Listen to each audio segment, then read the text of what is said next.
Hey everybody, Baker Belts here. I am the co-author of The Tea for the Departed at Last Rose Station.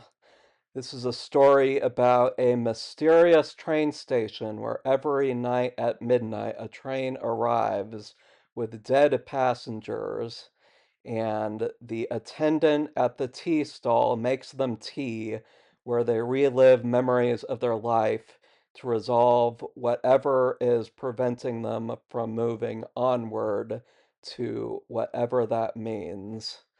Um, Quick disclaimer, yes, I did use AI to help me write this story. I know people tend to think, some people at least, think that AI generated content is just slop and trash. I highly disagree. I think this story turned out really good, and it was a collaborative effort. I had to prompt engineer this thing to get it to produce the story that I wanted. Um, as for the audiobook, man, to create a 5-hour audiobook, actually recording it in my own voice would take a lot of creative effort. So I used an AI model to narrate it as well, which did have one drawback. This story is set in Japan, and some of the Japanese names are not pronounced correctly. So Mrs. Watanabe is pronounced as Watanabe. I don't know. When I was listening to it, that drove me a little crazy, but I hope you'll stick around and actually listen to this, even though it is AI made. I mean, it's a real tearjerker. I was crying multiple times throughout the story as I was listening to the final output. But yeah, Tea for the Departed at Last Rose Station. Without further ado, let's get started. Chapter 1. The Station That No Longer Existed. By the time Aya reached the station, the rain had erased the mountains. They were still there, of course. The town had been built in their shadow, and on clear mornings the ridgeline rose behind the tiled roofs like the back of some sleeping animal. But that afternoon, the clouds had descended so low that the world ended at the edge of the platform. Beyond the rails, there was only gray rain, gray trees, and the faint reflection of fluorescent lights trembling in the wet steel. Aya stood beneath the awning with her school bag hugged against her chest and watched the delay on the electronic board increase from 12 minutes to 19. Around her commuter's side, no one spoke loudly. Rain seemed to lower every voice. Aya preferred it that way. She had spent the last week surrounded by people who spoke too softly to her. They spoke softly at the funeral home, softly in her parents' kitchen, softly in the hallway outside her room, as though grief were a sleeping animal that might wake if they used ordinary voices. Her aunt had held both of Aya's hands and said, "It will take time," with the solemn certainty of someone announcing a train schedule. Aya had wanted to ask how much time. 3 weeks, 6 months, until graduation. No one ever gave measurements for the things they claimed time would repair. So Aya had made her own measurements. Boxes sorted, cabinets emptied, library books returned, every task completed in neat black ink on her phone. Her grandmother had died, and there had been nothing Aya could do about it. But there were drawers to empty, and people who needed tea. The electronic board chimed. Local service delayed due to signal failure. Aya checked the time. If the delay increased again, she would miss the bus connection home. At the far end of the platform, 2 railway employees stood beside a locked gate. One held a flashlight despite the hour. The other had pushed his orange rain hood back and was peering down an overgrown service path that disappeared behind a concrete retaining wall. "Probably water in the old junction box," the first man said. "The old junction box was removed 10 years ago. Then it's a very persistent ghost." The man with the flashlight laughed. "Maybe Last Rose is asking for attention." Aya looked up. The second employee shook his head. "There is no Last Rose anymore." "Tell that to the signal." They noticed Aya listening and lowered their voices.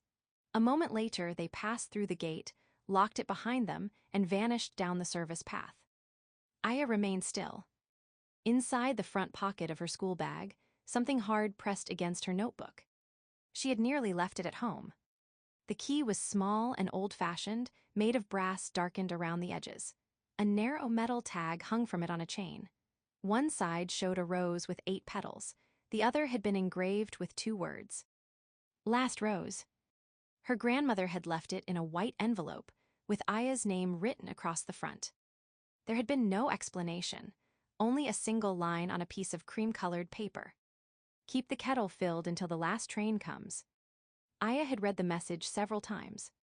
Her grandmother had enjoyed riddles, hiding birthday money in cookbooks and writing shopping lists as haiku, but the key had led nowhere. Aya had searched the apartment twice, testing cabinets, drawers, and an old cedar chest. Nothing fit. She had begun to think the key belonged to some forgotten decorative box that no longer existed. Now the metal tag felt heavier in her hand. Aya looked toward the locked gate. Then she looked at the departure board. 26 minutes. The sensible choice was to wait for the train and go home. The service path was forbidden, the rain was worsening, and she had homework. She also had a brass key, labeled with the name of a station, that did not exist. Aya opened her umbrella. The gate was too tall to climb, but the fence ended near a row of vending machines. Between the last machine and the retaining wall was a gap half hidden by ivy. Aya turned sideways, pulled her bag close, and squeezed through. Her skirt caught on a branch. Rain ran cold down the back of one sock. "This is ridiculous," she whispered. The path beyond the fence was paved with cracked concrete and crowded by weeds. Water rushed through the drainage ditch beside it. The active station disappeared after the first bend, taking with it the fluorescent lights, the announcements, and the irritated commuters. The world became green and gray. Aya walked beneath cedar branches heavy with rain. Rusted utility poles leaned beside the path, their wires long gone. Every few meters she passed a faded railway marker with numbers she could barely read. The path descended, curved around the retaining wall, and ended at an iron footbridge crossing 3 abandoned tracks. On the other side stood a platform. Aya stopped in the middle of the bridge. The place should not have been there. She had lived in the town her entire life. She had taken the local train to school for 3 years. She knew the map above every carriage door: North Hill, Kasuga, Central, River Market, Minato. There was no station between Kasuga and Central. There was certainly no platform hidden behind the active line, wrapped in trees as though the forest had tried to swallow it. A sign hung beneath the roof. Most of the paint had peeled away, but the letters remained legible. Last Rose Station. Beneath the words was the same 8-petaled rose engraved on the key. Aya crossed the bridge. The station consisted of one narrow platform and a wooden building no larger than a classroom. Rose patterns curled through the iron columns. Moss grew between the bricks, and purple flowers rose from weeds covering the tracks. At the center of the platform stood a clock. Its hands showed 1 minute before midnight. Aya checked her phone. 4:47 p.m. The stopped clock did not surprise her. Everything at Last Rose had stopped. Everything except the rain. It struck the corrugated roof in 1,000 overlapping taps. The sound reminded Aya of afternoons at her grandmother's apartment when they sat beside the window and waited for water to boil. Her grandmother always listened to the kettle as though it were telling a story. "Not yet," she would say when Aya reached for it. "How can you tell?" The water changes its voice. At the far end of the platform, tucked beneath the awning, stood a small tea stall. Its wooden shutters were closed. A faded curtain hung above the counter, embroidered with roses. Unlike the rest of the station, the stall did not look abandoned. Its wood had darkened with age, but it was not rotting. The brass lock on the side door was clean. Aya knew, before touching it, that the key would fit. She wished it did not. The lock turned with a soft click. The door opened inward. A smell of cedar, dust, and tea leaves met her. Aya stepped inside and folded her umbrella. The stall was narrow but carefully arranged. Shelves covered one wall, holding ceramic cups in rows. Tall tins stood on another shelf, each labeled with handwritten characters too faded to read. A black iron kettle rested on a small burner. Beneath the counter were drawers, folded cloths, and stacks of paper packets tied with string. Aya ran one finger over the counter. No dust. She looked again at the shelves. Dust lay in the corners and along the upper beams, but the cups were clean, not merely untouched. Clean. She opened a cabinet. More cups. Another cabinet held spoons, strainers, and a jar of sugar that had not hardened. In the lowest drawer, she found a thick notebook bound in dark green cloth. The cover bore no title. Aya set it on the counter and opened it. The first pages contained messages in different hands. Tell my brother I did not blame him. The money is beneath the blue floorboard. I was tired, I was not disappointed. Please remember that I came back. Some entries were signed, most were not. Dates ranged across decades, written in ink, pencil, and once in purple crayon. Aya read faster. Apologies, directions, names, ordinary details made important because someone had chosen them as the final thing worth writing down. Do not throw away the red scarf. There was nothing you could have done. I knew you came to the hospital, even though I was asleep. Aya stopped. For several seconds, she heard only the rain.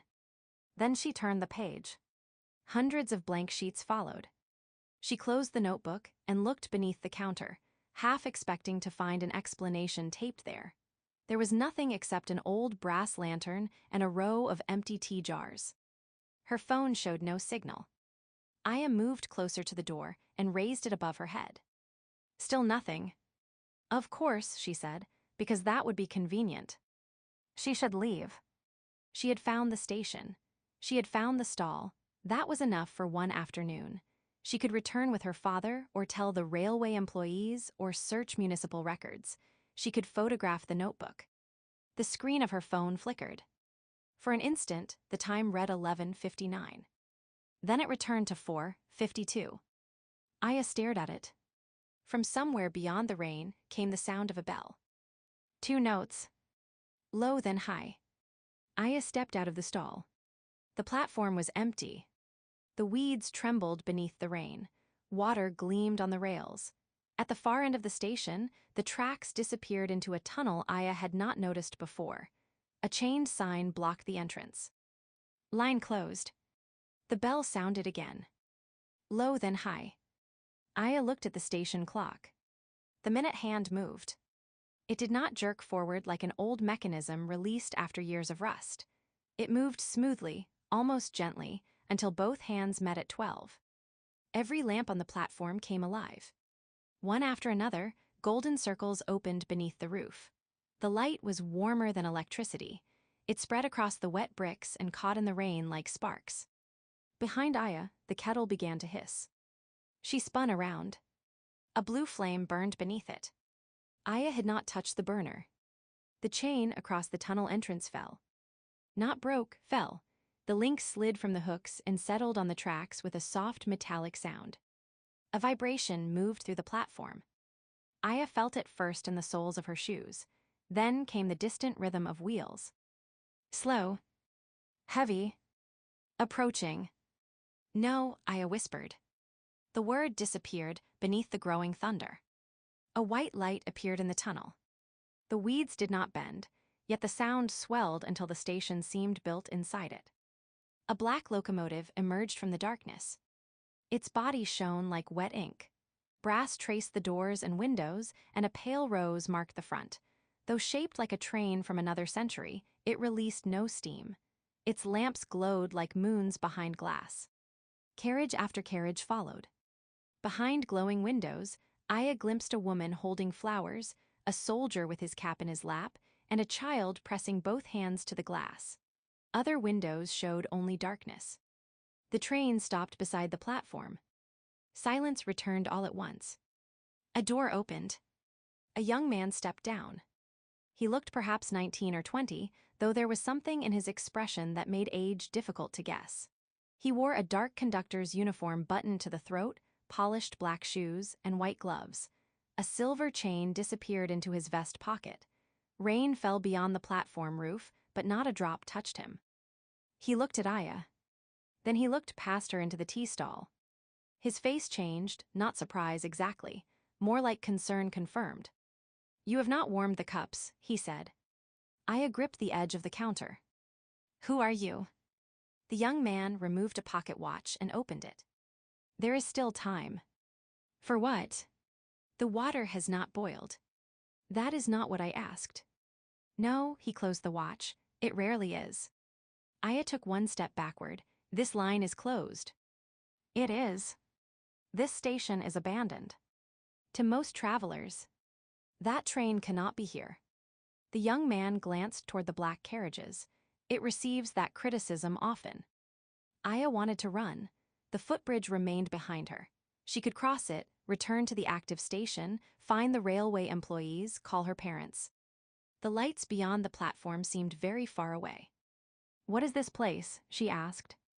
"Last Row's station." "I can read the sign." "That places you ahead of several passengers." He walked toward the tea stall. Aya moved to block the doorway. He stopped. Up close, she saw worn cuffs and a faint scar beneath his left eye. He looked tired in a way sleep would not fix. "My grandmother left me this key," Aya said. The young man's gaze dropped to the brass rose in her hand. For the first time, his composure shifted. "Did she?" "You knew her." It was not a question. He looked at Aya for a moment too long, then turned toward the train. The carriage door behind him opened.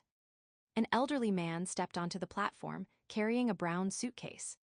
He wore a rumpled business suit and a raincoat buttoned incorrectly. His gray hair had flattened on one side as though he had been sleeping against a window. He looked around with immediate irritation. "Is this the transfer?" he demanded. The conductor inclined his head. "For some." "There was no announcement. I've been waiting at least an hour." "You have been traveling longer than that." The old man frowned. "Where is the station attendant?" The conductor looked at Aya. Aya stared back. "No," she said. The kettle whistled. The sound cut through the station, sharp and bright. The old man rubbed his forehead. "I only need to know which train goes east. Someone is waiting for me." "Who?" Aya asked before she could stop herself.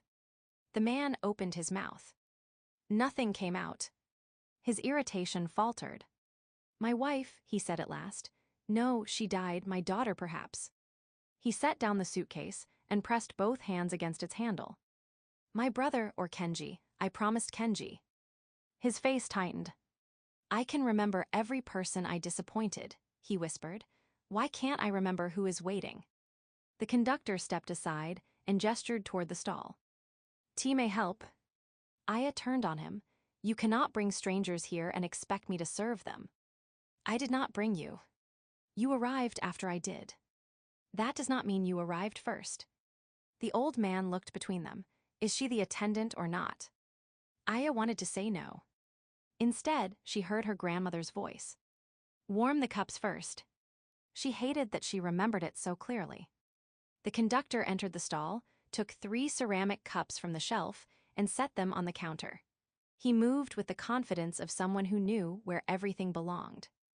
Aya noticed one cup had a crack repaired with a thin line of gold. "What is your name?" she asked. "Haru." "Your full name." "Haru will be sufficient." "It is not sufficient." "For tonight, it must be."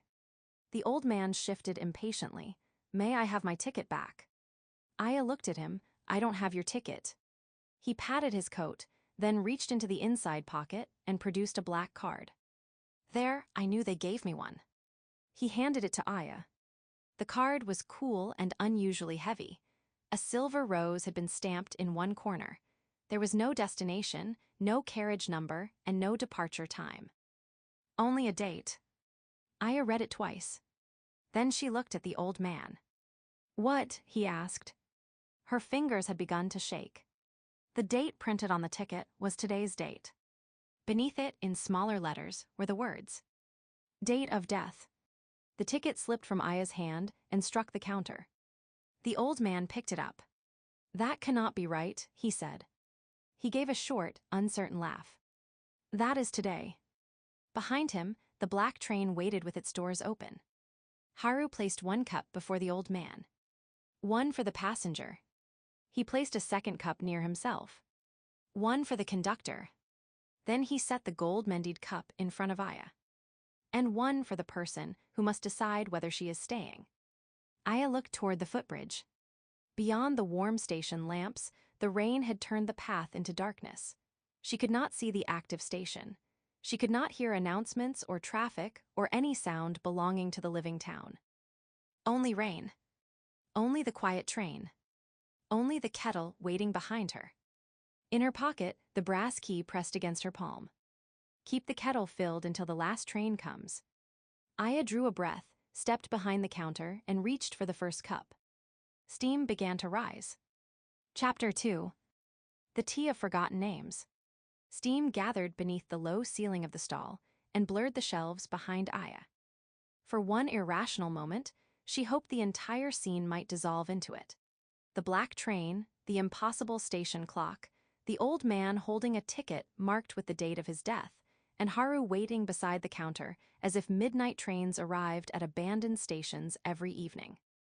The kettle rattled. Aya reached for it. Her hand shook badly enough that the lid clicked against the rim. Haru noticed. He said nothing. That irritated her more than reassurance would have. She took the 3 cups from the counter.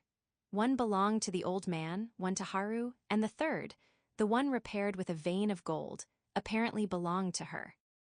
The old man stared at the ticket, as though continued attention might force the letters to rearrange themselves.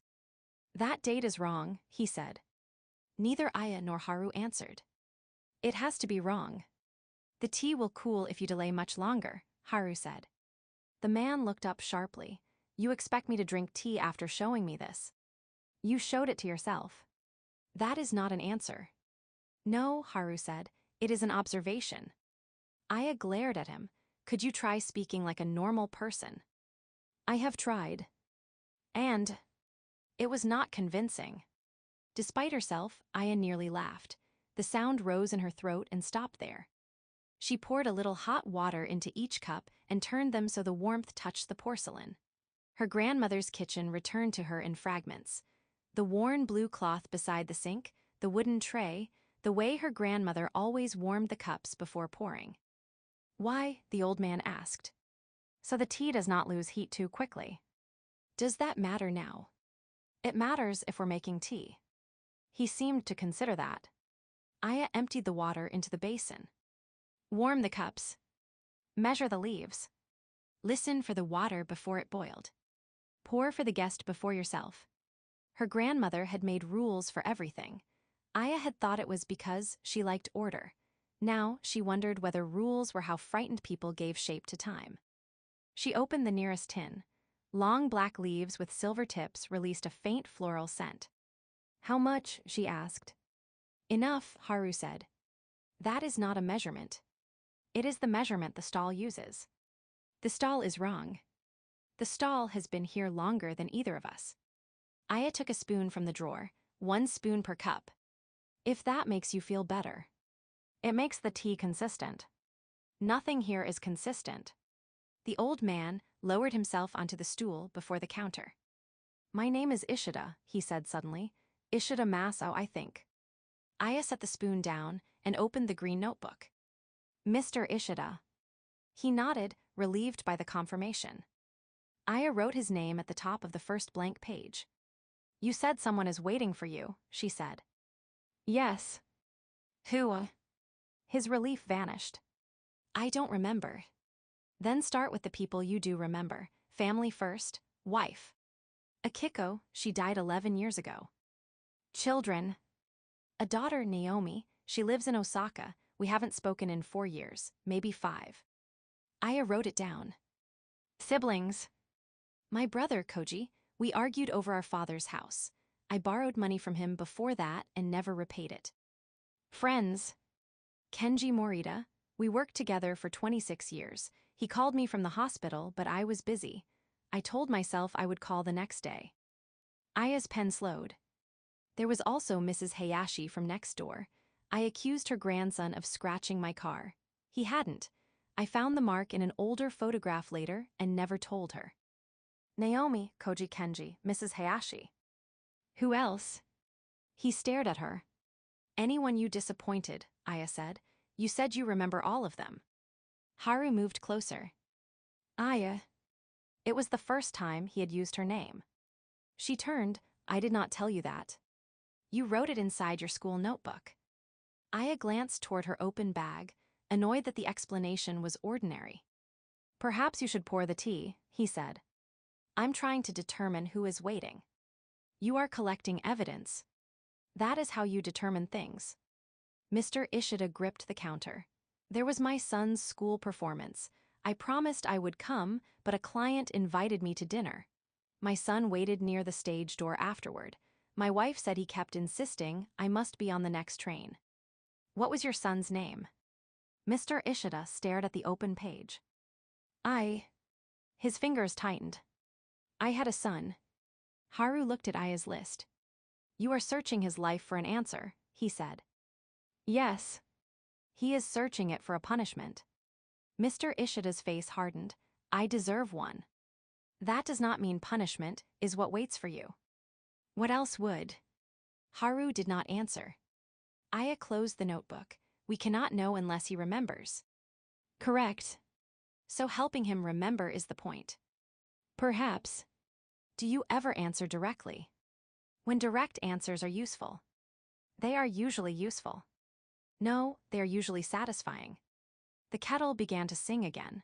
Aya lifted it and poured over the leaves. The tea darkened slowly, filling the stall with the scent of flowers and damp wood. Aya waited until the water's voice softened, then poured first for Mr. Ishida. He took a cautious sip. His face twisted. It's burned. Aya tasted the same tea from the gold-mended cup. It was delicate and almost sweet, with white flowers, citrus peel, and a trace of honey. It is. Smoke, Mr. Ishida said. It tastes like a room after a fire. Aya looked toward Haru. He had not touched his cup. What did I do wrong? Nothing. It tastes different to him. Yes. Why? Because he is not you. That explains nothing. It explains most things. Mr. Ishida closed his eyes. Aya leaned forward. What do you remember? A restaurant, too many people. My brother was angry. Akiko was crying. Someone opened a window because of smoke from the kitchen. What year? I don't know. Who else was there? I don't know. Try to focus. Describe the walls or the tables, if we can identify the place. I said I don't know. He shoved the cup away. Tea spilled across the counter. I remember enough, he said, rising. Every time I chose work over my family, every promise I delayed until it became a lie, every hospital room I failed to enter. Isn't that enough for this place? His voice echoed beneath the platform roof. In the nearest train window, shadowed faces seemed to turn toward him. I don't know, Aya admitted. Mr. Ishida gave a bitter laugh. Then what good are you? The question struck harder than it should have. Aya pressed a cloth against the spilled tea. Haru stepped between the counter and the passenger. No one asked her to be good enough for your grief. Mr. Ishida looked away. Rain whispered beyond the lights. Aya wiped the counter in slow circles. Anger rose inside her, not only at Mr. Ishida, but at Haru, the train, her grandmother, and the impossible expectation hidden inside a brass key. Keep the kettle filled. It had sounded simple on cream paper. It said nothing about how to speak to the dead or repair what could no longer be repaired. What are the rules? Aya asked. Haru looked at her. You know there are rules, she said. There are always rules. After a pause, he answered. The train arrives at midnight and leaves before dawn. Passengers come because something prevents them from continuing. Unfinished business. If you prefer that phrase. The tea makes them remember. Sometimes. What happens if they refuse? Haru looked toward the far end of the platform, where the lamps gave way to darkness. They remain. Aya followed his gaze. For an instant, she thought she saw someone standing beyond the final column, a narrow figure, motionless in the rain. Then the darkness shifted, and there was nothing there. For how long? Long enough. Aya frowned. Can I tell him he's dead? You can. Should I? That is different. Haru rested one gloved hand on the counter. Do not lie about what has happened. Do not force a truth upon someone who cannot yet hear it. Listen before deciding which is which. How will I know? You will not always know. That's the rule. That is the difficulty. Mr. Ishida sat again. The anger had drained from his face, leaving him older. Aya looked at the list of names. She had approached his memory as though it were a locked drawer and enough correct questions would produce the key. Instead, every question had driven him deeper into the worst moments of his life. She closed the notebook.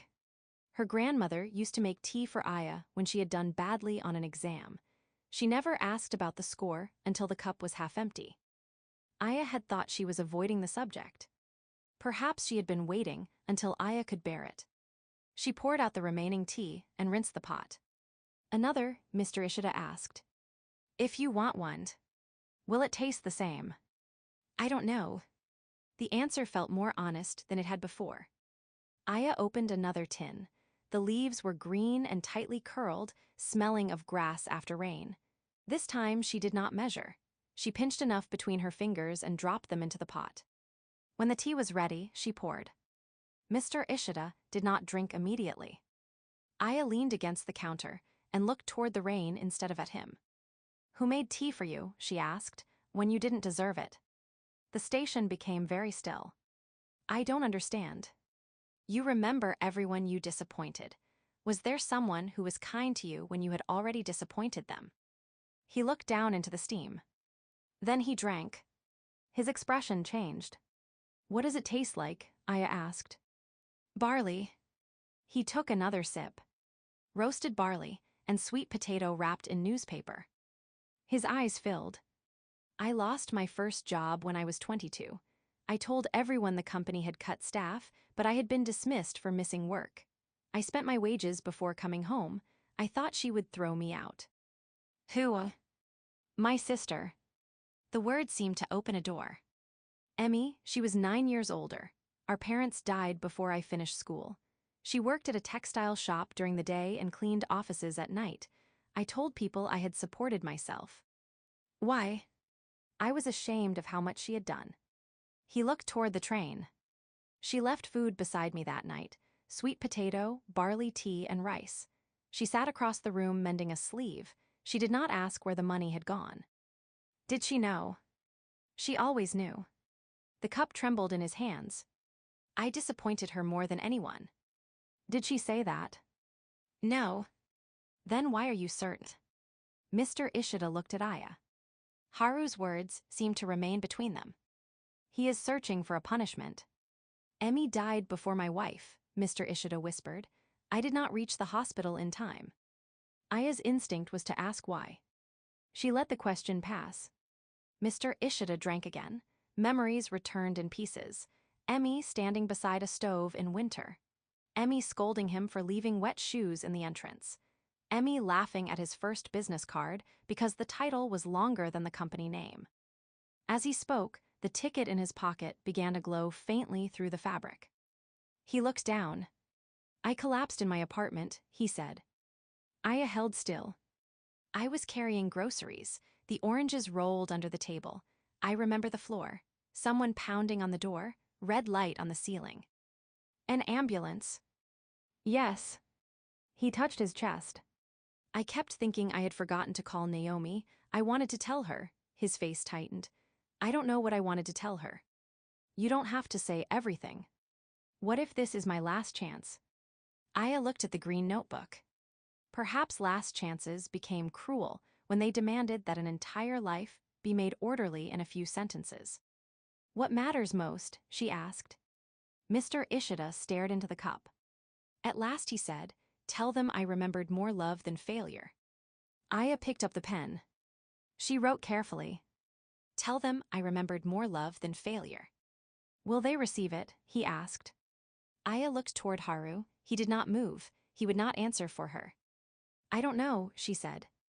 Mr. Ishida's shoulders fell. Aya touched the edge of the notebook. But I'll carry it. Even if you can't deliver it.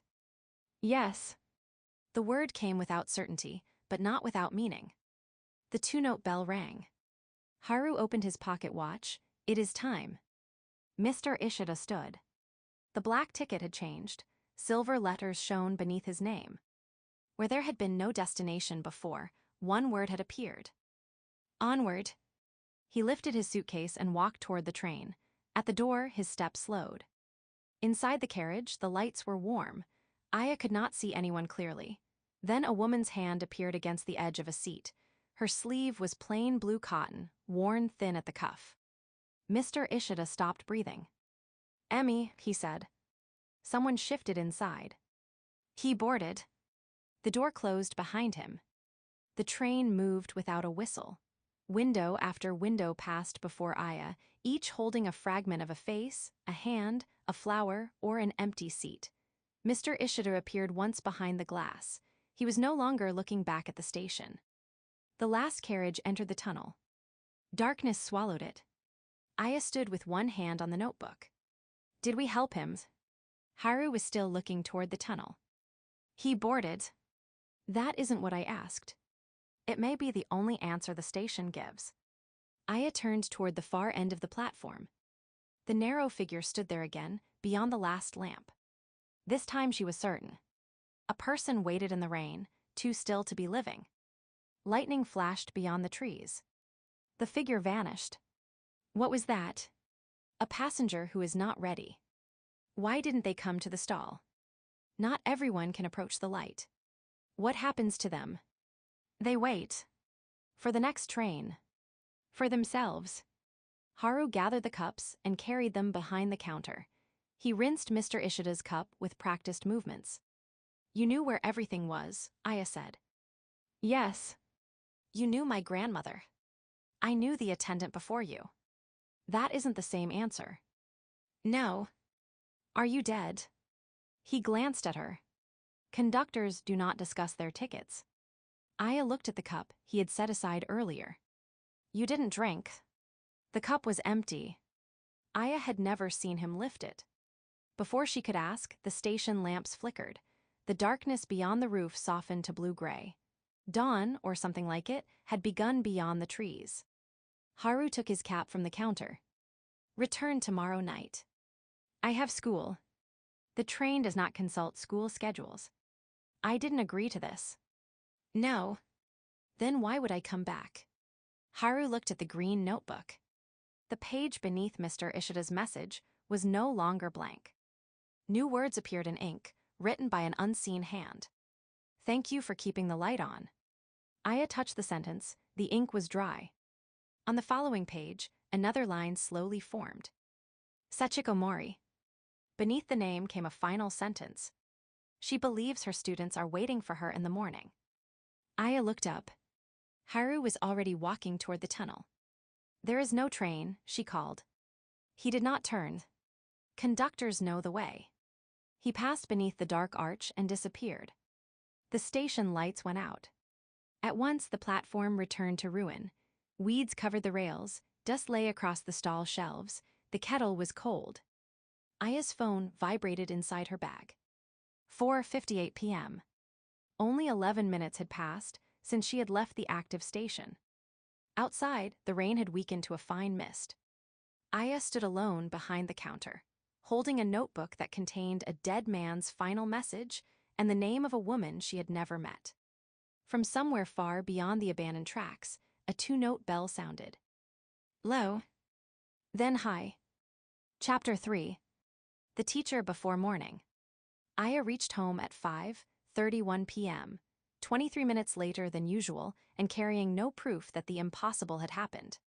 The brass key remained in her coat pocket. Mud darkened the hem of her skirt. Her umbrella dripped onto the entrance tiles while her mother called from the kitchen to ask whether the train delay had been terrible. Signal failure, Aya answered. It was true, though not complete.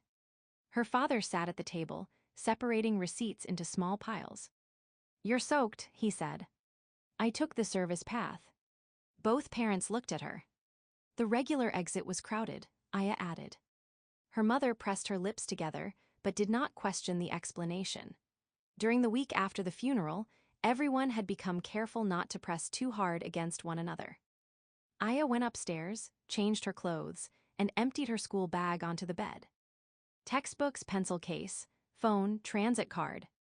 No black ticket, no tea leaf, no message written by an invisible hand. She had left the green notebook beneath the counter at Last Rose Station. She remembered closing it.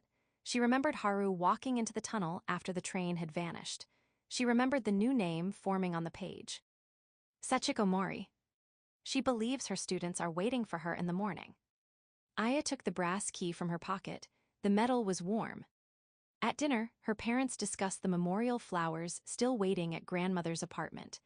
Aya volunteered to collect them. You have schoolwork, her mother said. I can do both. You don't have to do everything. I know. The answer came too quickly. Later, while Aya was brushing her teeth, the two-note bell sounded. Low. Then high. Aya froze with the toothbrush in her mouth. The sound had not come from outside. It seemed to have rung from the brass key on her desk. When she returned to her room, the key lay exactly where she had left it. Her phone read 11:59 p.m. Aya stood beside the desk, listening. Midnight arrived. Nothing happened. No train thundered beneath the house. No golden lamps appeared outside the window. The key slowly cooled beneath her fingers. She did not sleep well. The next morning, the world behaved as though Last Rose Station did not exist. Trains arrived on schedule. Students complained about homework. At the entrance, a teacher gathered abandoned umbrellas and stacked them in a plastic rack. Ordinary duties, Aya thought. At lunch, her friend Mina caught her staring at an unopened milk carton. Have you ever heard of Last Rose Station? Aya asked. Mina shook her head. Ask the history club. They know every building anyone forgot to demolish. Aya looked around the cafeteria. A teacher carried a tray to the table nearest the windows, eating while marking papers with a red pen. Students stopped him twice before he sat down. He answered one question, signed a form, and reminded a boy about an overdue assignment. Teachers do too much, Aya said. Mina followed her gaze.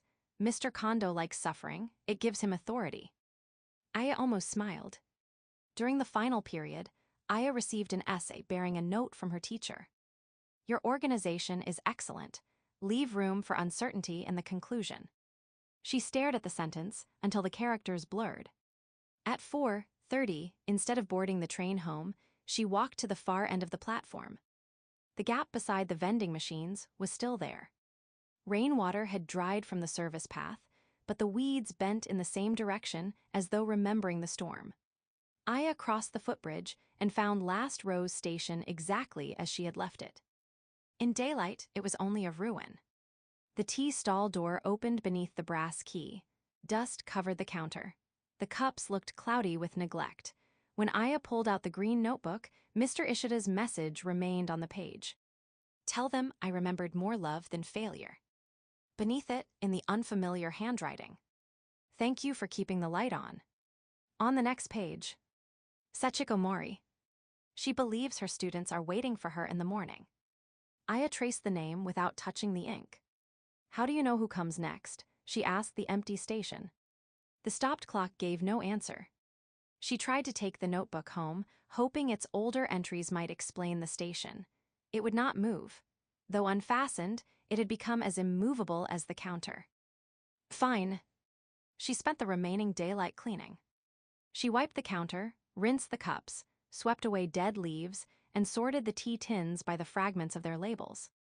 When she looked outside again, the station was dark. Aya checked her phone. 4:52 p.m. The clock above the platform still showed 1 minute before midnight. Her phone lost its signal. The station clock moved. Golden lamps opened along the platform. The burner lit beneath the kettle. Far inside the tunnel, the two-note bell rang. Aya's stomach tightened. She warmed the cups. The black train arrived with its slow thunder and moon-like lamps. Tonight, Aya could see fewer passengers through the windows. Most sat with their faces turned away. Haru stepped down in the same dark uniform. His gaze passed from the swept platform to the clean stall. You came back. You told me to. I did not think that would persuade you. It didn't. A small change touched his expression. You cleaned. The dust was bothering me. Of course. The carriage door opened behind him. A woman hurried onto the platform. She wore a brown coat over a pale blouse and pleated skirt. A canvas satchel hung from one shoulder, stuffed so full of papers that several corners protruded from the top. Her hair had been pinned neatly at the back of her head, though loose strands clung to her forehead. "Excuse me," she said, "which platform is this?" Haru inclined his head toward the sign. The woman glanced at it, then frowned. "Last rows? No, that can't be right. I need the eastbound local." "The eastbound line does not stop here," Aya said. The woman turned toward Aya with visible relief. "There must have been a service change. I fell asleep, and when I woke up, everyone was gone." She checked her wristwatch. The face had no hands. "I'm going to be late," she said. "For what?" Aya asked, though she knew. "School." Sachiko Mori set her satchel on the counter and began searching its contents. "First period begins at 8:20. I still need to rewrite the reading questions, and the photocopier jammed yesterday." She pulled out a stack of marked essays, a notebook, 2 pieces of chalk, and a plastic packet of cough medicine. "Also, Tanabe will arrive early to erase the boards. He always does it before anyone asks. If the room is locked, he'll wait in the corridor instead of going to the office." Aya looked toward Haru. He stood beside the train, silent. Sachiko continued sorting her papers. "I told him I would leave the door open. Is there a telephone here?" "No," Aya said. "My mobile is missing. I must have left it on the train." She turned toward the carriage, but its doors had closed. "Conductor." Haru did not correct her assumption that he worked for the living railway. "My phone is inside. You will not need it where the train is going." Sachiko stared at him. "That is a very unhelpful thing to say." "I have been told." Aya felt a dangerous urge to laugh.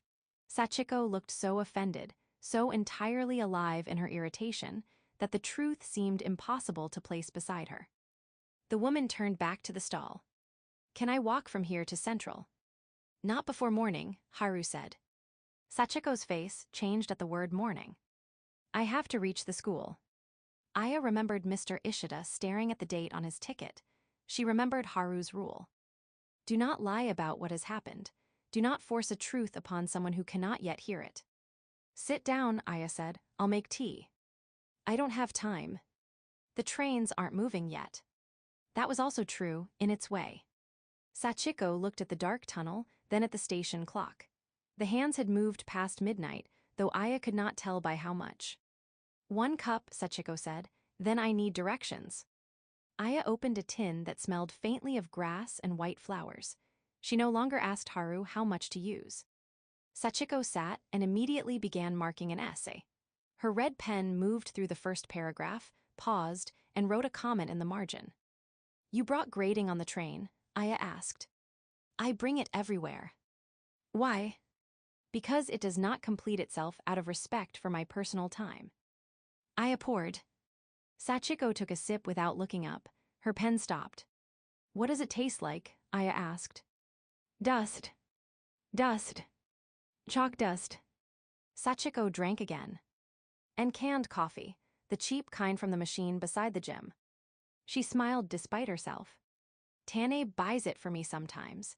He is not supposed to leave school grounds during lunch, so I pretend not to know where it comes from." Aya sat on the stool behind the counter. "What do you teach?" "Japanese literature, 2nd year middle school." Sachiko's answer opened something in her. She described students before Aya asked. Tanabe, who erased the boards. Emi Nakahara, who wrote brilliant essays but never raised her hand. Shun, who pretended to forget his books so he could share with the boy beside him. A class representative named Yui who stayed late arranging desks after everyone else left. "They're waiting for you," Aya said. "Of course they are." The certainty hurt. Haru remained beneath the railway lantern, never interrupting. Aya could feel his attention without looking at him. Sachiko described attendance, announcements, and the reading quiz she had promised to postpone. She spoke of duties as though placing them one after another could construct a bridge back to daylight. Aya let her.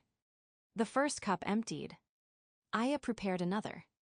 This one tasted to Sachiko like rain against classroom windows and the mint lozenges she kept in her desk. She remembered falling asleep during lunch with her head on folded arms. She laughed with embarrassment. I hope no one saw. Were you sick? Aya asked. Only tired. The phrase passed quickly, too practiced to be examined. Aya noticed the cough medicine beside the essays. How long were you tired? Sachiko recapped the pen and aligned it with the edge of her papers. Teachers are always tired. That isn't an answer. The words sounded like something Aya had said to Haru. Sachiko smiled faintly. You would be difficult in class. My teachers say I'm organized. That often means difficult in a way adults approve of. A bell sounded from the train. Sachiko stood so quickly her stool scraped the bricks. Is that the eastbound? No, Haru said. Then when? When you are ready. I am ready now. No, Haru replied. You are in a hurry. Sachiko gathered her papers. Several slipped from her hands and scattered across the platform. Aya came around the counter to help. One page was not an essay. It was a medical form bearing Sachiko's name. Aya saw only fragments before Sachiko snatched it away. Further testing recommended. Cardiac irregularity. Medical leave. You knew you were ill, Aya said. Sachiko shoved the form into her satchel. It was nothing urgent. You had a medical leave form. I could not take leave before examinations. Why not? Because no replacement had been arranged. That wasn't your responsibility. Sachiko looked at her sharply. You don't know anything about my responsibilities. Aya thought of the lists on her desk, the boxes in grandmother's apartment, her mother saying, you don't have to do everything. No, Aya said, I don't. Sachiko's anger lost its target. Rain began tapping against the roof, though there had been no rain when the train arrived. She sat again. I was going to make an appointment after the term, she said. The clinic kept calling. I stopped answering because they always called while I was teaching. What happened? I don't remember. The words were almost inaudible. Aya poured a third cup. Sachiko stared into it but did not drink. I stayed late, she said. There were papers. I remember turning off the classroom lights. The corridor was empty. Her hand rose to her chest. I sat down on the stairs because I was dizzy. I thought if I rested for 5 minutes. The station seemed to recede around her. There was a custodian, she whispered. He called an ambulance. Aya said nothing. I heard someone say my blood pressure was falling. Then I was on the train. Her face tightened with fear. No, that is not possible. I need to go back. She stood, but Aya did not stop her. Sachiko walked to the platform's edge and looked down the tracks, as though the living town might appear if she stared hard enough. My students have examinations. Yes, Aya said. The reading questions are unfinished. Yes. Tanabe will be waiting outside the classroom. Aya waited. Sachiko turned toward her. Why are you agreeing with me? Because those things are true. Then help me return. I don't know how. You work here. I started yesterday. Sachiko stared at her. For the first time that night, some of the teacher's certainty broke. She looked not at the stall attendant, but at a 16-year-old girl who had no authority over death. Aya thought of Haru's answer after Mr. Ishida boarded. It may be the only answer the station gives. The sky beyond the platform had begun to pale. Haru opened his pocket watch. Aya knew what she needed to ask, but the question felt cruel. She opened the green notebook to Sachiko's page.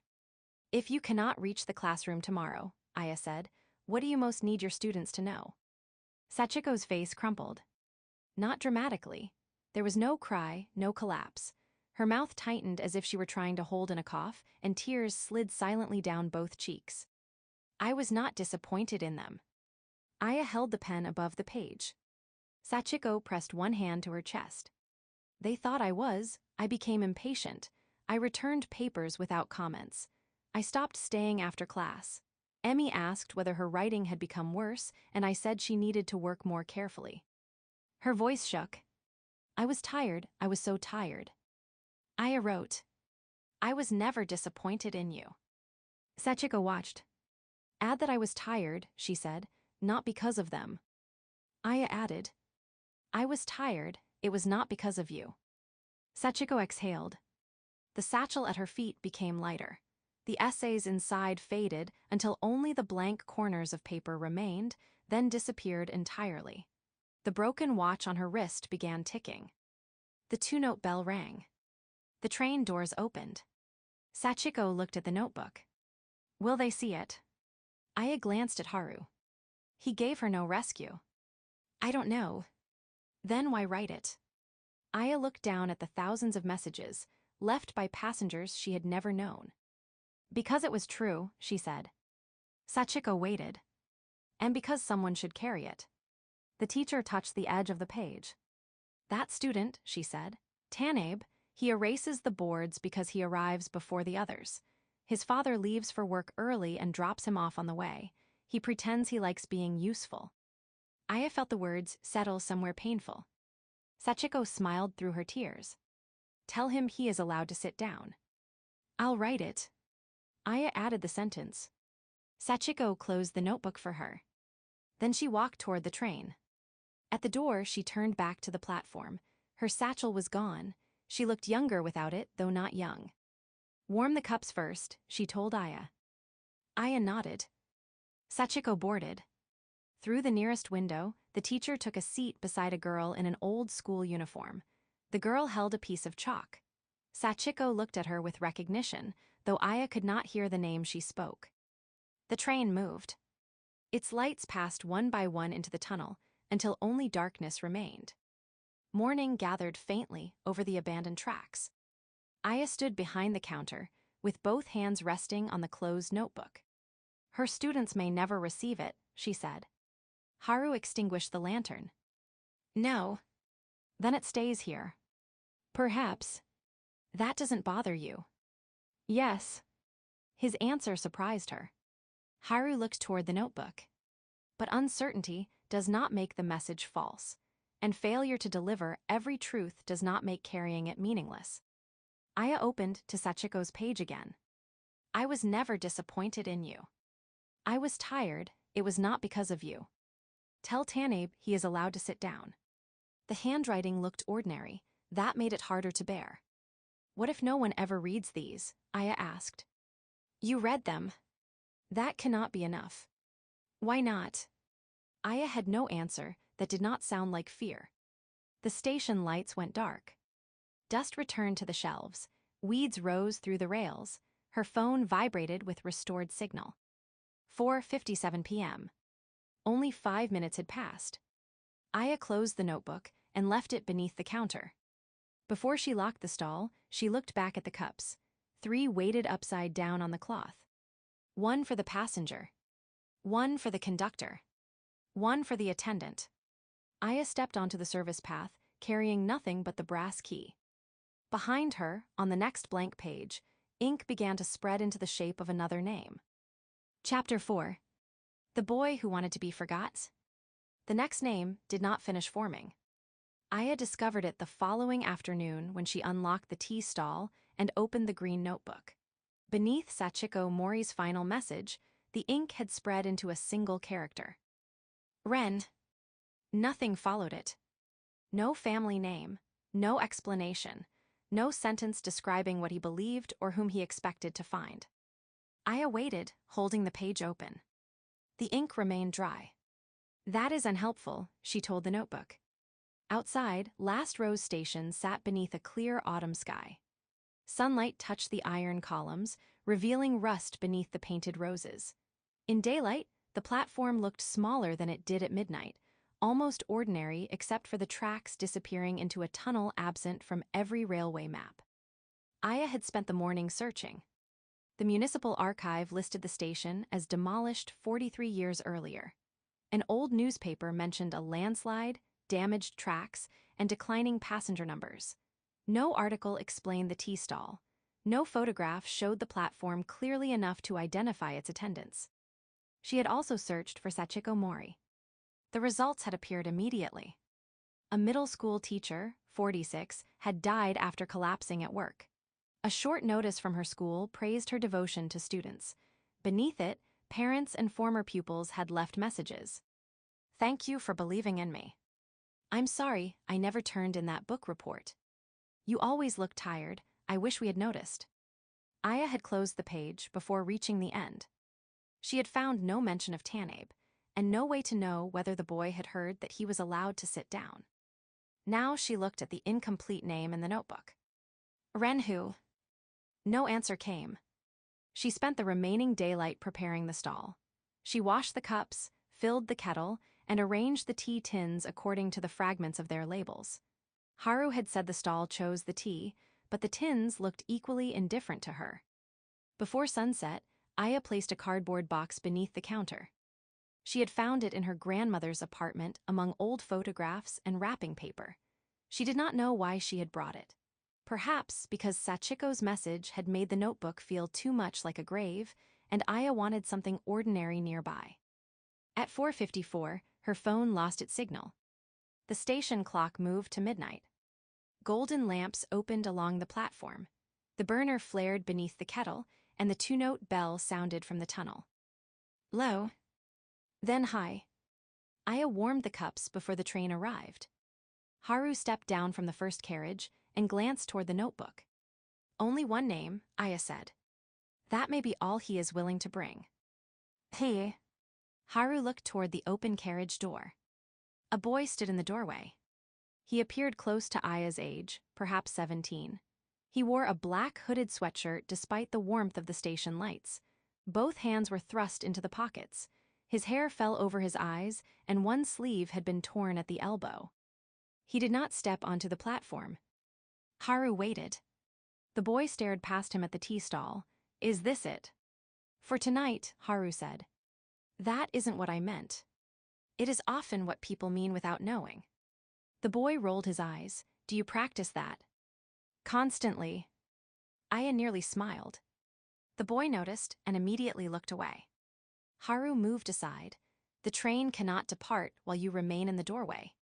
Then leave me here. The doorway is not here, it is between. Good. The other passengers object to drafts.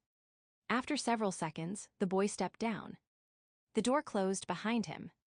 He did not carry luggage or a ticket. He walked to the stall with the tense, careless posture of someone trying to show that nothing around him mattered. Aya opened the notebook. Ren. His eyes narrowed. How do you know that? It appeared here. Just Ren. Yes. Good. I need your family name. No, you don't. It would help identify you. I don't want to be identified. Aya set down the pen. You're at a station for dead people. I figured that out. The directness unsettled her. You know you're dead. Ren leaned against the counter. I know I'm not going home. Haru stood beneath the brass lantern, watching without appearing to watch. Aya chose a tea tin. The leaves inside were dark and twisted, smelling faintly of orange peel. Sit down, she said. I'm not staying. The train is waiting for you. I'm not getting back on. Then you are staying. Ren glanced toward Haru. Does she always do this? Only when logic is available. I hate both of you. That is not a barrier to tea, Haru said. Ren sat. Aya poured. He stared at the cup until steam touched his face. What does it taste like? She asked. Tea. It usually tastes like a memory. Then I don't have one. Everyone has memories. Maybe I left mine on the train. Aya sat across from him. What are you trying not to remember? Ren took a sip. His face changed only slightly, but he put the cup down too quickly. Bitter, he said. Aya tasted from her own cup. Honey and citrus spread across her tongue, bright enough to seem almost warm. It doesn't taste bitter to me. Congratulations. What happened to you? Something stupid. What? Does it matter? It might. He pushed the cup away. I don't need a detective. I'm not a detective. You have a notebook. That does not make me a detective. You asked for my family name before asking if I wanted tea. Aya looked at the open page. He was right. She closed the notebook. Do you want tea? No. You drank it. That was before you asked. Aya folded her hands. Why don't you want to be identified? Ren looked toward the train. In one window, a child's silhouette pressed both palms to the glass. People will be better off if they forget me. Aya had expected anger, regret, or fear. The sentence was delivered as if it were a practical conclusion. Your family won't forget you. They should. Why? Because I ruined everything. You don't know that. Ren's eyes flashed. You don't know anything. I know people don't stop loving someone because they made a mistake. You don't know that either. Aya felt the familiar impulse to argue more forcefully, to assemble evidence until the correct conclusion became unavoidable. Your parents would rather remember you than lose every memory. You haven't met them. Your friends definitely shouldn't remember me. Your teachers. He laughed once. They'll remember the assembly. What assembly? The one where the principal tells everyone not to do what I did. They'll put flowers on a desk and pretend they didn't spend 2 years calling me an idiot. You weren't only what happened to you. I know, I was an idiot before that too. That isn't true. Ren stood so abruptly that the stool fell behind him. Stop saying that. His voice struck the wooden roof and returned. Aya froze. Ren's hands had curled into fists. You don't know whether it's true, he said. You don't know me. You don't know what I did. You're just saying whatever keeps the dead kid calm. I'm trying to help. No, you're trying to make me disagree with myself so you can feel like you helped. The bitterness in his tea seemed to fill the air. Haru stepped closer, but did not place himself between them. Aya, he said quietly, comfort can become another refusal to listen. She turned on him, so I should agree that everyone is better off without him. No. Then what am I supposed to say? Perhaps nothing until he is finished. Ren stared at the platform floor. Aya righted the stool. She wanted to defend herself. She wanted to explain that reassurance was not selfish, that telling someone they mattered could not possibly be harmful. But she remembered Sachiko speaking about lesson plans while Aya waited for the right moment to tell her she was dead. She remembered Mr. Ishida listing failures because Aya kept asking for evidence. Aya sat down. Ren remained standing. After a while she said, "All right." He looked at her. "I'll stop correcting you." That easy. No, I still think you're wrong. His mouth moved as though he almost smiled. But I'll listen. Rain began beyond the platform lights, soft at first, then steady. Ren picked up the fallen stool and sat. For several minutes, neither of them spoke. At last he said, there was a quarry outside town. Aya kept her hands away from the notebook. My friends and I went there sometimes. It was fenced off, but the fence had a gap. People posted videos jumping from the ledge into the water. How high? High enough that everyone said they'd do it and nobody did. You did. Not the first time. His fingers circled the untouched cup. I talked big, that was my thing. I said I wasn't scared of anything, and if someone else did something, I had to do it worse. Why? Because they laughed. At you. With me at first. He looked toward the tunnel. There's a point where people stop knowing the difference. Maybe I stopped first. He drank again and winced. What do you taste now? Aya asked. Metal, like water, that energy drink Kenta always bought. Kenta was there. Ren nodded. Kenta, Sho, and Mai said the water looked low. Kenta told me not to jump. But you did. I told him to record it. The words came flatly. I climbed the fence. Sho kept saying I was insane, but he was laughing. They were all laughing. I wanted them to stop thinking I wouldn't do it. I waited. Ren touched the torn elbow of his sleeve. I slipped before I reached the place people usually jumped from. I hit the rocks. The train windows seemed darker. Did they try to help? Aya asked. Of course they did. Kenta climbed down, he nearly fell too. Mai called emergency services. Sho kept saying my name. Ren's voice tightened. I made them watch. Aya thought of the principal's assembly, the flowers on a desk, and 3 teenagers replaying the moment in which laughter became terror.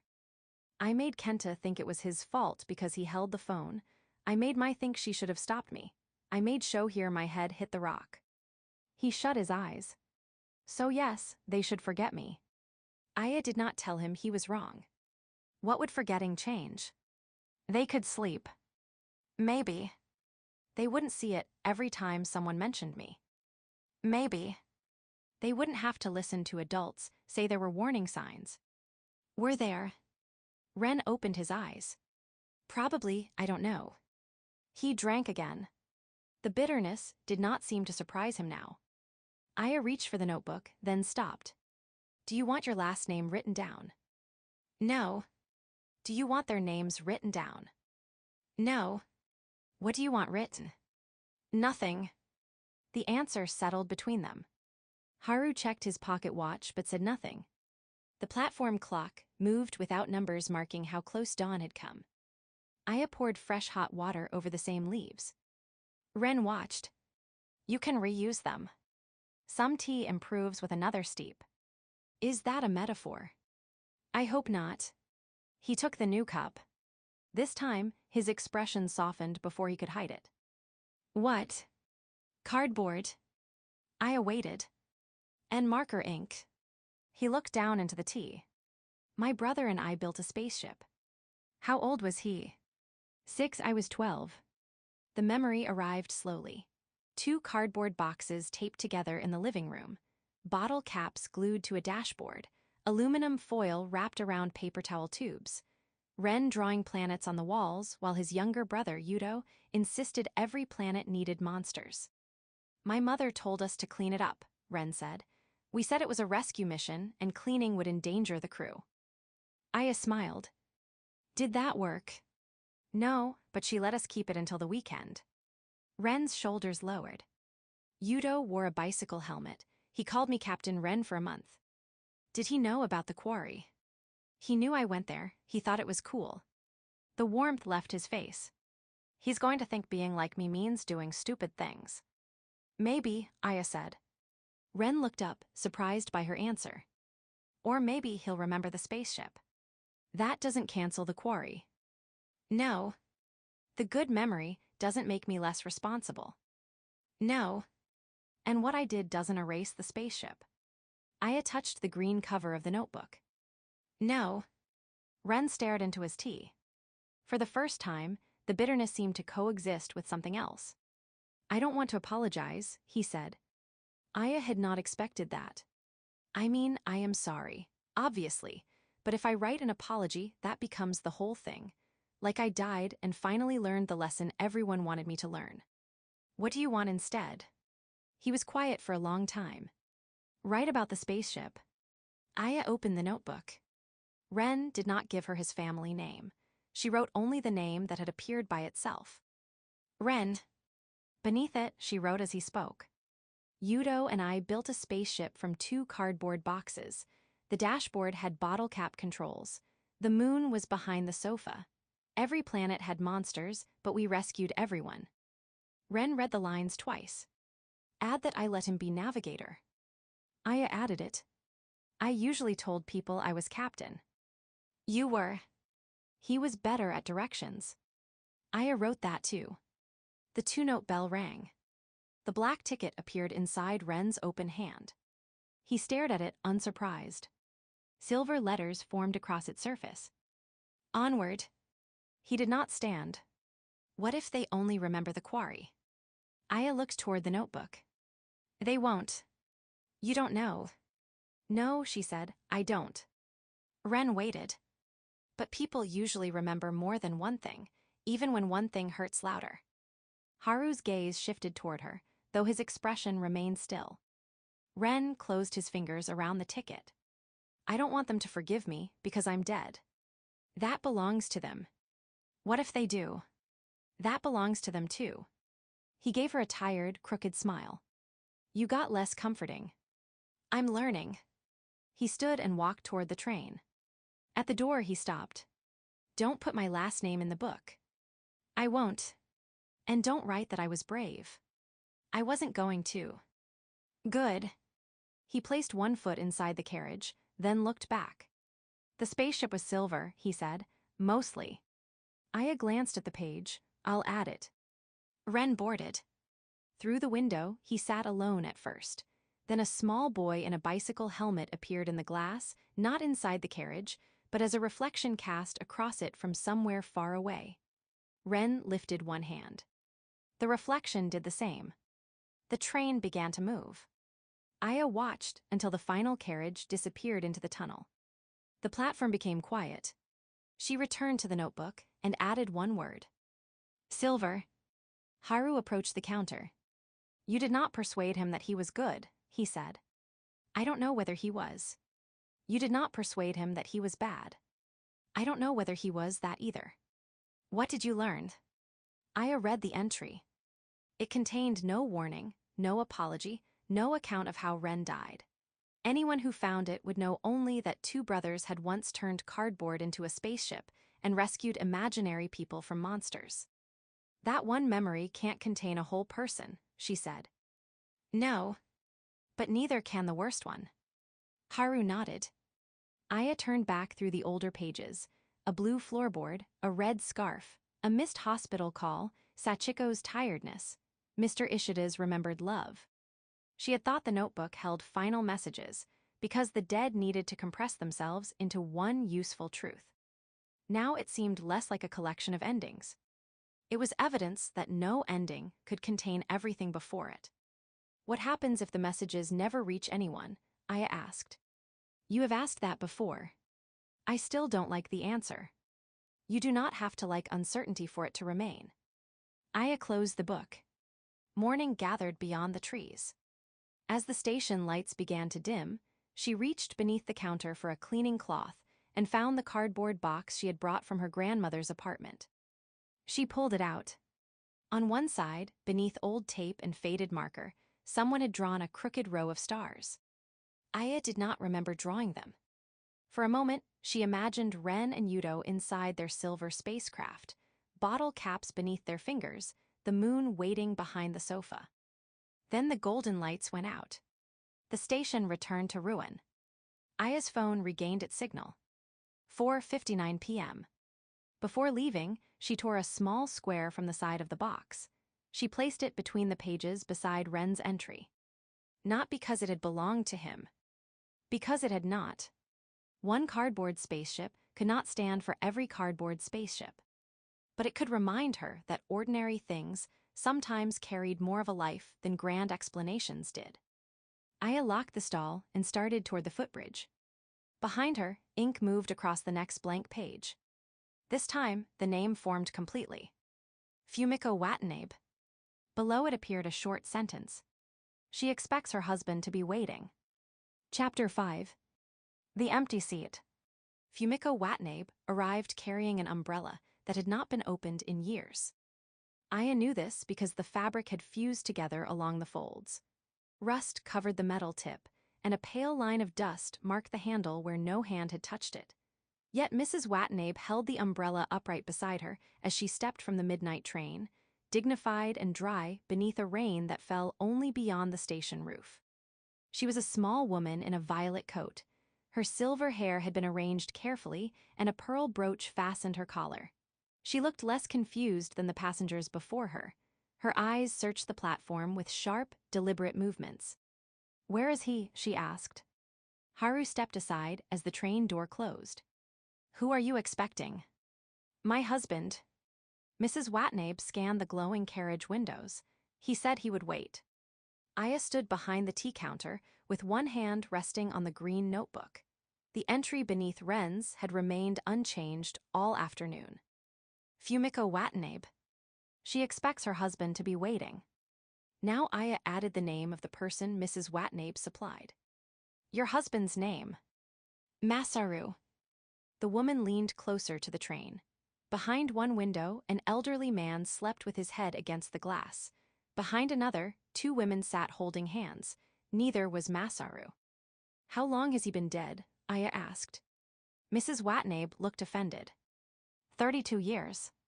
The answer came too quickly to contain surprise. "You know that you're dead." "Of course I know." Aya glanced at Haru. He had once told her some passengers arrived understanding what had happened. She had expected that understanding to make the work easier. Mrs. Watnabe's expression suggested otherwise. I was in the hospital, she continued. My niece was reading beside the bed. She fell asleep before I did. When I woke, I was on the train. She turned toward Haru. You are the conductor. Yes. Then you have made an error. That is possible. Aya stared at him. It was the first time she had heard Haru concede the possibility of anything. Mrs. Watnabe seemed encouraged. My husband should be here. He promised that whichever of us went first would wait for the other. Where did he promise this? Haru asked. At home. Which home? Our first apartment. When? The winter our daughter was born. Haru looked toward the train. Promises made by the living do not always describe the shape of the dead. Mrs. Watnabe's mouth tightened. That sounds like an excuse used by someone who has misplaced a passenger. She lifted her umbrella and walked toward the nearest carriage door. It did not open. She struck the glass with the umbrella's handle. Masaru. Several passengers turned their heads. None rose. Aya left the stall. Mrs. Watnabe. The woman ignored her. Masaru. Her voice broke on the second syllable. Aya stopped a few steps away. She remembered Ren telling her not to contradict him simply so she could feel helpful. She remembered Sachiko arranging her lesson plans like bricks in a road back to life. Mrs. Watnabe was not asking whether Masaru was on the train. She was insisting that he must be. Aya returned to the counter and lifted the kettle. Would you like tea? No. I'll make it anyway. Mrs. Watnabe looked over her shoulder. I have been dead for perhaps 20 minutes, and already a child is ignoring my wishes. I'm 16. That confirms my statement. Haru lowered his head, perhaps to hide a smile. Aya opened a tin containing curled brown leaves and fragments of dried peel. The scent reminded her of old cupboards and winter sunlight. She warmed 3 cups. Mrs. Watnabe remained beside the train until steam drifted across the platform. At last she approached, still gripping the useless umbrella.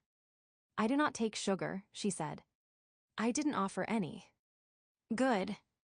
She sat. Aya poured. Mrs. Watnabe took 1 sip and frowned. What does it taste like? Aya asked. Plum. Sweet or sour? Preserved. The answer seemed to surprise her. She drank again. Masaru made plum wine every summer. Badly, the first batch exploded in the storage room. Her expression softened. He claimed the bottles had been defective. Were they? No, he had added twice the sugar. Aya opened the notebook. Mrs. Watnabe noticed. You will not need that. Why? I have no final message. Masaru is here. But you cannot find him. I have not found him yet. The distinction was important to her. Aya closed the notebook again. Mrs. Watnabe spoke of her husband through objects. A blue bicycle with a crooked basket. A tobacco tin used to store screws. A wool scarf he refused to replace even after moths ate through one end. She described his habits with precise affection and equally precise irritation. He sang while repairing things, she said, always the wrong words. What happened to him? Cancer. Mrs. Watnabe's hand tightened around the cup. He became ill at 51. He died at 53. Were you with him? Every day. The reply carried a challenge, as though Aya had suggested otherwise. I closed the shop. I slept in the hospital chair. I learned every medication and every hour it was given. When he could no longer eat, I argued with the nurses until they let me bring broth from home. Aya thought of her own desire to know what to do when someone was hurt. Mrs. Watnabe had known, or had tried to know, everything. What did he say about waiting? Mrs. Watnabe stared into the steam. Near the end, I asked him not to leave me. He said he would not go far. He told me I would find him again. That may still be true, Aya said. Haru's gaze shifted toward her. Mrs. Watnabe looked at the empty carriage doorway. It was the only reason I could let him go. Rain ticked against the platform roof. What happened after he died? Aya asked. Mrs. Watnabe's expression closed. I continued. How? I reopened the shop. What kind of shop? Stationery. Masaru repaired pens and watches at the back counter. After he died, I stopped offering repairs. She drank. The plum flavor seemed to deepen. My daughter helped for a time, but she married and moved north. Customers changed. Everyone wanted cheap notebooks and disposable pens. I sold the building 20 years later. Did you live alone? That is not unusual. No. Aya thought of the empty apartment her grandmother had left behind.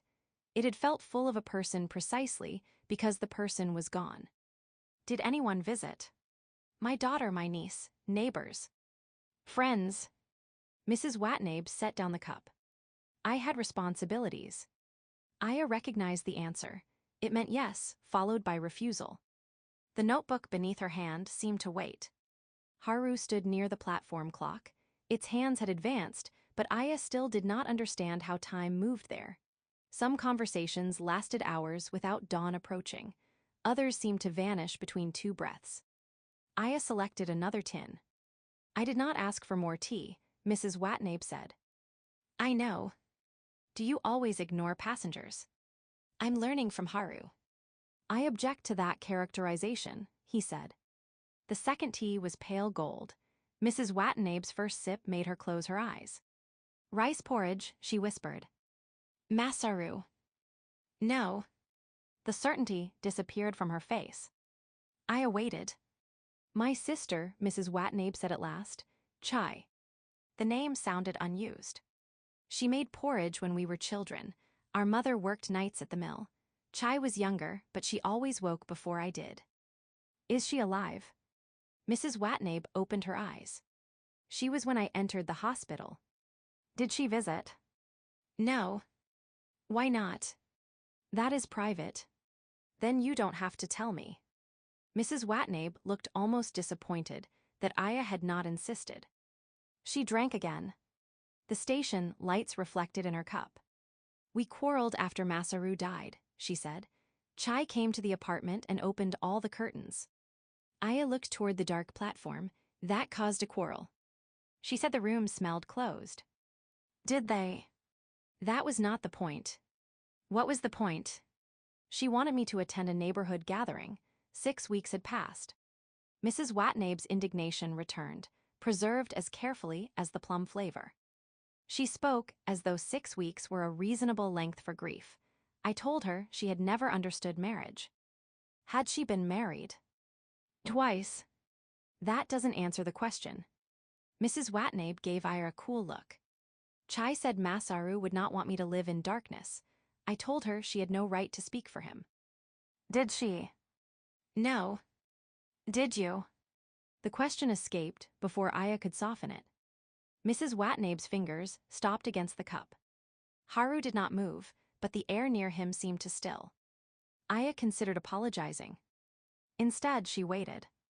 I knew him better than anyone, Mrs. Watnabe said. That isn't what I asked. You are impertinent. I've been told I'm difficult in a way adults approve of. Mrs. Watnabe stared at her. Then, unexpectedly, she laughed. It was a small, dry sound, but it changed her face. Masaru would have liked you, she said. He enjoyed people who annoyed me. Aya poured more tea. Mrs. Watnabe continued. Chai had returned the next week with groceries. Fumiko refused to open the door. After that came letters, telephone calls, and invitations to holidays. Some she ignored. Others she answered with short notes claiming to be busy. Were you busy? Aya asked. I kept the shop. For 20 years. It required work. And after you sold it. Mrs. Watnabe looked toward the train. I arranged Masaru's belongings. For 12 more years. There was a great deal. Aya could hear the shape of those years. Drawers opened and closed. Scarves folded. Tools polished. A dead man's possessions arranged so carefully that no living person could move among them without disturbing the proof of devotion. Chai kept trying, Aya asked. Until 3 years ago. What happened 3 years ago? She stopped. The simple answer carried more pain than anything Mrs. Watnabe had said about Masaru. Why? I don't know. Did you ask? No. The pale tea had begun to cool. Mrs. Watnabe looked down at the fused umbrella. Chai gave me this, she said, the year after Masaru died. Why an umbrella? She said I could not remain inside forever. The fabric was patterned with tiny white birds, barely visible beneath the dust.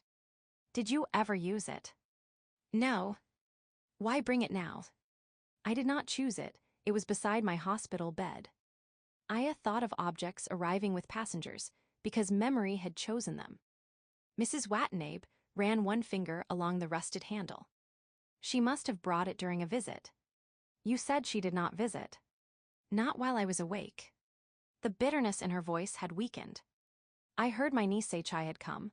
I pretended to be asleep. Why? Mrs. Watnabe did not answer. Aya already knew. Opening her eyes would have required accepting that Chai had continued loving her despite years of refusal. Anger was easier when the other person remained an intruder. A gust moved along the platform. The train windows flickered. In the nearest carriage, an empty seat became visible beneath a small lamp. Mrs. Watnabe rose. Masaru. No figure appeared beside it. She walked to the window. The seat remained empty. Her shoulders lowered. He is not here. Aya followed, but stopped beside the tea stall. No, she said. Mrs. Watnabe pressed one hand to the glass. He promised. Haru approached. The seat may be his. Then where is he? Farther along. Why would he leave? Perhaps he believed you could follow. Mrs. Watnabe turned on him. I spent 32 years following. No, Haru said gently. You spent 32 years standing where he left you. The word seemed cruel until Aya saw Haru's face. There was no accusation in it. Mrs. Watnabe's anger rose, found nothing to strike, and became grief. She sank onto the bench beneath the window. I loved him, she said. No one has said otherwise, Haru replied. I did everything for him. Yes. I kept the apartment, I kept the shop. I remembered every word. Yes. Then why is he not here? Haru looked toward the empty seat. Perhaps because love is not proven by remaining wounded. Mrs. Watnabe covered her face.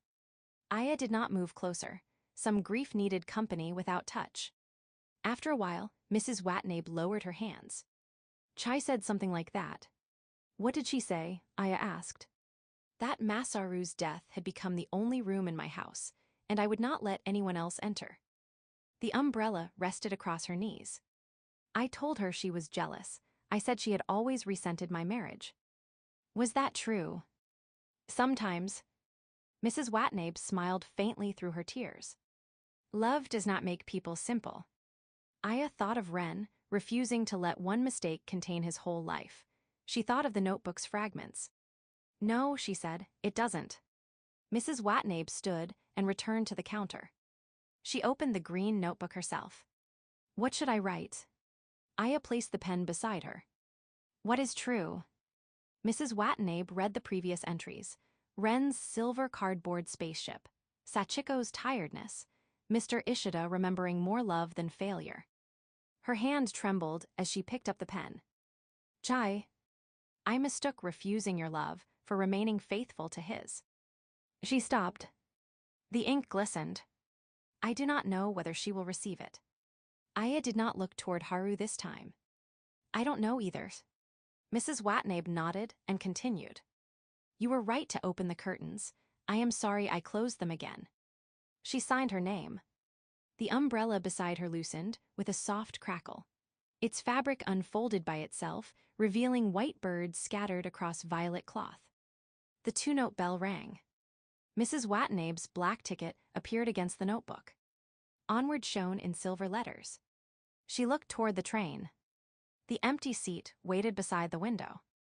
No one is there, she whispered. Not yet, Aya said. Or not where you can see, Haru added. Mrs. Watnabe lifted the open umbrella, though no rain fell beneath the roof. She walked toward the train with measured steps. At the door, she turned back. Do not allow the cups to stain, she told Aya. I won't. And open the curtains. There aren't any. Then you have one less excuse. She boarded. The carriage door closed. Mrs. Watnabe sat in the empty seat. For several moments, she was alone. Then the cushion beside her lowered slightly, as though someone invisible had taken the place. Mrs. Watnabe turned. Her expression changed from uncertainty to astonishment. A shadow appeared in the glass beside her, faint at first. The outline of a man's shoulders, a wool scarf frayed at one end, and a hand resting on the seat between them. She placed her hand over his. The train began to move. As the carriage passed, another reflection appeared briefly in the window. An elderly woman standing beneath an open umbrella patterned with white birds. Aya thought. But the reflection belonged to the living world, and whether Mrs. Watnabe saw it, Aya could not tell. The train disappeared into the tunnel.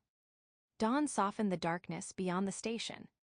Aya returned to the stall and touched the message in the notebook. I thought her unfinished business would be Masaru, she said. So did she, Haru replied. Did he wait? Yes. Aya looked toward him. You knew. I knew someone had. That is deliberately vague. It is precisely vague. Aya closed the notebook. Was the empty seat an invitation? What else could it have been? Evidence that he wasn't there. Absence and invitation sometimes resemble one another. Aya considered the platform bench, the open train door, and all the room's grief left empty. When my grandmother died, she said, I started sorting her apartment before the funeral. Haru waited. I thought it would help my parents. Did it? Some of it. And the rest. Aya pictured herself labeling boxes while her mother sat in the kitchen, holding one of grandmother's cups. The rest kept me from sitting down. Haru's expression softened. The platform lights dimmed. Before the stall returned to ruin, Aya opened the lower cabinet. She found a folded cloth she had never seen before, patterned with tiny white birds. She spread it beneath the cups. Then the lamps went out. Her phone regained its signal. 4:56 p.m. Only 4 minutes had passed. Aya locked the stall and crossed the platform. At the footbridge, she glanced back. For an instant, someone sat on the bench beneath the station sign. A woman, perhaps, or a shadow shaped by the late afternoon sun. Beside her was an empty place. Aya did not find it frightening. She continued toward home. Behind the locked stall door, the green notebook opened beneath an unseen hand. No name appeared on the next page. Only a line of ink formed across the paper. Tonight, the train will arrive with no passenger willing to leave it. Chapter 6. Rain on the station roof. The sentence remained in the notebook all day. Tonight, the train will arrive with no passenger willing to leave it. Aya read it when she unlocked the tea stall after school. She read it again after wiping the counter and a third time after filling the kettle. No name appeared beneath it. No final message waited on the next page.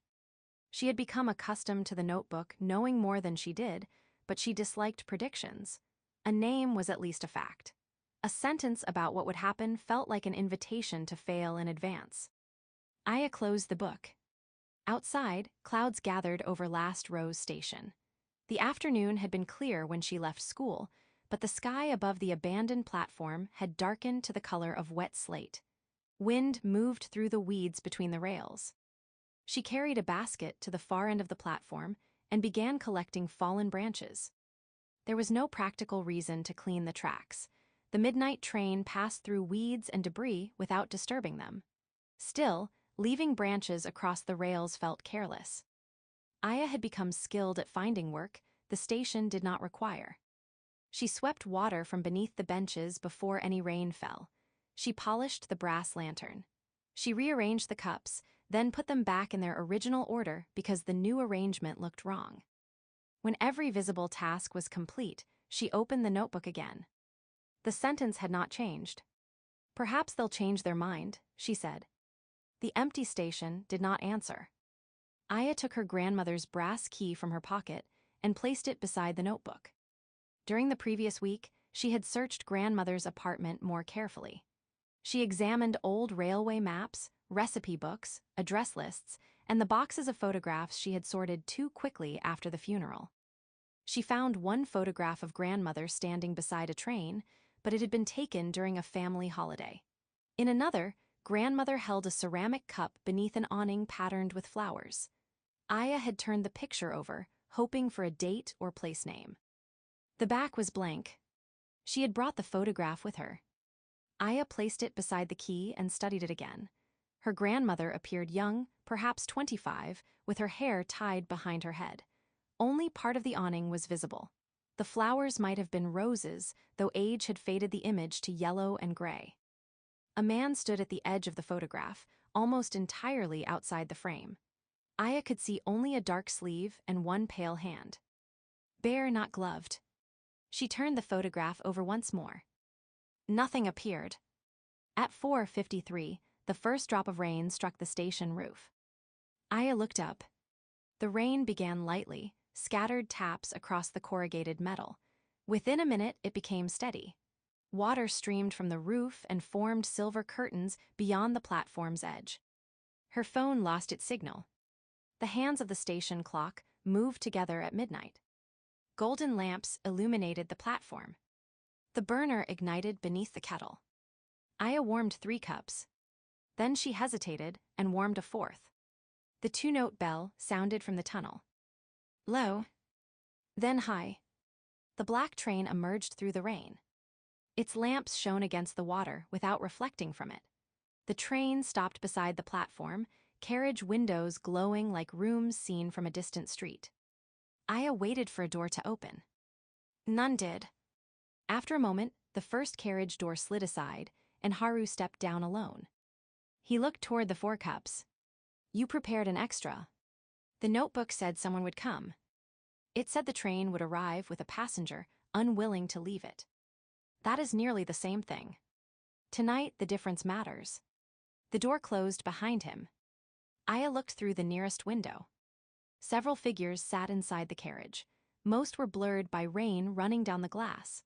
One shape stood in the narrow corridor, too far back for Aya to see a face. Which one is supposed to come out? Haru adjusted the cuff of one white glove. The passenger knows. And you. Yes. Who are they? It does not matter until they step onto the platform. It matters to me. That is not always the same thing. Aya picked up the green notebook. Why warn me if nothing can be done? Haru looked at the sentence. The notebook does not issue warnings. What would you call that? An account of something that had not happened yet. The station is not precise about tense. Aya frowned at him. Rain struck the roof hard enough to make conversation seem private, though they were the only 2 people on the platform. Haru walked to the carriage door and stood facing it. The figure behind the glass did not move. Are you going to invite them out? Aya asked. I already have. When? Before the train arrived. And they refused. They remained silent. Aya came around the counter. Perhaps they didn't hear you. They heard. Then ask again. Haru turned toward her. The invitation remains. Aya waited for him to do something else. He did not. The kettle began to whistle. She returned to the stall and poured the 4th cup. Steam rose from it before an empty stool. If they smell the tea, they may come out. They may. Do you know what kind they need? No. You always say that.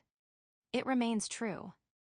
Aya carried the cup to the edge of the platform and set it on the ground beside the closed carriage door. A face appeared briefly in the window. Aya saw a pale forehead and the suggestion of dark hair. Then the passenger stepped back into shadow. I saw them. Haru nodded. Were they young? Age becomes difficult to judge here. You judge mine accurately. You arrived wearing a school uniform. That is not the same. No. Aya crossed her arms. What happens if they don't come out before dawn? They continue with the train. Then why stop here?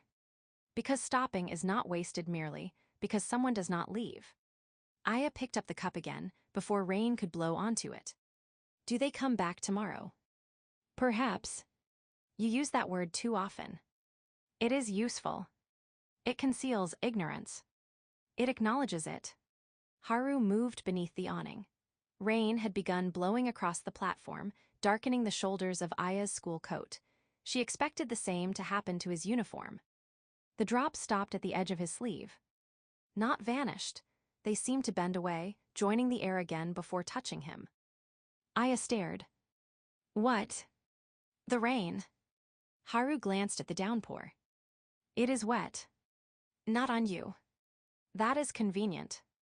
Why doesn't it touch you? Perhaps the rain is polite. Aya walked closer. She lifted one hand toward his sleeve, then stopped. May I? Haru looked at her fingers. You are asking permission after interrogating me for several nights. Questions don't leave fingerprints. Something almost like amusement crossed his face. Aya touched the fabric at his shoulder. It was dry and cold. She withdrew her hand. Are you dead? Haru's expression closed. Conductors do not discuss their tickets. That isn't a denial. No. Did you have a life before the train? Yes. The direct answer startled her. Where? Somewhere else. When? Before. She stared at him. You did that deliberately. Yes. Aya returned to the stall, irritated by the small victory he had given her only to take back. The rain intensified. For several minutes, neither spoke. Haru collected the cups from the drying cloth and polished them with slow, careful movements. Aya watched him turn each cup in his gloved hands. You never remove those, she said. The cups. The gloves. No. Why? They are part of the uniform. You could remove them when you aren't working. I am always working. That sounds terrible. It is familiar. Aya opened a cabinet and handed him another stack of cups. Haru accepted them. They worked in silence. The station roof magnified the rain into a continuous roar. Somewhere beyond the platform, water rushed through the drainage channels and spilled into the weeds. The black train waited without releasing steam or vibration. From the window, the hidden passenger watched them. Aya sensed the attention even when she could not see the figure. She began cleaning cups that were already clean. After the third, Haru said, You have polished that one twice. There may have been a mark. There was not. Aya set it down. Why did my grandmother leave me the key? Haru continued drying a cup. She wished you to have it. I know that. Then you know why. No, I know what she did. Haru arranged the cup on the shelf. Aya placed the old photograph on the counter. His hand stopped. The pause was brief but unmistakable. You recognize this. Haru looked at grandmother's younger face. I recognize her. And the place. Yes. Is it here? Yes. Aya felt the answer in her chest. My grandmother knew the stall. She did. Did she work here? Haru's gaze remained on the photograph. She knew it. That is not what I asked. No. Why won't you tell me? Because her relationship to the station belongs to her story. She's dead. That does not make the story mine. Aya's frustration sharpened. She left me a key without explaining anything. She sent me into a station for dead people. Whatever this was to her, it has become my problem. Haru lifted his eyes to hers. Is that how you think of it? Aya looked toward the train. The figure behind the glass had disappeared again.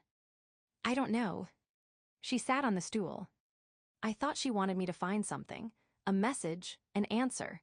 Maybe she expected to arrive on the train. Do you expect her? I did. And now? Aya rubbed one thumb across the edge of the brass key. Now I don't know whether I want her to.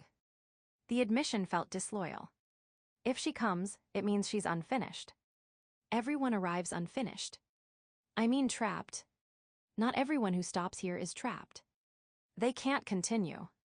For a time, Aya looked at the notebook. Mr. Ishida had remembered his sister. Sachiko had admitted she was tired. Ren had preserved a cardboard spaceship. Mrs. Watanabe had opened a path toward the sister she refused to see. Each had left because Aya helped.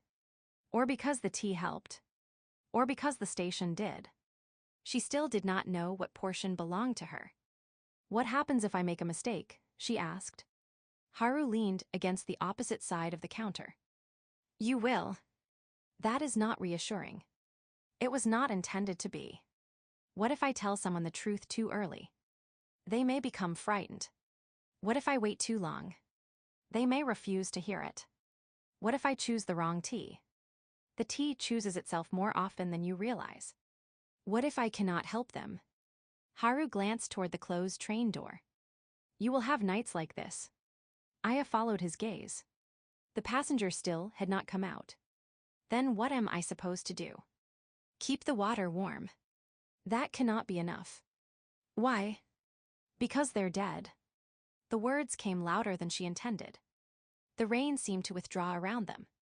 They have one chance to remember whatever brought them here. One night before dawn, they need someone who knows what to say. No, Haru said. Aya looked at him. They need someone who will not leave merely because she does not know what to say. The kettle shifted softly on the burner. Aya turned away. Her grandmother's final weeks returned with painful clarity. The hospital room, the oxygen tube, the paper cup of bad coffee Aya kept forgetting to drink. Nurses entering with charts and medications, her mother crying in the corridor. Aya had researched everything. She read about oxygen levels, medication side effects, cardiac function, and the signs of approaching death. She recorded questions for the doctors. She corrected a nurse who mispronounced grandmother's name. None of it had changed the outcome.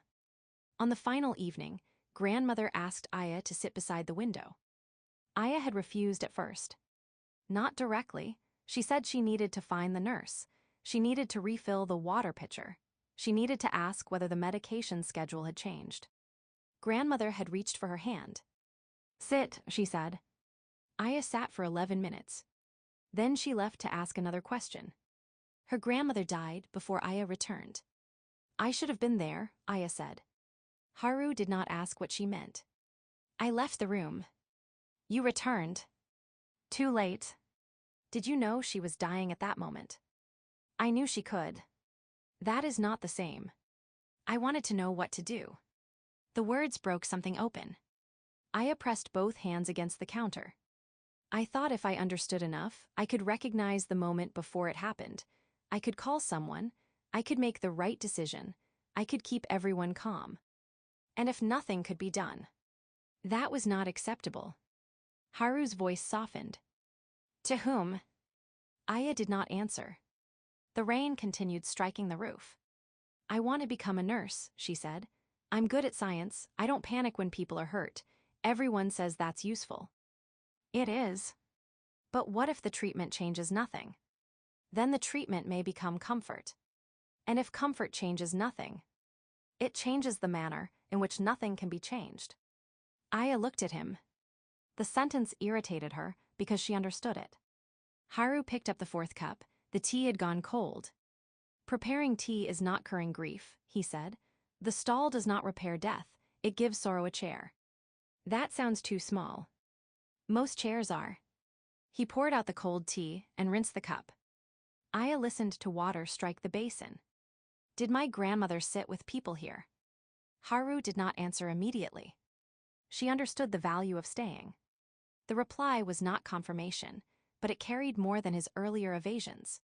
Aya looked at the photograph. The bare hand at the edge of the frame might have belonged to anyone. Was that you? Haru followed her gaze. No. Aya had expected ambiguity. The clear denial surprised her. Who was it? I don't know. You admit ignorance. Frequently. You disguise it well. It is part of the uniform. The rain weakened slightly. Aya smiled before she could stop herself. Haru placed the clean cup upside down beside the others. Do you ever eat? She asked. No. Drink? Occasionally. I've never seen you. You watch the passengers. Do you sleep? No. Where do you go between stations? Through. Through what? The places between stations. She waited for more. There was none. Do you have friends? Haru became very still. Aya regretted the question. Before she could withdraw it, he answered. I have known many attendants. That is not the same. No. The train windows glowed behind him. Aya thought of all the people who might have stood behind this counter before her. Her grandmother, perhaps. Others whose names remained only in messages no one had delivered. Do you miss them? She asked. Yes. The word was almost lost beneath the rain. Aya looked down. She had wanted an answer and did not know what to do with one. From inside the train came a faint sound. One knock against the glass. Aya and Haru turned. The passenger stood behind the nearest window. Aya could see only a silhouette. One hand rested against the glass. She moved toward the carriage. Haru caught her wrist. His glove was cold. Wait. They're ready. No. They knocked. They wish to be heard. What is the difference? Tonight, everything. The silhouette remained behind the glass. Aya stepped as close as Haru allowed. I made tea, she called. The passenger did not move. You don't have to talk. Rainwater crossed the window between them. You don't have to come out tonight. Haru released her wrist. Aya continued. But the light will be here. The hand lowered from the glass. The passenger stepped backward into the carriage darkness. A moment later, the two-note bell rang. The train doors remained closed. Its wheels began to move. Aya watched the window pass. For an instant, she saw a face, young or old, male or female, she could not tell. Only the eyes were clear. They were looking at the tea stall. Then the final carriage entered the tunnel. The rain stopped. Dawn appeared beyond the station roof as a thin silver line. Aya stood beside the untouched cup. Will they return? She asked. Perhaps. She glanced at Haru. He almost smiled. Aya lifted the cup and carried it back to the stall. I still hate that word. You use it more often now. That is your fault. Perhaps. She gave him a look. Haru extinguished the brass lantern. Before the station returned to ruin, Aya opened the green notebook. No message appeared beneath the account of the night. No passenger name formed. Instead, a small drawing emerged on the blank page. A child's hand had drawn 4 cups in uneven black lines. 3 sat together beneath a lamp. The 4th waited beside a closed train door. Aya touched the edge of the paper. When she looked up, Haru was already walking toward the tunnel. Did they draw this? She called. He paused beneath the arch. Not every message is written after departure. Then he vanished into the darkness. The golden station lamps went out. Dust returned to the shelves, the train tracks filled with weeds. Aya's phone regained its signal. 4:55 p.m. 2 minutes had passed. Aya closed the notebook and packed away the photograph of her grandmother.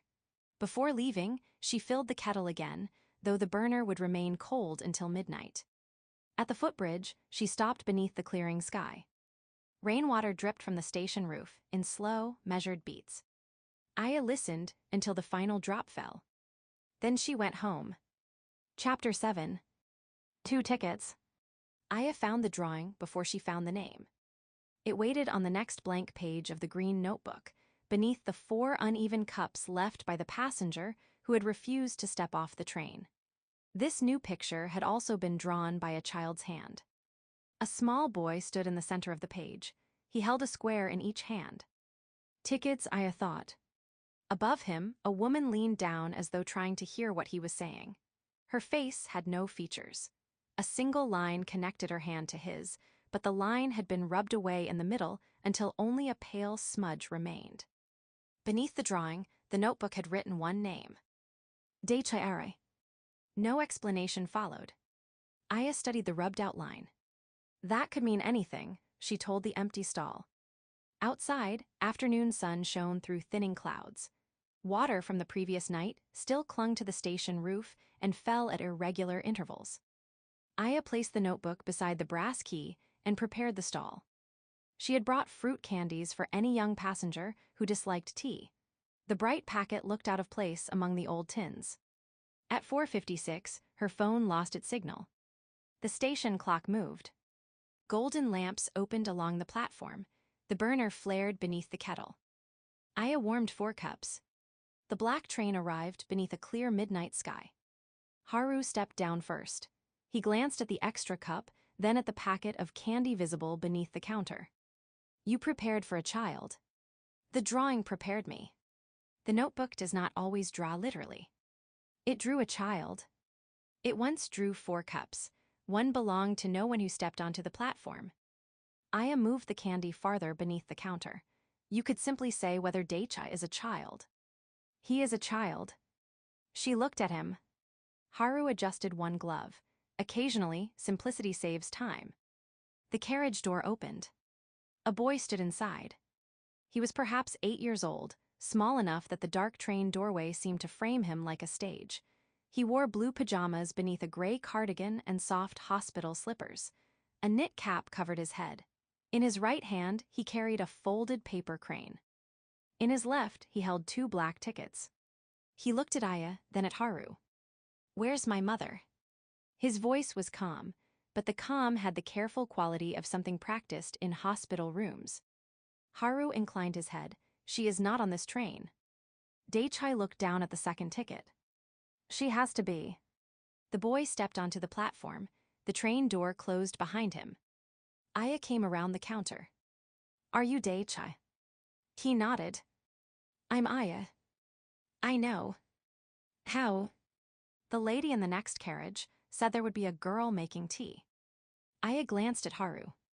"Passengers discussed the station," he said. "What did she say about me?" "That you ask too many questions."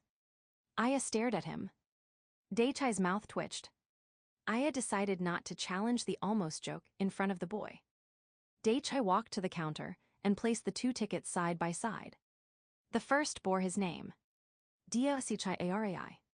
Beneath it was the date of his death. The second ticket read, Miho Arai. No date appeared beneath the name. No destination had been printed on either card. "My mother is alive," Daichi said. Aya looked at the second ticket. "Then why do you have hers?" "So she can come with me." Haru stood near the railway lantern. "Living passengers cannot board this train."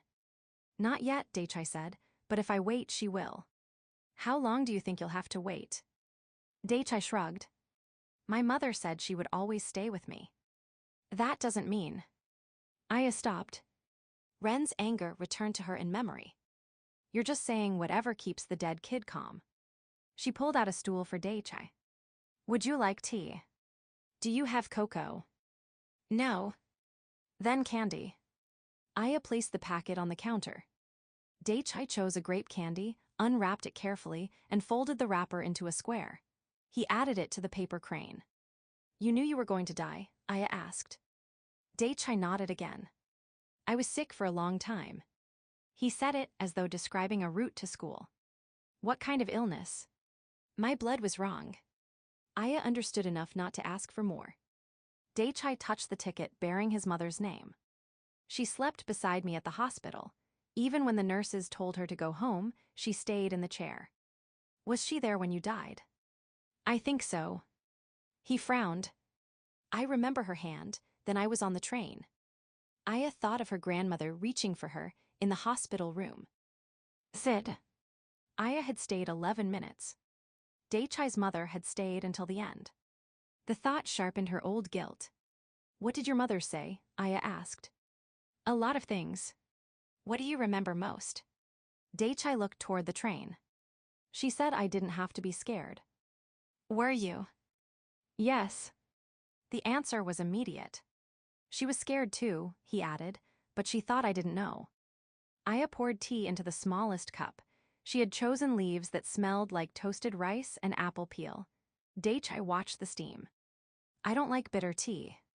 "I don't know what it will taste like to you." "That's a bad way to run a tea shop." "I'm still learning." He took a careful sip. His eyes widened. "Medicine." Aya tasted her own cup, warm apples and honey. "What kind?" "The pink one. The nurses said it tasted like strawberries, but it didn't." He drank again. "And soap?" "Hospital soap." Daichi nodded.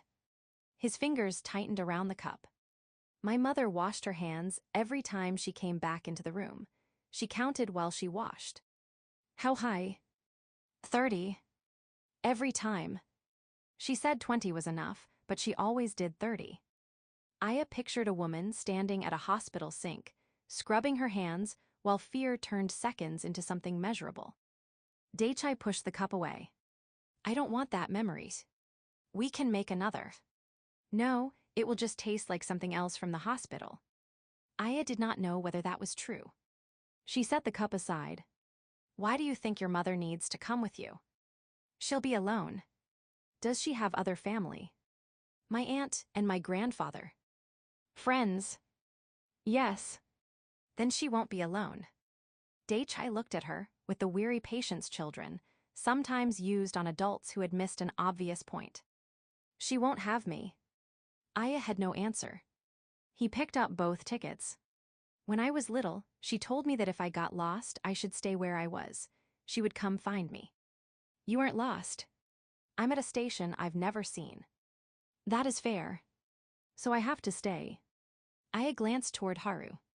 He had warned her that the passenger knew why the train had stopped. He would not tell her how to undo the knot. Could your mother use the ticket now? Aya asked. No. Then what does waiting accomplish? It means I don't leave her. The words reached the part of Aya that still stood beside her grandmother's empty hospital bed. She understood him too well. Perhaps that was why her next thought seemed reasonable. He could remain for a while, she said to Haru. Daichai looked at her with sudden hope. Haru did not. For how long? He asked. Until he's ready. He has told you what readiness means to him. Until his mother dies. Aya flinched. Daichai did not. Yes, the boy said, then we can go together. Haru's gaze remained on Aya. His mother may live 50 years. I can wait, Daichai said. You may not remain as you are, Haru replied. Daichai looked down at his hospital slippers. Aya remembered the figure beyond the last platform lamp. A passenger who had waited long enough to become almost indistinguishable from the dark. What happens to people who stay? She asked. Haru's answer was quiet. They become more attached to what they are waiting for and less able to recognize it when it arrives. That doesn't make sense. Waiting can preserve love. It can also preserve fear. After enough time, the two become difficult to separate. Daichai folded the grape wrapper again, pressing his thumbnail into the crease. My mother said she would come. She may, Haru said. Then I should be here. Perhaps she will not need you to remain here in order to find you. How do you know? I do not. Daichai looked angry for the first time. Then you don't get to tell me to go. Haru bowed his head. No, I do not. The boy turned to Aya. You think I should stay? Aya looked at the 2 tickets. She thought of Mrs. Watanabe spending 32 years proving love through refusal. She thought of the empty seat that became an invitation only when she agreed to move toward it. Daichai was not Mrs. Watanabe. He was a child, and his mother was living. That made the ache harder, not simpler. I think your mother loves you, Aya said. I know. I think leaving without her feels like abandoning her. Daichai nodded.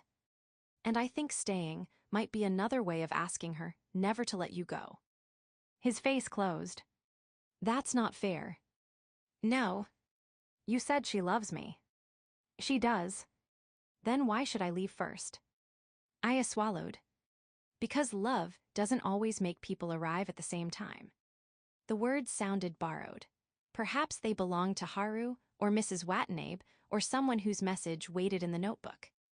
Daichai picked up his ticket and stared at the blank destination. What if she thinks I was scared? Were you? Yes. Then she probably knows. What if she thinks I was alone? Were you? Daichai's fingers moved over the edge of the card. No. Then what do you want her to remember? He did not answer. The platform clock advanced. Aya opened another tea tin.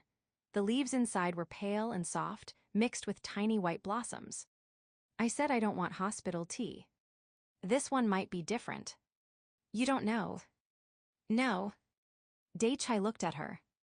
Aya added, "That is becoming my most reliable answer." He considered this, then gave her the smallest nod. Aya poured. Daichai lifted the cup and smelled it before drinking. His expression changed. Laundry. Hospital laundry. Number home. He took another sip. My blanket, the yellow one. Aya waited. My mother washed it before every hospital stay. It never smelled the same after the first night. What else? Sunlight. The boy closed his eyes. She hung it on the balcony. I could see it from the kitchen. It looked like a flag. The second black ticket began to tremble on the counter. Daichai opened his eyes. My mother wrapped me in it when I came home after the first treatment. I was cold even though it was summer. He pressed both hands around the cup. She cried into my hair. What did she say? She said she wished she could take it for me. The ticket bearing Miho Arai's name lifted slightly, as though caught by a breeze. Daichai reached for it. Aya placed her hand over the card first. Did you want her to take the illness? Yes. No. Why not? It would hurt her. But she wanted to share it. She couldn't. The answer carried a child's understanding of an unfair fact. Aya looked at him. Maybe this is like that. Daichai's eyes filled. No. Your mother wanted to go with you because she loves you. No. But she couldn't take your illness, and she can't take your ticket. She can later. Yes. Then I can wait. Aya removed her hand from the second card. You can. Haru looked toward her. Aya continued before he could speak. But I don't think she asked you to. Daichai stared at the tea. She said we would always be together. What else did she say? He shook his head. Aya waited. The white flowers moved in the steam. At last, Daichai whispered, she said I didn't have to stay for her. The second ticket went still. When? The last night. He closed his eyes. She knew I was tired. I kept trying to wake up because she was crying. She held my hand and said I could rest. The boy's shoulders began to shake. She said she would be sad, but it wasn't my job to make her not sad. Daichai opened his eyes. I thought she only said it because she was scared. She was scared. Then maybe she didn't mean it. People can mean something while they're scared. Haru stepped closer to the counter. Courage is not the absence of fear, he said. Sometimes it is refusing to make another person carry your fear for you. Daichai looked at his mother's ticket. What do I do with it? Aya took a fresh cup from the shelf. Make tea for her. She isn't here. No. She can't drink it. No. Then what's the point? Aya set the cup beside his. Prepared tea is still an invitation, even when the person arrives later. Daichai looked at the empty cup. Aya guided him through the steps. He warmed it with hot water, measured the pale leaves, and waited for the kettle's voice to soften. His hands were careful and serious. What did your mother drink? Aya asked. Coffee. That is inconvenient. She drank tea when she had a cold. What kind? Anything with honey.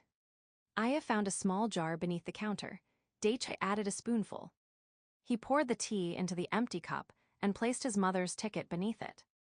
Steam gathered over the black card. The printed name blurred. Miho Arai disappeared first. The borders dissolved next. The entire ticket thinned into gray light and rose through the steam until nothing remained on the counter. Daichai stared at the empty place. Did I lose it? Haru answered. No. Where did it go? Where promises wait without becoming chains. Aya looked at him. That was suspiciously poetic. I have had a long night. Daichai picked up his own ticket. Silver letters had appeared beneath his name. Onward. The two-note bell rang. The train door opened. Daichai did not move. Aya crouched so they were nearly eye level. Your mother will be sad, she said. I know. You cannot fix that for her. I know. She will also remember the yellow blanket. Daichai looked at the paper crane in his hand. And the grape candy. If you want. He placed the folded wrapper inside the crane's wings. "Can this stay here?" Aya nodded. "I'll carry it." He held out the paper crane. Aya accepted it. Daichai turned toward the train. At the door, he looked back at the empty cup of tea. "Will it stay warm?" The steam had not lessened. "Yes," she said. This time, she felt no uncertainty in the answer. Daichai boarded. Through the window, he took a seat beside an older woman who moved to make room for him. She tucked a blanket around his shoulders. It was yellow. The train began to move. Daichai pressed one hand to the glass. Aya lifted the paper crane. He smiled. Then the final carriage entered the tunnel. Silence settled over the platform. Aya placed the crane beside the green notebook. "I nearly told him to stay," she said. "Yes. You could have stopped me." "No." "Why not?" "Because if I make every judgment for you, the stall will have 2 conductors and no attendant." Aya looked at the empty cup prepared for Miho. "Do you think she felt anything?" "I do not know." "Would you say perhaps?" "Perhaps." Aya sighed. Haru touched the cup's rim with one gloved finger. The living sometimes feel warmth without knowing where it comes from. Before Aya could ask what he meant, the station lamps began to dim. She lifted the cup to empty it. Something lay beneath it. A new drawing. The paper was dry despite the tea. Daichai had drawn the stall in thick pencil lines. Aya stood behind the counter holding the kettle. Haru waited beside the train. Between them stood a third person. The figure wore an apron and held the brass key. Aya looked toward Haru. "Who is this?" He studied the drawing. "I do not know. You said the notebook doesn't always draw literally." "That remains true." The third attendant had no face, only a circle beneath dark hair. Aya turned the page over. On the back, in a child's handwriting, were 4 words. "She comes after you." The golden lamps went out. Daylight returned to the ruined station. Haru had vanished. Aya stood alone with the drawing in one hand and Daichai's paper crane in the other. Her phone regained its signal. 4:57 p.m. Only 1 minute had passed. Aya placed the drawing inside the green notebook. She set the paper crane on the shelf above the cups, where it could watch the empty place beside the kettle. Then she locked the stall and walked toward the footbridge. Behind her, the prepared cup continued to steam. Chapter 8. The conductor without a face. The photograph appeared before the passenger did. Aya found it tucked between Daichai's drawing and the next blank page of the green notebook. It had not been there when she closed the stall the previous evening. The photograph was small, its edges softened by age. It showed a railway crew standing beside a steam locomotive beneath a station sign, almost entirely hidden by smoke. 8 men wore dark uniforms and caps. Their faces had faded into pale gray ovals, but one man near the center remained clear enough to recognize. Aya brought the picture closer to the window. He was broad-shouldered, perhaps 30 years old, with heavy eyebrows and a square jaw. One hand rested on the locomotive. The other held a signal lantern. Someone had written a name beneath him in blue ink. Tetsuo Kanda. At the edge of the group stood a younger railway worker. His uniform was too large through the shoulders. A silver watch chain crossed his vest. His body remained visible, but his face had been scratched away so violently that the paper had nearly torn. Aya stared at the watch chain. She removed Daichai's drawing from the previous page. "She comes after you." The faceless young worker in the photograph did not appear to be the girl Daichai had drawn, but the 2 discoveries felt connected by their refusal to explain themselves. Aya turned the photograph over. On the back, the notebook, or whatever force used it, had written one sentence. "He remembers the tunnel differently every time." The station stood silent around her. It was late afternoon. Sunlight lay across the abandoned tracks, and cicadas called from the trees despite the coolness gathering beneath the platform roof. The black train would not arrive for several minutes, perhaps several hours, depending on which clock Aya trusted. She searched through the older pages. No Tetsuo Kanda appeared among the messages. She looked again at the scratched face. "Haru," she whispered. The photograph offered no answer. Aya placed it beside the brass key and prepared the stall. She arranged the cups, filled the kettle, and set Daichai's paper crane on the shelf where she had left it. The small paper bird leaned toward the counter as if listening. At 4:58, Aya's phone lost its signal. The station clock reached midnight. Golden lamps bloomed beneath the roof. The burner ignited. The two-note bell sounded from the tunnel. Low. Then high. The black train arrived. Haru stepped onto the platform. Aya had placed the photograph directly in the center of the counter. His eyes found it immediately. He stopped. You know him, Aya said. Haru did not approach. I know many railway workers. You know this photograph. His gaze shifted to the scratched figure. Where did you find it? In the notebook. That was not my question. It was between 2 pages. Haru looked at her. Aya folded her arms. You do that constantly. I thought I'd try it. It requires more restraint than you possess. Who scratched out the face? I do not know. Is it you? The train door opened behind him before he could answer. An old man stood in the doorway. He was taller than the man in the photograph, but far thinner. His back had curved with age, and his gray railway uniform hung loosely from his shoulders. He wore no hat. A red signal flag had been folded beneath one arm. The moment he saw Haru, the flag fell. Shun. The name crossed the platform like a thrown stone. Haru did not move. The old man descended the steps too quickly. One foot slipped, and Aya came around the counter, but he caught himself against the train. Shun Takamori, he said. Haru's expression gave nothing away. You've mistaken me for someone else. No. The old man's hands began to tremble. No, I haven't. He took one unsteady step closer. His eyes searched Haru's face with an intensity that made Aya feel as though she were witnessing something private. You haven't changed. Haru lowered his voice. Passengers often see familiar faces at the station. You still have the scar. The old man pointed beneath Haru's left eye. You got it when the brake cable snapped at River Junction. You were 20. You lied and said a branch struck you because you didn't want the foreman to know you had been climbing beneath the carriage. Aya looked at the faint scar. Haru's eyes did not leave the passenger. What is your name? He asked. The old man recoiled as though struck. You know my name. The station requires you to speak it.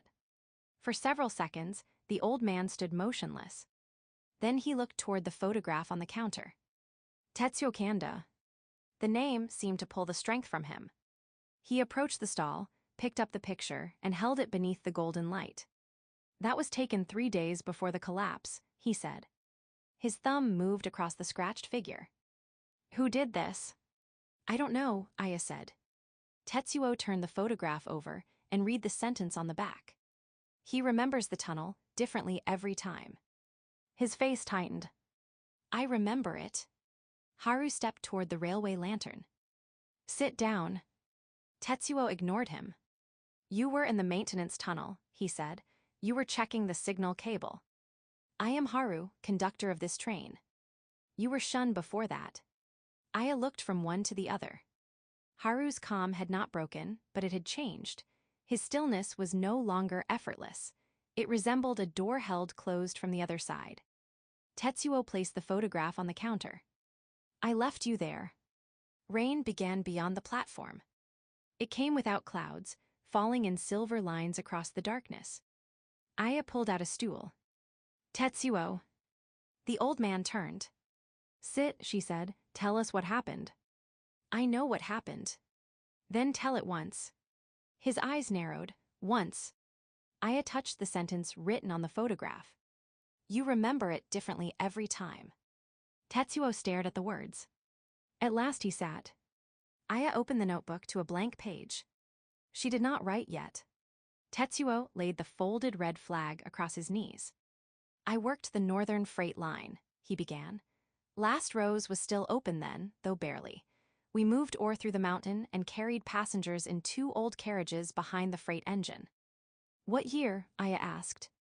1968. Haru stood beneath the lantern, his face partly shadowed. There had been rain for 6 days, Tetsuo continued. The slopes were unstable. We reported water in the tunnel, but the company refused to close the line. They said delays would cost too much. His mouth twisted around the old anger. I was senior brakeman. Shun handled signals and track inspection. He looked directly at Haru. He was 21, too serious, always checking his watch as though the trains would apologize if he caught them running late. Haru did not respond. Aya prepared tea while Tetsuo spoke. She chose a tin whose leaves smelled of smoke and pine resin. The passenger service entered the eastern tunnel at 9:14, Tetsuo said. I know the time because the clock stopped when the first rock struck. Where were you? In the second carriage, Shun was ahead in the maintenance passage. The kettle changed its voice. Aya poured. Tetsuo lifted the cup and drank, without asking what it contained. His eyes closed. Coal, he said, wet rope, blood. Aya sat across from him. What happened after the rocks fell? The engine passed the weak section. The first carriage did not. Stone came through the roof. The coupling broke and the rear carriages rolled backward. Tetsuo's hand tightened around the cup. People screamed. The lamps went out. We could hear water entering somewhere beneath the tracks. He described the tunnel in fragments. Splintered seats, broken glass, a child pinned beneath luggage, the conductor with his shoulder dislocated, passengers trying to climb through the carriage windows into the maintenance passage. I had the red signal lantern, Tetsuo said. I led them east because the western entrance had collapsed. How many people? Aya asked. 32. And you brought them out. 31. The number landed quietly. Tetsuo looked at Haru. Shun was still inside. Aya poured more tea. Tetsuo's first version came quickly. He had heard Shun calling from behind a fallen beam. Tetsuo tried to lift it but could not. Water rose around their ankles. The remaining passengers were panicking. Shun ordered him to lead them out. I promised I would return, Tetsuo said. He told me not to. Did you? Aya asked. Did I what? Return. Tetsuo drank. His expression shifted. No. The word sounded less certain than the story before it. The eastern passage flooded after we reached the surface. No one could go back. He turned toward Haru. I should have stayed. Haru's voice was calm. And the passengers. Someone else could have led them. Who? The conductor. You said his shoulder was dislocated. The engineer. Where was he? Unconscious. Then who? Tetsuo looked away. Aya understood what Haru was doing. He was not defending himself. He was opening the shape of the decision Tetsuo had compressed into a single accusation. Tetsuo set down the cup. That is one version, he said. Aya glanced at the photograph. What is another? The old man's fingers moved across the folded flag. In another, Shun never told me to leave. The rain sounded louder. I remember him asking me not to go. I remember his hand around my wrist. Haru's gloved hands remained at his sides. I remember pulling free, Tetsuo continued. I remember seeing fear in his face. He looked up. Your face. Haru did not confirm it. Tetsuo's voice rose. Say something. I am listening. You were there. I am here. That is not what I asked. Aya recognized her own frustration in him. Tetsuo stood. Tell me I did what you asked. Tell me you ordered me to save them. Haru said nothing. Or tell me I abandoned you. Still nothing. Tetsuo struck the counter with one palm. I have carried both memories for 58 years. The cups rattled. In one, I obeyed you. In the other, I chose myself. Haru looked toward the black train. Which memory do you believe tonight? That is why I came here. No, Haru said. You came because neither memory has allowed you to continue. Tetsuo's face twisted. Then give me the truth. I cannot. You won't. That may also be true. I arose. That isn't fair. Haru looked at her. He recognizes you, she said. He knows the scar. He knows details no stranger could know. He recognizes someone. You could tell him whether he is right. If I told him I was Shun and forgave him, what would he learn? That he was forgiven. Or that peace can be obtained only when another person gives the correct answer. Tetsuo stared at him. Haru continued. If I told him he was mistaken, what would become of the man he remembers leaving? Tetsuo's shoulders lowered. Aya felt anger sharpen inside her. You're turning this into a lesson because you don't want to answer. Perhaps. There's that word again. You wish his peace to depend upon my identity, because then the problem becomes simple. It is simple, either you are Shun or you are. Identity may be simple, guilt is not. Aya opened her mouth, then stopped. Tetsuo returned slowly to his seat. His second cup had cooled. Aya poured it out and prepared another tea. This one came from a tin she had never opened. The leaves were small and gray-green. Their scent reminded her of stone after rain. Tetsuo drank. His face softened. I remember the surface, he said. What about it? Aya asked. The passengers were outside the tunnel, covered in mud. Crying, one woman kept asking where her husband was. I had carried her son out, but her husband was still inside. He pressed both hands around the cup. She thanked me for saving the boy and cursed me for leaving the man. Both were true, Aya said. Tetsuo nodded. For years, people called me a hero. The railway gave me a medal. Newspapers printed that photograph. He touched the scratched face. I hated them for it. Why? Because they wanted one story. Brave worker saves 31 passengers. They did not want to hear about Shun. Did you speak about him? At first. And later. I stopped. The red flag slid from his knees to the platform floor. I married, had children, became station master. Every anniversary, I visited the tunnel entrance. Sometimes I remembered Shun telling me to go. Sometimes I remembered him begging me to stay. Did either memory change what happened? Aya asked. No. What happened? Tetsuo looked toward the rain. I led 31 people out. And I left one person behind. The words existed together, without one canceling the other. Tetsuo closed his eyes. I wanted the first truth to make me innocent, and the second to make me honest. What if neither makes you complete? Aya asked. He opened his eyes. She thought of Ren's cardboard spaceship and Mrs. Watnabe's closed curtains. One moment cannot contain everything you were, she said, even if it was the worst moment. Tetsuo looked toward Haru. I still need to know whether he forgave me. Haru came to the counter. He removed his pocket watch and placed it beside the photograph. The silver chain matched the one worn by the scratched railway worker. Aya held her breath. Haru did not remove his gloves. He did not claim the name Shun Takamori. He simply said, the man in the tunnel knew that 31 people were waiting behind you. Tetsuo's eyes filled. Did he tell me to go? I do not know what words he used. You were there. Haru's face remained unreadable. I know what the choice contained. Tetsuo looked down at the watch. What did it contain? Love for the person you could not carry, responsibility for the people you could, fear, urgency, survival, failure, courage. Haru paused. No honest memory would contain only one. Tetsuo covered his face. The rain continued. Aya did not ask him to stop crying. She warmed the tea again and waited. When Tetsuo lowered his hands, he looked exhausted but no longer divided. I am sorry, he said to Haru. Haru bowed his head. Tetsuo waited for forgiveness. None came. After a moment, the old man nodded as though he finally understood that the apology had not been a question. He opened the green notebook. Aya placed the pen beside him. Tetsuo wrote slowly. I brought 31 people into the light. I left Shun in the tunnel. Both are true. I have carried the dead as a punishment when I could have carried them as people I loved.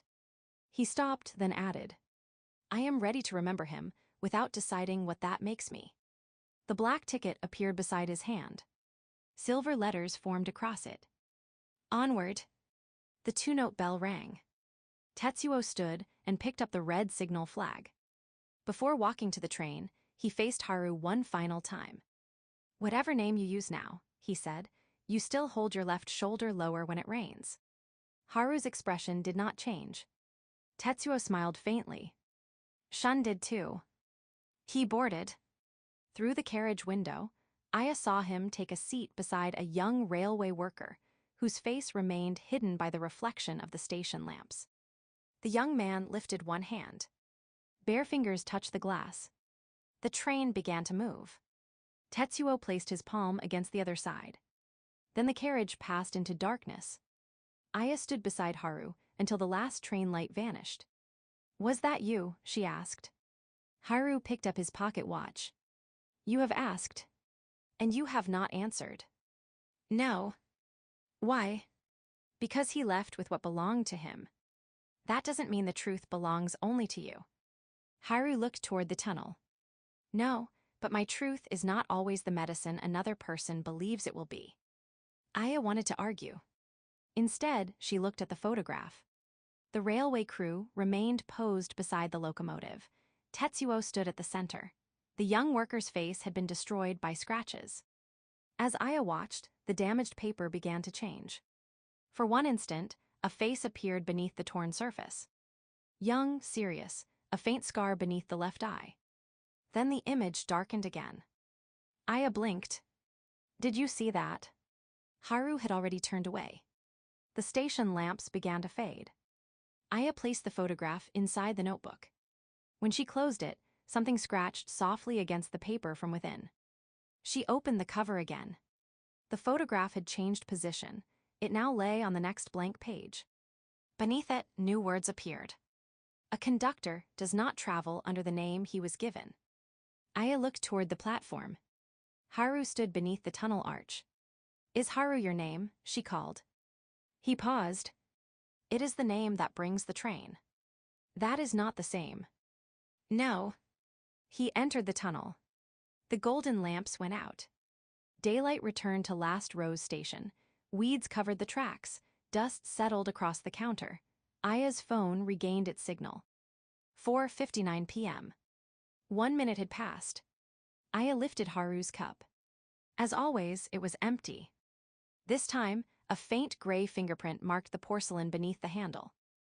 Aya touched it. The print belonged to a bare hand. Chapter 9. The Unsent Letter. The fingerprint vanished before Aya could compare it to anything. She returned to Last Rose Station the next afternoon carrying transparent tape, a magnifying glass, and an ink pad borrowed from the school art room. She had spent the morning imagining methods of preserving the gray mark Haru's bare hand had left beneath the handle of his cup. The cup was clean. Aya held it beneath the stall window. She tilted it toward the light, breathed across the porcelain, and examined the handle through the magnifying glass. Nothing appeared. "You could have remained for one day," she told the fingerprint. Daichai's paper crane watched from the shelf. Aya put away the tape and opened the green notebook. Tetsuo Kanda's message remained on the previous page. "I brought 31 people into the light. I left Shun in the tunnel. Both are true." The old photograph lay beside it. The young railway worker's face was once more destroyed by scratches. On the next page, the notebook had written a name. Keiko Fujita. Beneath it appeared 2 sentences. "She remembers everything. She needs a post office." Aya read the second sentence twice. That is unusually specific. Something rested beneath the notebook's back cover. Aya lifted it and found an envelope. It was made of pale blue paper and sealed with dark red wax. A pressed rose marked the seal. The front bore a name and address in careful handwriting. Mariko Fujita. Asterisk 14-3 Hinode Lane. Kasuga asterisk. Kasuga was 2 stations from Aya's school. No stamp had been attached. Aya turned the envelope over. Nothing else was written on it. When she tried to lift it, her fingers passed through the paper. She jerked her hand away. The envelope remained beneath the notebook, solid enough to cast a shadow. Aya tried again, more slowly. Her fingertips met only the cold wooden counter. The letter could be seen, but not touched. "Of course," she said. The notebook offered no further assistance. Aya spent the afternoon thinking about delivery. She could write the address on another envelope, but she did not know what the letter said. She considered holding a sheet of paper over it and tracing the shape, as though the words inside might somehow transfer. She tried placing a stamp on the visible envelope. The stamp fell through it and landed on the counter. At 4:55, her phone lost its signal. The station clock moved to midnight. Golden lamps opened beneath the roof, and the blue envelope became solid. Aya touched it. The paper was cool and slightly rough. Something thick shifted inside, not only a letter, but perhaps several folded pages. The burner ignited beneath the kettle. The two-note bell rang. The black train entered Last Rose station. Haru stepped onto the platform. Aya held up the envelope. You knew this was coming. I know the train's passengers. You could have warned me. The notebook warned you. It told me I needed a post office. That seems sufficient. Can I take this into town? Haru looked at the envelope, but did not touch it. That depends upon the letter. What does that mean? It means some messages belong to the station. Some belong to the living. Some belong nowhere because the person who wrote them has not decided what they mean. It has an address. An address is not a destination. Aya placed the envelope on the counter before he could continue speaking in distinctions. The carriage door opened. A woman stepped onto the platform carrying a black handbag. Keiko Fujita appeared to be in her late 30s. She wore a gray business suit beneath a long cream-colored coat. Rain had darkened one shoulder, though no rain fell at the station. Her short hair had been tucked neatly behind her ears. She looked first at Aya, then at the letter. You found it. It was here before you arrived. I wondered where it had gone. Keiko approached the counter and placed her handbag beside the envelope. Her movements were composed, but one hand remained clenched around the bag's strap. You know you're dead? Aya asked. Yes. The answer contained no hesitation. What happened? Cerebral aneurysm. Keiko sat on the stool. I had a headache at work. I went into the restroom because the light was bothering me. Someone found me on the floor. She looked toward the black train. I remember the ambulance. I remember a doctor saying there was too much bleeding. I remember thinking that I had left the letter in my desk. Aya looked at the envelope. You wrote it before you died. 3 weeks before. Why didn't you send it? Keiko's expression tightened. If I knew how to answer that, I might not be here. Haru moved toward the railway lantern. Aya warmed the cups. Keiko watched her. I do not need tea. The notebook says you remember everything. I do. That doesn't mean the tea is unnecessary. You have been doing this long. Not very. Keiko looked toward Haru. Is she qualified? No, Haru said. Aya glared at him. Neither am I, he added. For conducting the train. For deciding what another person needs. Keiko removed her coat and folded it across her lap. I do not need anyone to decide. I need the letter delivered. To Mariko. My sister. Aya opened a tea tin. The leaves inside smelled of roasted chestnuts. Does she live at this address? She did 3 weeks ago. That is not very long. We have not spoken in 7 years. She may have moved without telling me. Why haven't you spoken? Keiko glanced at the kettle. I thought the tea was supposed to make me tell you. It doesn't work like that. How does it work? Aya looked toward Haru. He gave no help. I'm still learning. Keiko almost smiled. Aya poured. Keiko lifted the cup and drank. Her face remained composed for several seconds. Then she looked down sharply. What does it taste like? Aya asked. Paper. Paper. Construction paper, glue. Keiko closed her eyes. Mariko and I made roses when we were children. White paper roses. Our father took us to a summer festival near the old railway line, and the decorations were terrible, so we decided we could make better ones. Could you? No. A faint laugh escaped her. They looked like crushed handkerchiefs. We tied them to the gate anyway. Aya looked toward the abandoned tracks. This gate. The maintenance gate north of Kasuga. Our father said last Rose Station had been closed before we were born, but Mariko believed a train still came at night. Keiko opened her eyes. She would leave paper flowers beside the fence for the passengers. Haru stood very still beneath the lantern. What did she think the passengers were? Aya asked. People who had missed their trains. The answer settled over the counter. Keiko drank again. The tea's flavor changed. Hospital rice, she said. Disinfectant, my mother's hand cream. Aya waited. Our mother became ill 8 years ago. Cancer. Did you care for her? Mariko did. The words were flat. I lived in Tokyo. Mariko stayed in Kasuga. She took mother to appointments, cooked, cleaned, handled the insurance, and slept at the hospital. Did you visit? Twice.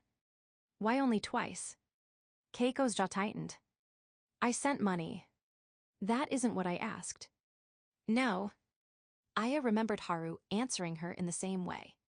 Keiko took another sip. I was the older daughter, she said.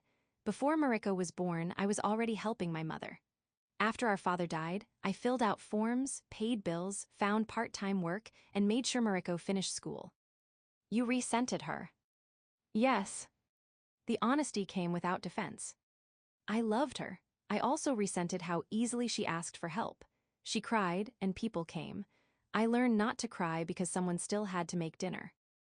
Aya thought of the boxes in her grandmother's apartment and all the tasks she had claimed before anyone asked. When mother became ill, Keiko continued, everyone assumed I would return. My aunt called and said, you know what must be done. And you left. I stayed in Tokyo. Why? Because I could not bear to become the person everyone needed again. Keiko's fingers tightened around the cup. Mariko said I abandoned them. She was right. Not completely. Keiko looked at Aya. You're going to reassure me. No. Good. I was going to say that leaving because you were exhausted isn't the same as leaving because you didn't care. That distinction mattered greatly to me at the time. And now I think it mattered less to the person sitting beside our mother. Rain began striking the station roof. Keiko reached for the blue envelope. I wrote to Mariko after mother died. I said everything I had refused to say at the funeral. Which was that I was angry, that I was ashamed, that I envied her because she had become the good daughter, and I hated myself for being relieved that it was no longer me. Aya did not interrupt. I told her sending money was not the same as being there. I told her I had read every message she sent, even when I did not answer. Why didn't you mail it? Keiko looked at the unbroken wax seal. Because once she read it, I could not control what happened next. She might forgive you. Yes. She might not. Yes. She might not answer. Keiko's mouth tightened. That was the one I feared most. The tea cooled between her hands. Aya understood. Anger would at least confirm the connection still existed. Silence might mean the relationship had ended long before Keiko admitted it. Do you want forgiveness? Aya asked. I want the letter delivered. That isn't the same. No. Keiko traced the pressed rose and the seal. I do not want my death used to force her into mercy. She is allowed to remain angry. I need her to know my silence was not indifference. What was it? Pride, cowardice, exhaustion. She looked at Aya. Love badly handled. Aya opened the green notebook. Do you want me to copy something from the letter? No, the letter has to remain whole. What if it cannot cross? Keiko turned toward Haru. Can it? Haru approached the counter. The station does not guarantee delivery. I did not ask for a guarantee. You ask for the living world to receive something carried by the dead. Keiko lifted the envelope. That happens here every night. Messages are carried. Carrying is not always arrival. Aya touched the address. I can deliver it. Haru's gaze moved to her. I walk back into town every evening. Kasuga is 2 stations away. This does not belong to you. I know. Then the boundary may not allow you to carry it. We won't know unless I try. Keiko watched them. Haru lowered his voice. Do not confuse effort with authority. I'm not. You are already deciding that the letter must arrive, because failure would be unbearable to you. Aya looked at him. That doesn't mean I shouldn't try. No. The concession surprised her. Haru continued. It means you should promise only the attempt. Aya turned to Keiko. I will try to deliver it. Keiko studied her face. You cannot promise more. No. After a moment, Keiko nodded. That is more than I had when I boarded. The 2-note bell rang. Keiko's black ticket appeared beside the envelope. No destination formed. She looked at it. What remains? Aya asked. Keiko placed one hand over the seal. My sister and I had a signal when we were children. If one of us left a note at last row's gate, the other would leave a white paper rose to show she had read it. Is that in the letter? Yes. Keiko closed her eyes. If the letter reaches her, perhaps she will remember. Silver letters appeared across her ticket. Onward. Keiko stood. She left the envelope on the counter. At the train door, she turned back. If she does not forgive me, do not decide that you failed. Aya did not answer quickly enough. Keiko smiled sadly. You are the sort of person who will. She boarded. Through the carriage window, Keiko took a seat beside an older woman whose face Aya could not see. The woman wore a hospital bracelet and held a badly folded white paper rose. Keiko lowered her head into the woman's shoulder. The train moved into the tunnel.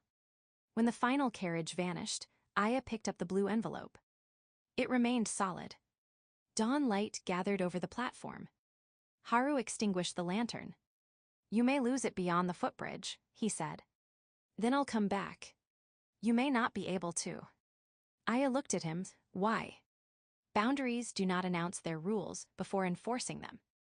That is a terrible system. It is older than systems. The golden lights went out. Daylight returned. The letter remained in Aya's hand. She held it so tightly the corners bent. Her phone regained its signal. 4:59 p.m. Aya left the station at once. The active platform was crowded with students and commuters. No one noticed the blue envelope. Aya rode 2 stops to Kasuga, found Hinode Lane, and checked the address. A bicycle stood outside number 14-3. Laundry moved on the balcony. Someone had placed a ceramic planter filled with white roses beside the door. Aya considered knocking. She had promised delivery, not explanation. Instead, she walked to the neighborhood post office, bought a stamp, and placed the letter in the red box outside. The envelope struck the bottom with an ordinary paper sound. For 3 days, nothing happened. Aya checked the notebook each afternoon. Keiko's page remained unchanged. No white rose appeared at the station. She began wondering whether the letter had faded inside the mailbox or arrived as a blank page. On the 4th afternoon, Aya was washing cups when she saw movement beyond the northern end of the platform. A woman stood outside the old maintenance gate. She was near Keiko's age, with longer hair and a yellow scarf. One hand held the opened blue envelope. The other carried a single white rose. Mariko, Aya whispered. She ran from the stall. The gate stood at the end of a narrow crossing, chained shut from the living side. Aya had never approached it before. From inside Last Row's station, the rails seemed to stretch toward it through weeds and mist. Mariko. The woman did not react. Aya shouted again. Mariko unfolded the letter. Tears shone on her face. Aya reached the gate and struck the iron bars. No sound came. Mariko, I delivered it. The woman looked through the gate. For one breath, Aya believed their eyes met. Then Mariko looked past her at the empty platform. She always made me come first, Mariko said. Her voice reached Aya clearly despite the barrier. Even when she was apologizing. She laughed through her tears. You idiot, Keiko. Aya gripped the bars. Mariko folded the letter carefully and pressed it against her chest. I was angry, she said. I'm still angry. The station wind moved her yellow scarf. But I read it. She knelt beside the gate and pushed the stem of the white rose between the rails. Aya reached toward it. Her hand stopped several centimeters from the flower, as though pressed against invisible glass. Mariko stood. Aya called her name until her throat hurt. The woman never heard. She touched the gate once, turned, and walked back toward Kasuga. Only after she disappeared did the chain fall from the bars. The gate opened beneath Aya's hand. She stepped through. The road beyond was empty. Aya looked back. Last Rose Station had vanished behind a wall of trees. Only the white rose remained between the tracks. That night, Aya placed the flower beside Keiko's message. "You saw her," Haru said when he arrived. "Yes." "She received the letter." "Yes." "You succeeded." Aya looked toward the northern gate. "She couldn't see me." "No." "Why?" "The station allowed the message to cross. It did not invite a meeting." "But I was right there." "Proximity is not always presence." Aya touched the rose petals. I shouted. "I know." "How?" Haru looked at the flower instead of answering. Aya opened the notebook. Beneath Keiko's name, new ink appeared. The letter arrived. A second line followed. "That does not mean the sender may follow." Aya read the words twice. For the first time, delivering a message to the living did not make the station feel less impossible. It made Aya wonder which side of its gate she truly occupied. Chapter 10. The night the river rose. The white rose turned brown overnight. Aya found it beside Keiko's message, its petals curled inward and spotted at the edges. The stem remained green, but when she touched the flower, one petal detached and settled on the open page. She had expected the station to preserve it. The notebook preserved words. The tea preserved memories. The midnight train carried people whose bodies had already vanished from the living world. Surely a flower should have been simple. Aya lifted it carefully. "You crossed the boundary," she told the rose. "That ought to count for something." Outside the stall, Last Rose Station waited beneath an afternoon sky the color of iron. The air had been heavy since morning. Weather alerts appeared every few minutes on Aya's phone, warning of severe rain in the mountain valleys and possible flooding along the Kasuga River. Her school had dismissed students early. Aya had gone to the station anyway. She had told her mother that she was studying with Mina. The lie had come too easily. She disliked that more than the danger. Wind moved through the platform, lifting leaves from the tracks and pressing them against the iron columns. The woods beyond the station looked darker than the hour should have allowed. Aya wrapped the white rose in a cloth and placed it in the cabinet beneath the notebook. The notebook's next page remained blank. No passenger name had appeared. That had happened only once before, on the night when no one agreed to leave the train. Aya checked the previous page. The letter arrived. That does not mean the sender may follow. The words had troubled her all night. Mariko had stood only a few meters away. Aya had seen the rain on her scarf, heard her speak, and watched her place the rose between the tracks. Yet Mariko had looked through Aya as though the abandoned station were empty. The gate had opened only after Mariko left. Aya had returned home through the ordinary railway entrance. Her parents had seen her. Mina had answered her messages. She had eaten dinner, completed her homework, and gone to school the next morning. She was alive. The station was merely strange. Aya repeated that conclusion while she filled the kettle. Thunder rolled beyond the hills. The station clock showed 1 minute before midnight, though her phone read 3:41 in the afternoon. The screen displayed another alert. Evacuation advisory. Low-lying areas near Kasuga River. Aya opened the local map. The warning zone included Hinode Lane, where Mariko lived. She thought of the bicycle outside, number 14-3, and the planter of white roses beside the door. Aya typed Mariko's address into the emergency notification page, searching for information she had no right to access. Nothing specific appeared. "She'll see the alert," Aya said.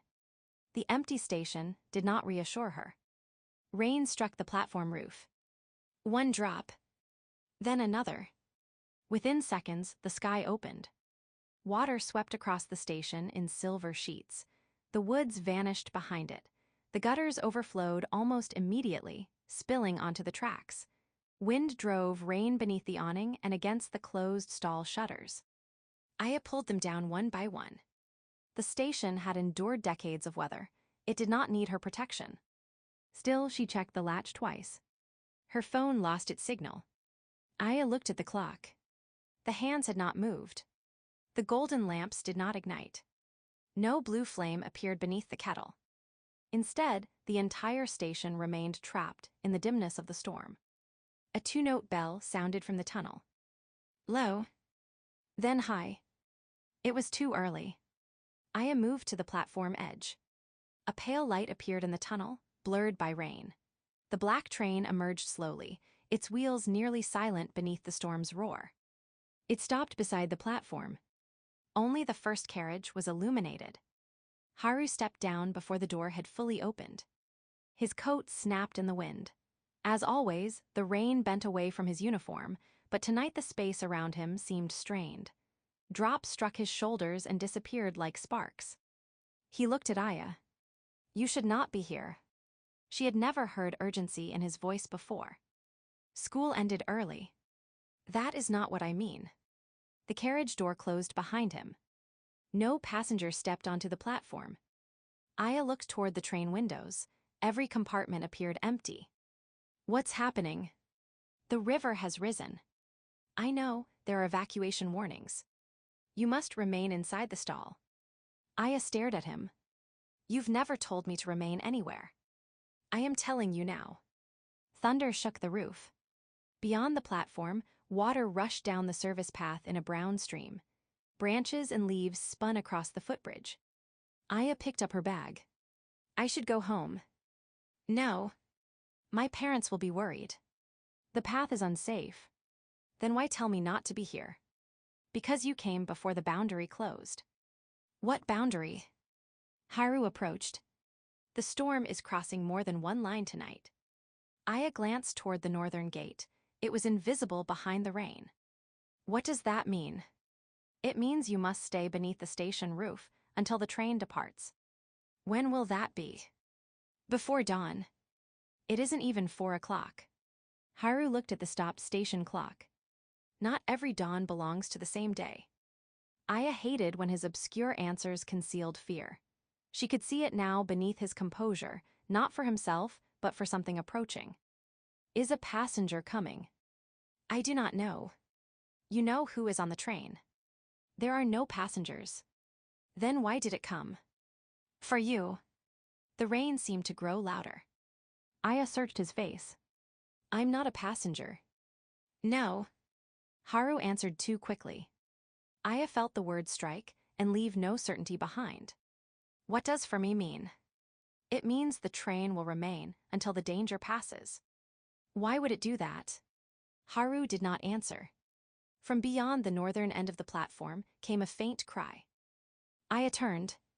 At first she thought it was an animal. The wind tore the sound apart before it reached the station. Then it came again. Help. A child. Aya moved toward the platform steps. Haru caught her arm. No. Someone's out there.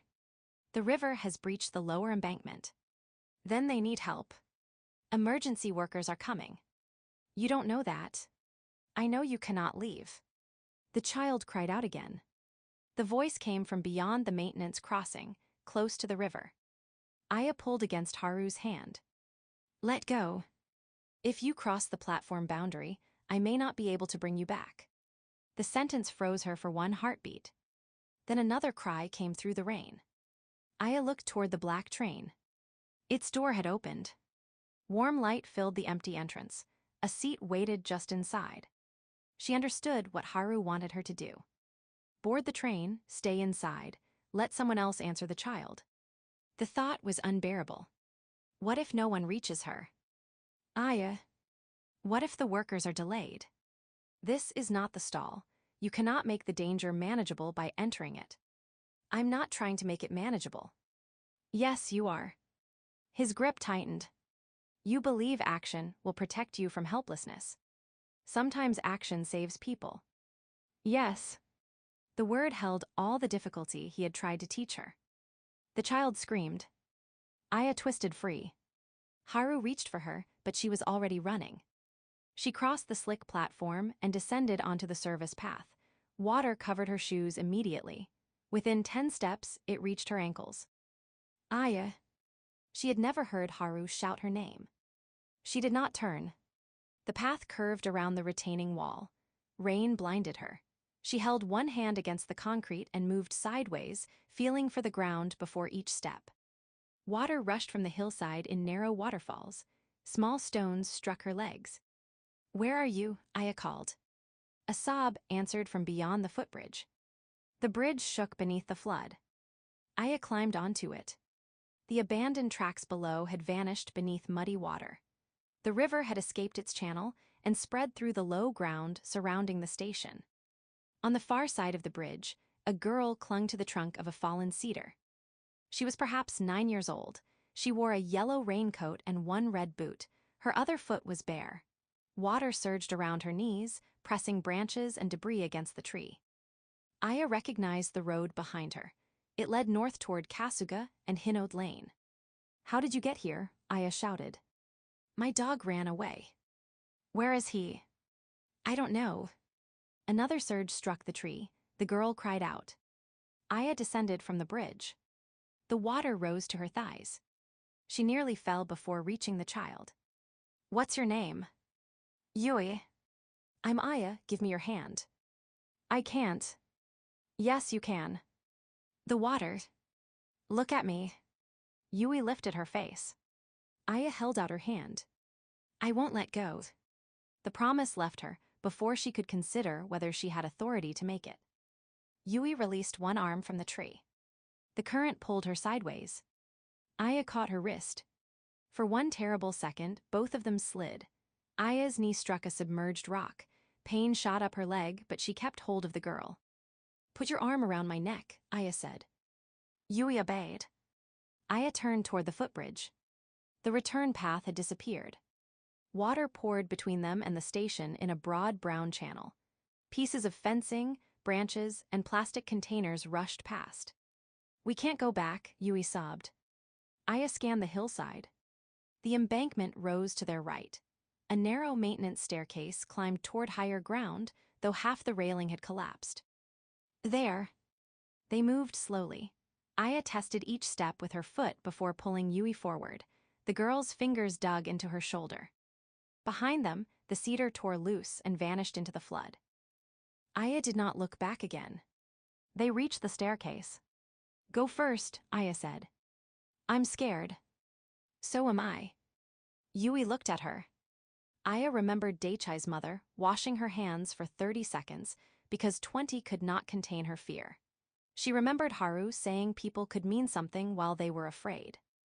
"Climb anyway." Yui placed one bare foot on the first step. Aya stayed behind her, pushing when the child slipped. Rainwater poured down the stairs. Mud loosened beneath their hands. Halfway up, the hillside moved. It began with a low cracking sound beneath the thunder. Aya looked toward the slope. A line opened through the mud. "Hurry." Yui climbed. The embankment collapsed. Soil, branches, stones, and water swept across the staircase. Aya pushed Yui upward with both hands. The child reached the top. Aya did not. Something struck the side of her head. The world turned white. For a moment, she stood in grandmother's hospital room. Rain ran down the window, though the sky outside was clear. Grandmother sat upright in bed, younger than she had been at the end. "Sit," she told Aya. "I have to go back." "To where?" "The station." Grandmother smiled sadly. "You always think there is another task." The room tilted. Aya heard Yui screaming. Then Haru's voice, impossibly close. "Aya." She opened her eyes beneath brown water. She could not tell which direction was upward. Branches caught her clothes. Her school bag pulled at one shoulder. She tried to release the strap, but her fingers would not work. A white glove appeared through the darkness. Aya reached for it. The hand passed beyond her. Or she passed beyond it. The water became cold enough to silence pain. Images opened and closed around her. Her mother washing rice in the kitchen. Her father holding grandmother's coat after the funeral. Mariko standing beyond the gate. Mr. Ishida boarding the train. Sachiko saying, I was tired. Ren's silver cardboard spaceship. Daichai asking whether the tea would remain warm. Mrs. Watnabe opening the umbrella. Tetsuo pressing his palm against a bare hand behind the train window.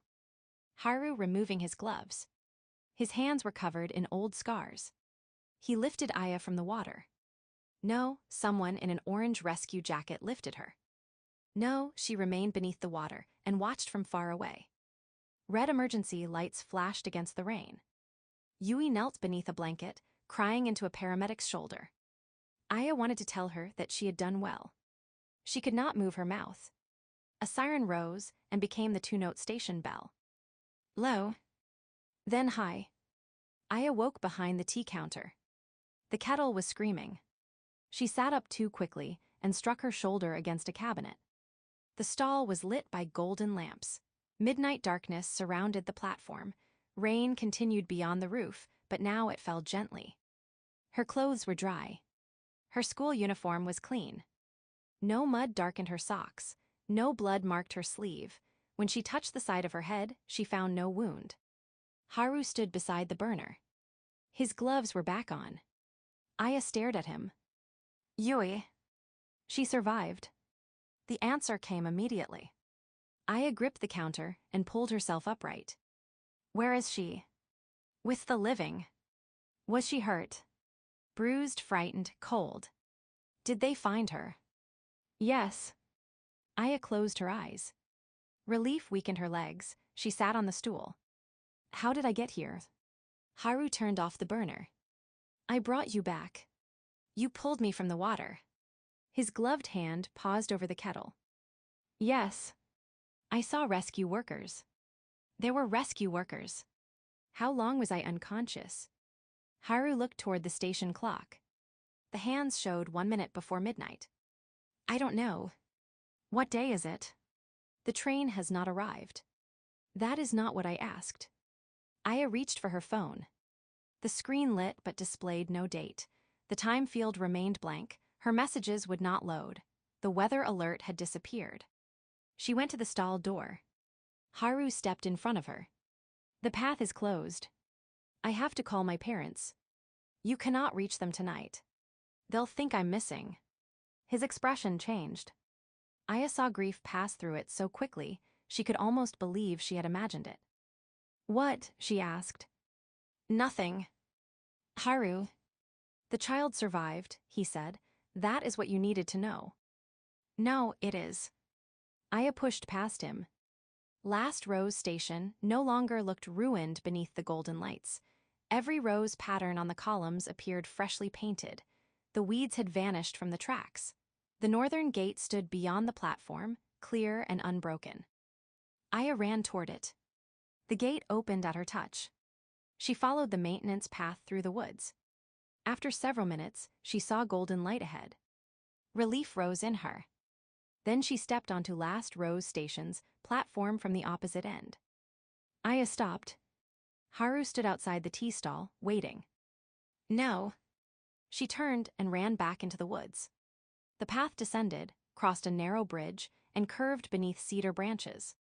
Again, the station appeared ahead. Aya emerged beside the clock. The hands still showed 1 minute before midnight. What did you do? She demanded. Nothing. Why does the path come back here? The boundary has changed. Because of the storm. Haru did not answer. Aya pressed both hands against her face. This is temporary. Yes. How temporary? I do not know. She lowered her hands. Can you take me home? No. Will the train? Not tonight. The station bell had not sounded. The tunnel remained dark. Aya looked toward the sky. What time is dawn? Haru's silence frightened her more than an answer. She returned to the stall. Her school bag rested beneath the counter. Everything inside appeared dry: textbooks, pencil case, wallet. The brass key lay on top. A black ribbon had been tied through its metal tag. Aya lifted it. Why is this here? Haru looked at the ribbon. It belongs there now.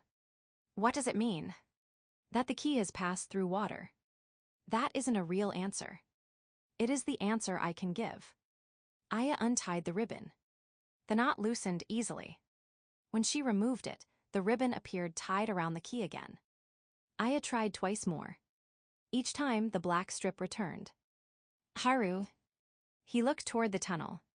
I told you not to leave. His voice contained no anger. That was worse. I saved her.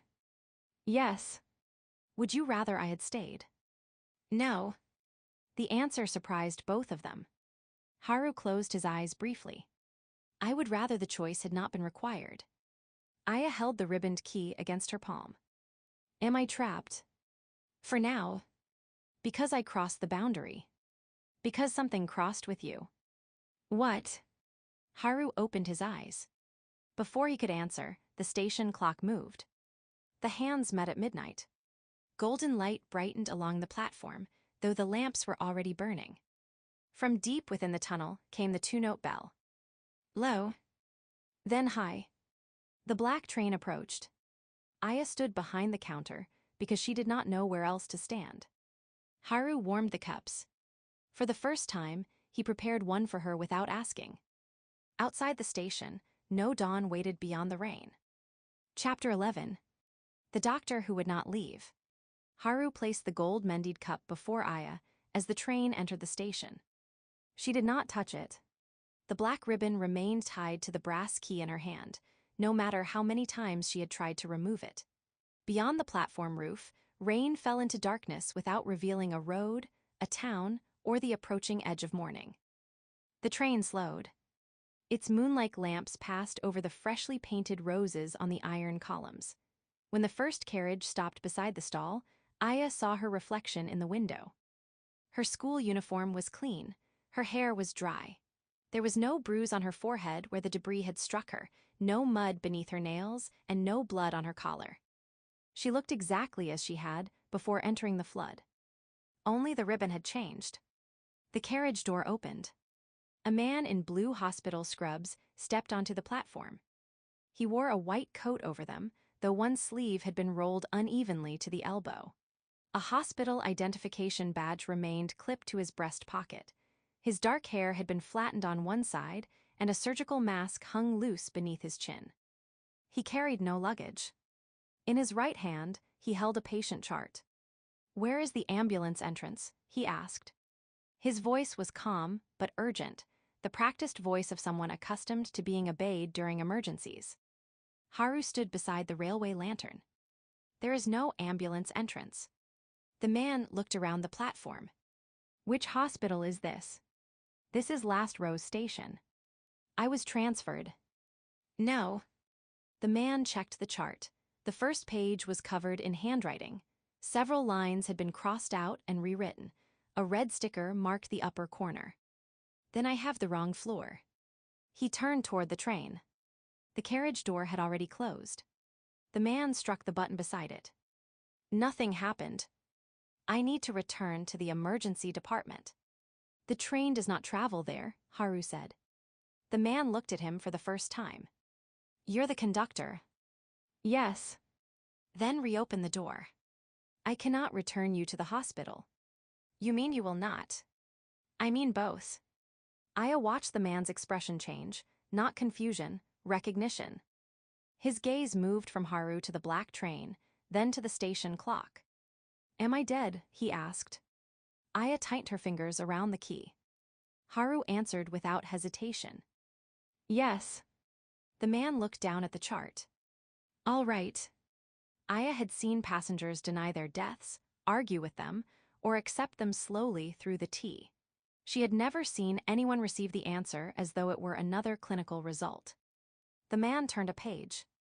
How long ago? That depends upon which clock you mean, Haru said. Hospital time. I do not know. The man's mouth tightened. I need to know whether the patient survived. What patient? Aya asked. He looked toward her. Who are you? Aya. Do you work here? Yes. The answer came before she considered it. Haru's gaze shifted toward her. The doctor approached the counter and placed the chart beneath the light. Male 58, acute aortic dissection, blood pressure unstable. We were preparing for transfer to surgery. He tapped a line on the page. The surgical team had been paged. Blood products were on the way. What happened to you? Aya asked. The doctor did not look up. I collapsed. From what? I don't know. You're a doctor. That does not make me able to diagnose myself after death. He flipped back to the first page. I remember chest pressure.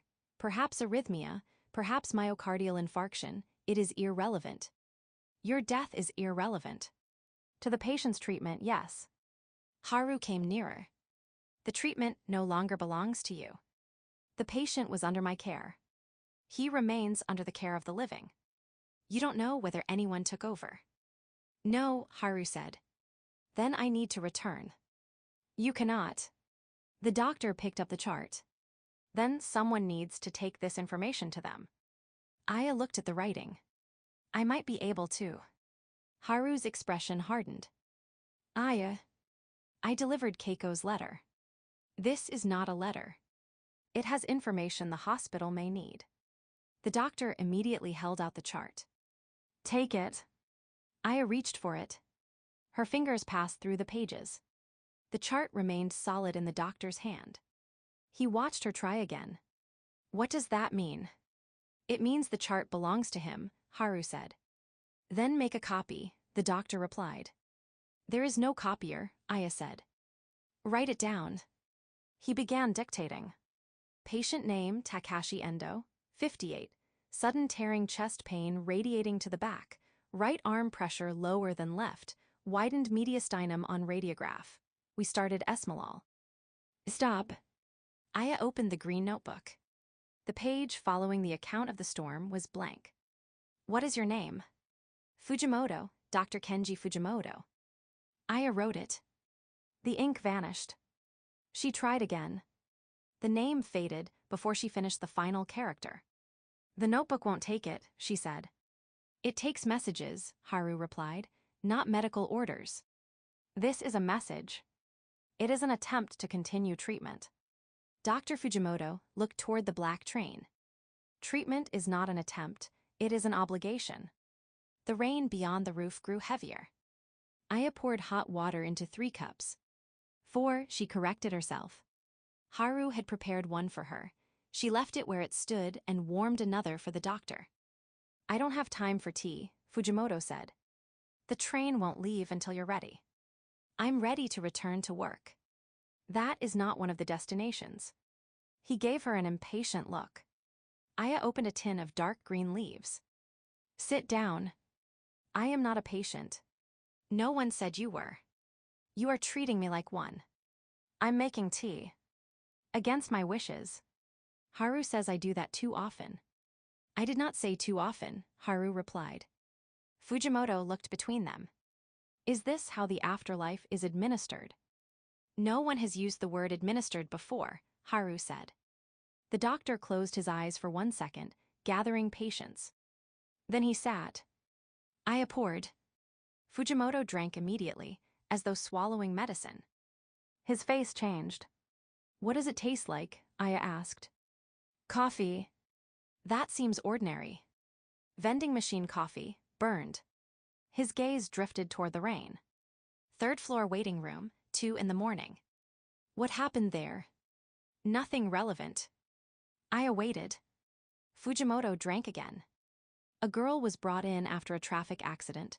17, severe head injury. We operated for 6 hours. Did she survive? No. The answer came cleanly. Her parents were in the waiting room. The machine had run out of everything except black coffee. I bought 2 cups and carried them over, but I did not know what to say. What did you say? That we had done everything possible. Was that true? Yes. Did it help? No. Fujimoto set down the cup. That is why the memory is irrelevant. Why? The patient I left tonight may still be alive. Aya looked at the green notebook. Maybe the tea is showing you the girl because. I know why. His tone sharpened. Every physician remembers the patients who died. This is not a revelation. Do you remember all of them? No. The answer unsettled him. He looked into the tea. No one can. Aya poured more. Fujimoto tried to return to the chart. The pages had begun to blur. He brought them closer to the lantern. The red sticker remained clear, but the medical notes faded into gray lines. No. He rubbed the paper with his thumb. The ink did not return. What is happening? The chart is becoming what it is now, Haru said. And what is that? Something you cannot use. Fujimoto stood. I can remember the case without it. He began reciting again. 58-year-old male, acute onset chest pain. His voice faltered. Right arm pressure. He closed his eyes. Lower than left, Aya supplied. Yes. Widened mediastinum. Yes. What was his name? Fujimoto opened his eyes. The panic appeared then. Not loud, not uncontrolled. It entered his face as a sudden absence. Endo. First name. He looked at the chart. The patient's name had disappeared. Aya touched the notebook. Takashi. Fujimoto seized the word.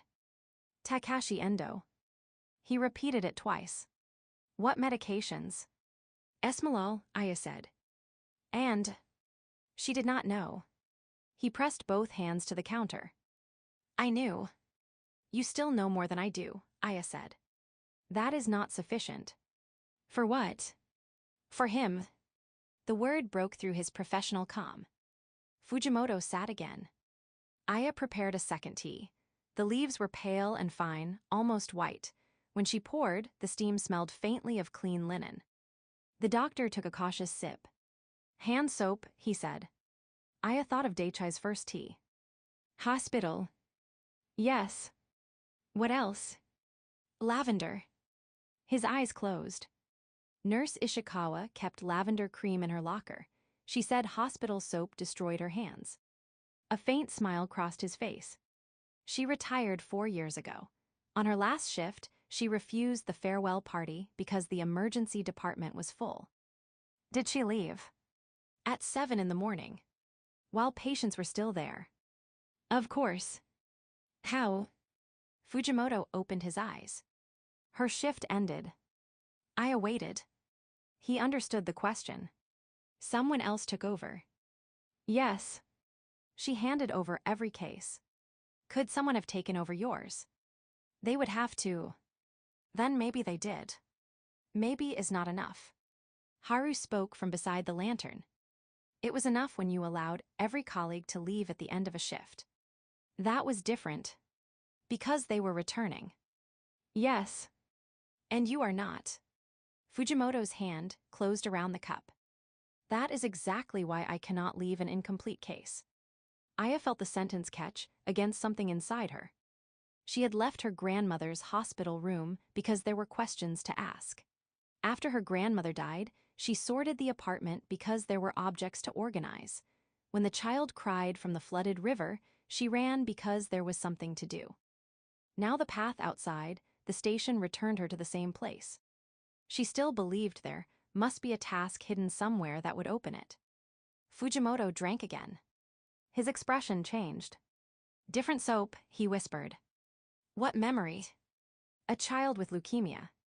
Aya listened. He was 7. He hated the smell of the isolation room. His mother brought soap from home, but the nurses could not use it because of infection protocols. Fujimoto looked toward his hands. He asked me whether he was going to die. What did you tell him? That we were still treating him. Was that an answer? No. Did he die? 3 weeks later.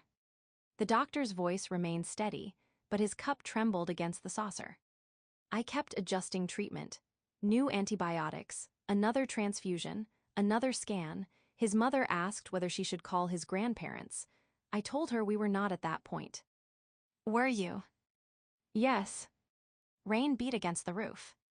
I believed saying it would mean I had stopped fighting for him, Fujimoto said. By the time I told her, his grandparents could not arrive before he lost consciousness. Aya thought of Sachiko, who had needed gentleness before truth. Were you trying to protect them? I was trying to protect the treatment. From what? From becoming comfort. The words remained between them. Fujimoto stared into the tea.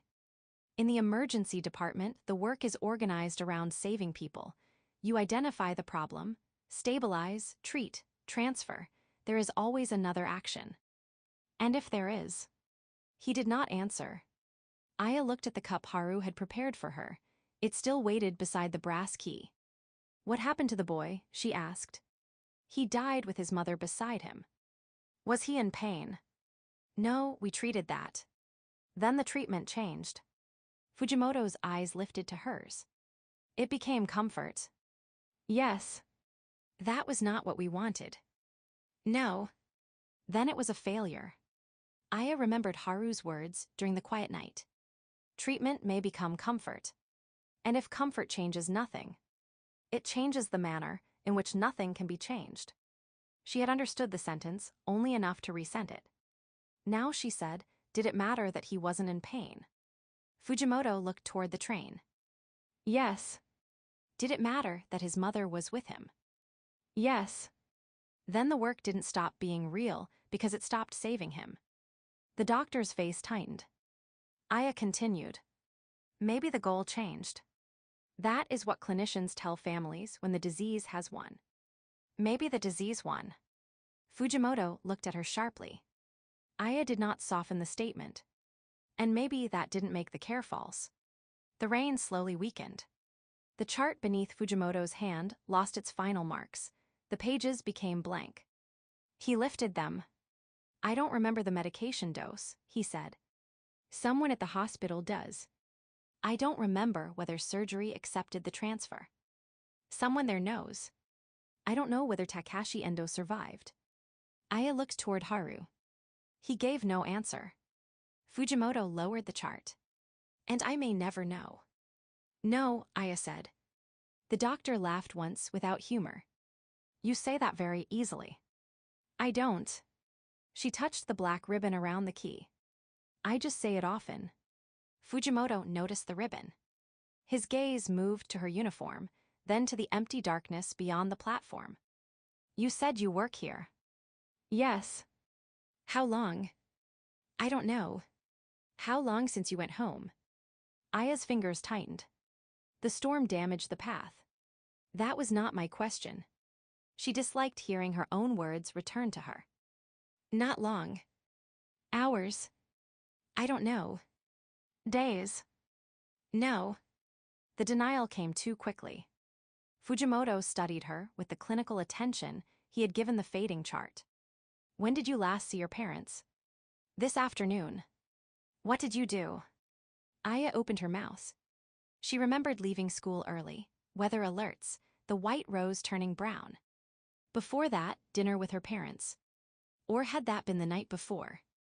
She tried to picture her mother's face across the table. The image would not settle. I went to school, she said. What classes? Literature, biology. What did you study? The answer should have been simple. Aya remembered receiving an essay note about leaving room for uncertainty. That had been before Sachiko, days ago. Or longer. I don't need you to examine me. Fujimoto's expression remained gentle. I am not examining you. You're asking questions as though I'm confused. Are you? No. Haru had not moved.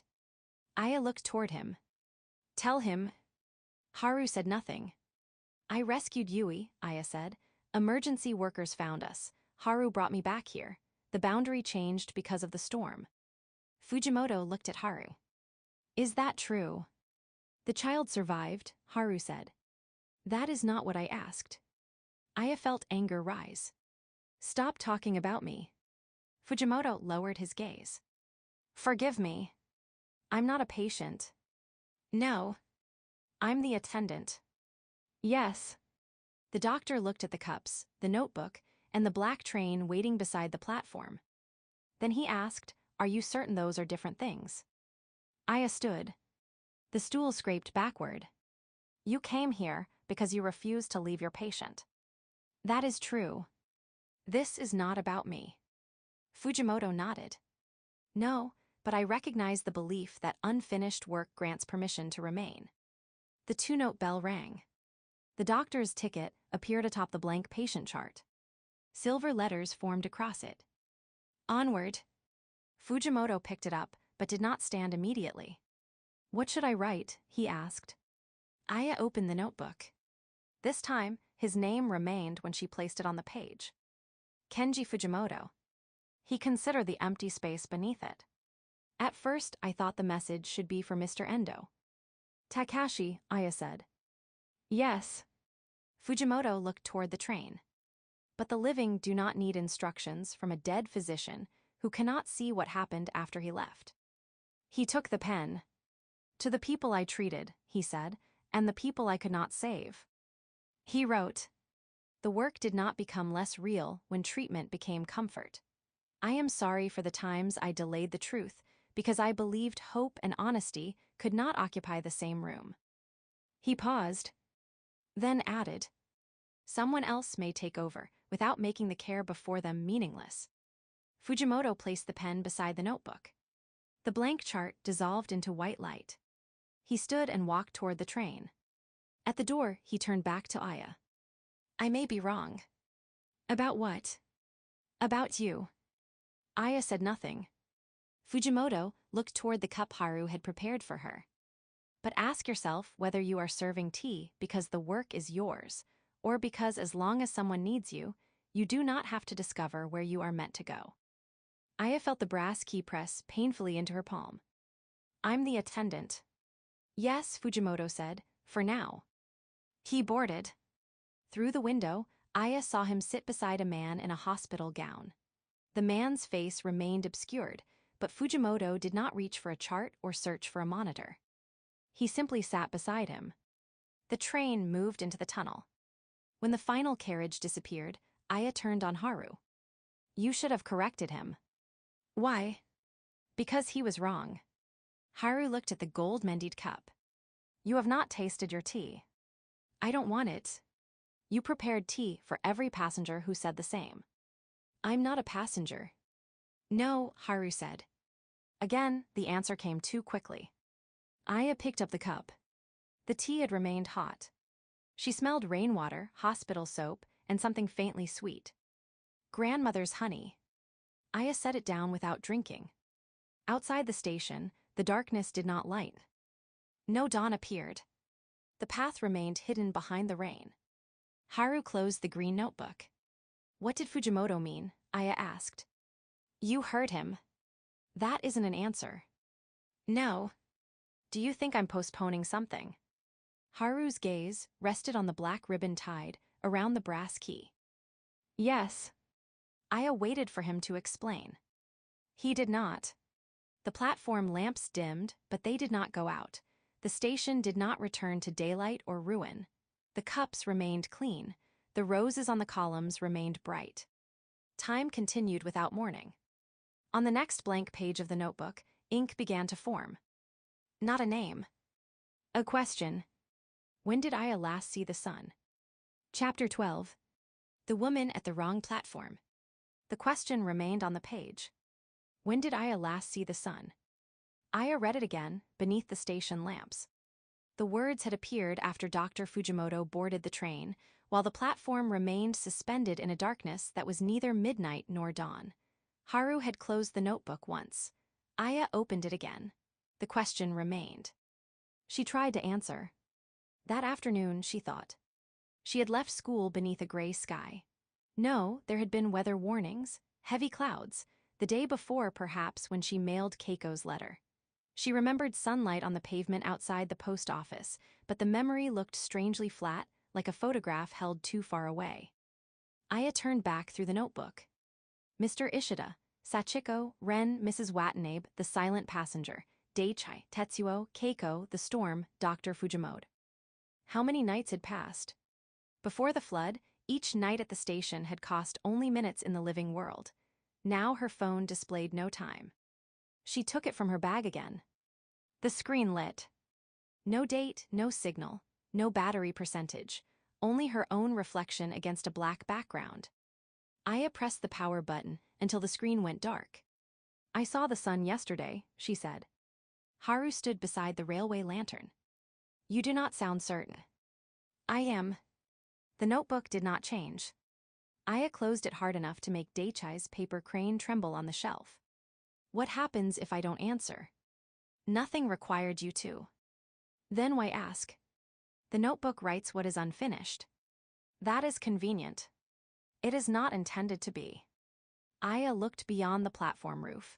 Rain had thinned to mist, but no landscape appeared beyond it. The northern gate stood closed. The maintenance path vanished after the first turn and returned travelers to the station from the opposite direction. The roses painted on the iron columns remained bright and unworn. Nothing decayed now except the white rose Mariko had left, wrapped beneath the counter. Aya opened the cabinet and checked it. The petals had turned almost black. You said the boundary changed temporarily. Yes. How long is temporary? Haru looked toward the station clock. The hand still showed midnight. Until it changes again. Aya set the flower back inside. That isn't an answer. No. From inside the tunnel came the two-note bell. Low. Then high. The black train approached. Aya warmed the cups. The routine steadied her. Water, porcelain, leaves, steam. A task could still be completed even if time could not be measured.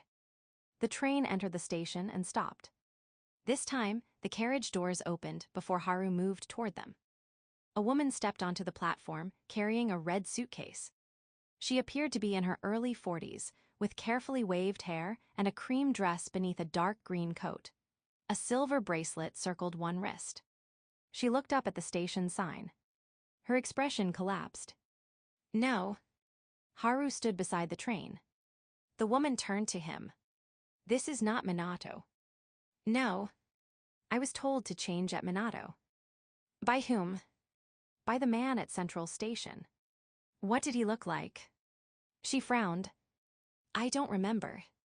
Then perhaps he did not work there. The woman looked down the platform, searching both directions. I need the southbound line. It does not stop here. It has to, he will be waiting. Aya opened the notebook. No name had appeared yet. What is your name? She asked. The woman glanced at the tea stall. Mika Shareishi. The name formed on the page as Aya wrote it. What is his name? Mika's face softened. Jun. Nothing appeared after the name. Your husband? Aya asked. No. My fiancé. Where is he? At Minato. Haru looked toward the black train. When did you last see him? Mika picked up the red suitcase. I am already late. She walked toward the northern end of the platform. The gate remained closed, but she did not notice until she reached it. She pulled the handle. The gate would not move. There must be another exit. There is, Aya said. It brings you back here. Mika turned. That makes no sense. Aya almost laughed. No. Mika returned to the stall, carrying the suitcase with increasing frustration. What time is it? Midnight, Haru said. It cannot be midnight. It often is here. Mika checked the silver bracelet as though expecting a watch. There was no face on it, only a chain and a small charm shaped like a key. I boarded the 6:10 train. On what day? Aya asked. Mika's hand closed around the charm. Tuesday. What date? I don't know. Aya poured tea. Mika did not sit. I do not have time for this. The train will not take you to Minato. Then I will walk. The path returns here. You said that. It remains true. Mika looked from Aya to Haru. What is this place? Last Rose Station, Aya said. I can read. Aya felt an unwelcome resemblance between them. What happened before you arrived? She asked. Mika looked away. I was on the platform at Central. Doing what? Waiting. For Jun. Yes. How long? Mika's fingers tightened around the suitcase handle. The train was delayed. How long? I don't remember. Haru spoke quietly. Years are difficult to measure when repetition replaces time. Mika's face sharpened. You don't know anything about it. No, Haru said, but you do. Aya placed a cup before the empty stool. Mika looked at the steam. What is in it? I don't know until you taste it. That is an irresponsible way to serve tea. I've heard worse reviews. Mika hesitated, then sat. She lifted the cup and took a cautious sip. Her expression softened. Peach. What does it remind you of? Aya asked. A station kiosk. Which station? Minast. Mika looked down into the cup. Jun bought canned peach tea there. He hated it, but I liked the label. When was that? The summer we met. She drank again. He was studying architecture. I worked at a travel agency. We both missed the last local after a festival. Did you wait together? Until morning. Mika smiled. He talked about buildings as though they were alive. He said stations were promises made out of steel. What promise? That someone can leave and still return. Haru's gaze shifted toward the tracks. Mika continued. Jun was always leaving. Internships, projects, competitions. He said it was temporary. Did he return? At first. The peach scent faded beneath something metallic. Mika's smile disappeared. He accepted a position overseas. 6 months, he said, then 1 year. And you were engaged. We became engaged before he left. When did he come back? Mika stared at the tea. He didn't. I awaited. He sent messages, then fewer messages. He said the project had expanded. He said the time difference made calls difficult. Did you believe him? I believed what he promised. That isn't the same. Mika looked at her sharply. The line sounded like Haru. That irritated her. What happened next? Aya asked. Nothing. Mika lifted the tea. Years of nothing. She drank. The agency closed. I found another job. My mother became ill. My friends married. Some divorced. I moved apartments 3 times. Did Jun keep writing? For a while. And then? His messages stopped. Did you search for him? Mika's mouth tightened. He asked me not to. Why? He said his work had become complicated. He said he needed time to solve things before returning. How long ago was that? Mika looked toward the station clock. 11 years. The number entered the silence. Aya felt the black ribbon around the brass key press against her palm. And you still believe he's waiting at Minato? He sent a message. When? Mika lifted her bracelet. The tiny key charm had begun to glow. Today. What did it say? Meet me where we said goodbye. Minat. Yes. Did the message come from his usual number? I don't know. Did it include his name? Mika stood. You think I imagined it. I think you died. The words came before Aya could weigh them. Mika stared at her. Haru did not intervene. Aya continued more gently. This station is for people who have died and cannot continue. Mika's face emptied. No. You boarded a train at Central. What happened before that? I told you. You were waiting. Yes. For Jun. Yes. What did the platform look like? Mika's eyes shifted. Crowded. What did you hear? Announcements. What did you feel? I was tired. Aya remembered Sachiko. Were you ill? No. Did you fall? Mika touched the silver bracelet. I was sitting on a bench. Her voice grew distant. There was a peach tea from the kiosk. I hadn't bought one in years. What happened? I saw someone on the opposite platform. Jun. I thought so. Mika closed her eyes. I stood too quickly. The platform moved. Did you collapse? I don't know. The suitcase beside her became translucent for one moment, then solid again. Mika opened her eyes. This does not change the message. No, Aya said. He is waiting. Maybe. He promised. Promises made by the living do not always describe what happens after. Haru looked toward Aya. She had used his words almost exactly. Mika laughed without humor. Of course the conductor would say that. Aya prepared a second tea. Mika remained standing, but when the steam rose, she sat again. This tea smelled of dust and old paper. Mika drank. A storage room, she said. At work. My apartment. She saw boxes stacked to the ceiling. Travel brochures, Jun's books, a model station, and a coat he had left behind. I kept his things. For 11 years. They were evidence. Of what? That he intended to return. Aya thought of Mrs. Watanabe preserving Masaru's belongings until grief became the only room in her house. Did you date anyone else? Aya asked. No. Did you want to? That would have been betrayal. Did Jun ask you to wait? Mika hesitated. He asked me not to give up on him. That isn't the same. It was to me. The tea tasted different to Aya, dry leaves and cold stone. What did waiting give you? She asked. Loyalty. What did it cost? Mika looked away. Aya did not let the silence end the question. What did it cost? Nothing that mattered. Your jobs. I worked. Your friends. They changed. Your mother's. Mika's fingers tightened around the cup. What about her? Aya asked. She wanted me to move home. Did you? No. Why?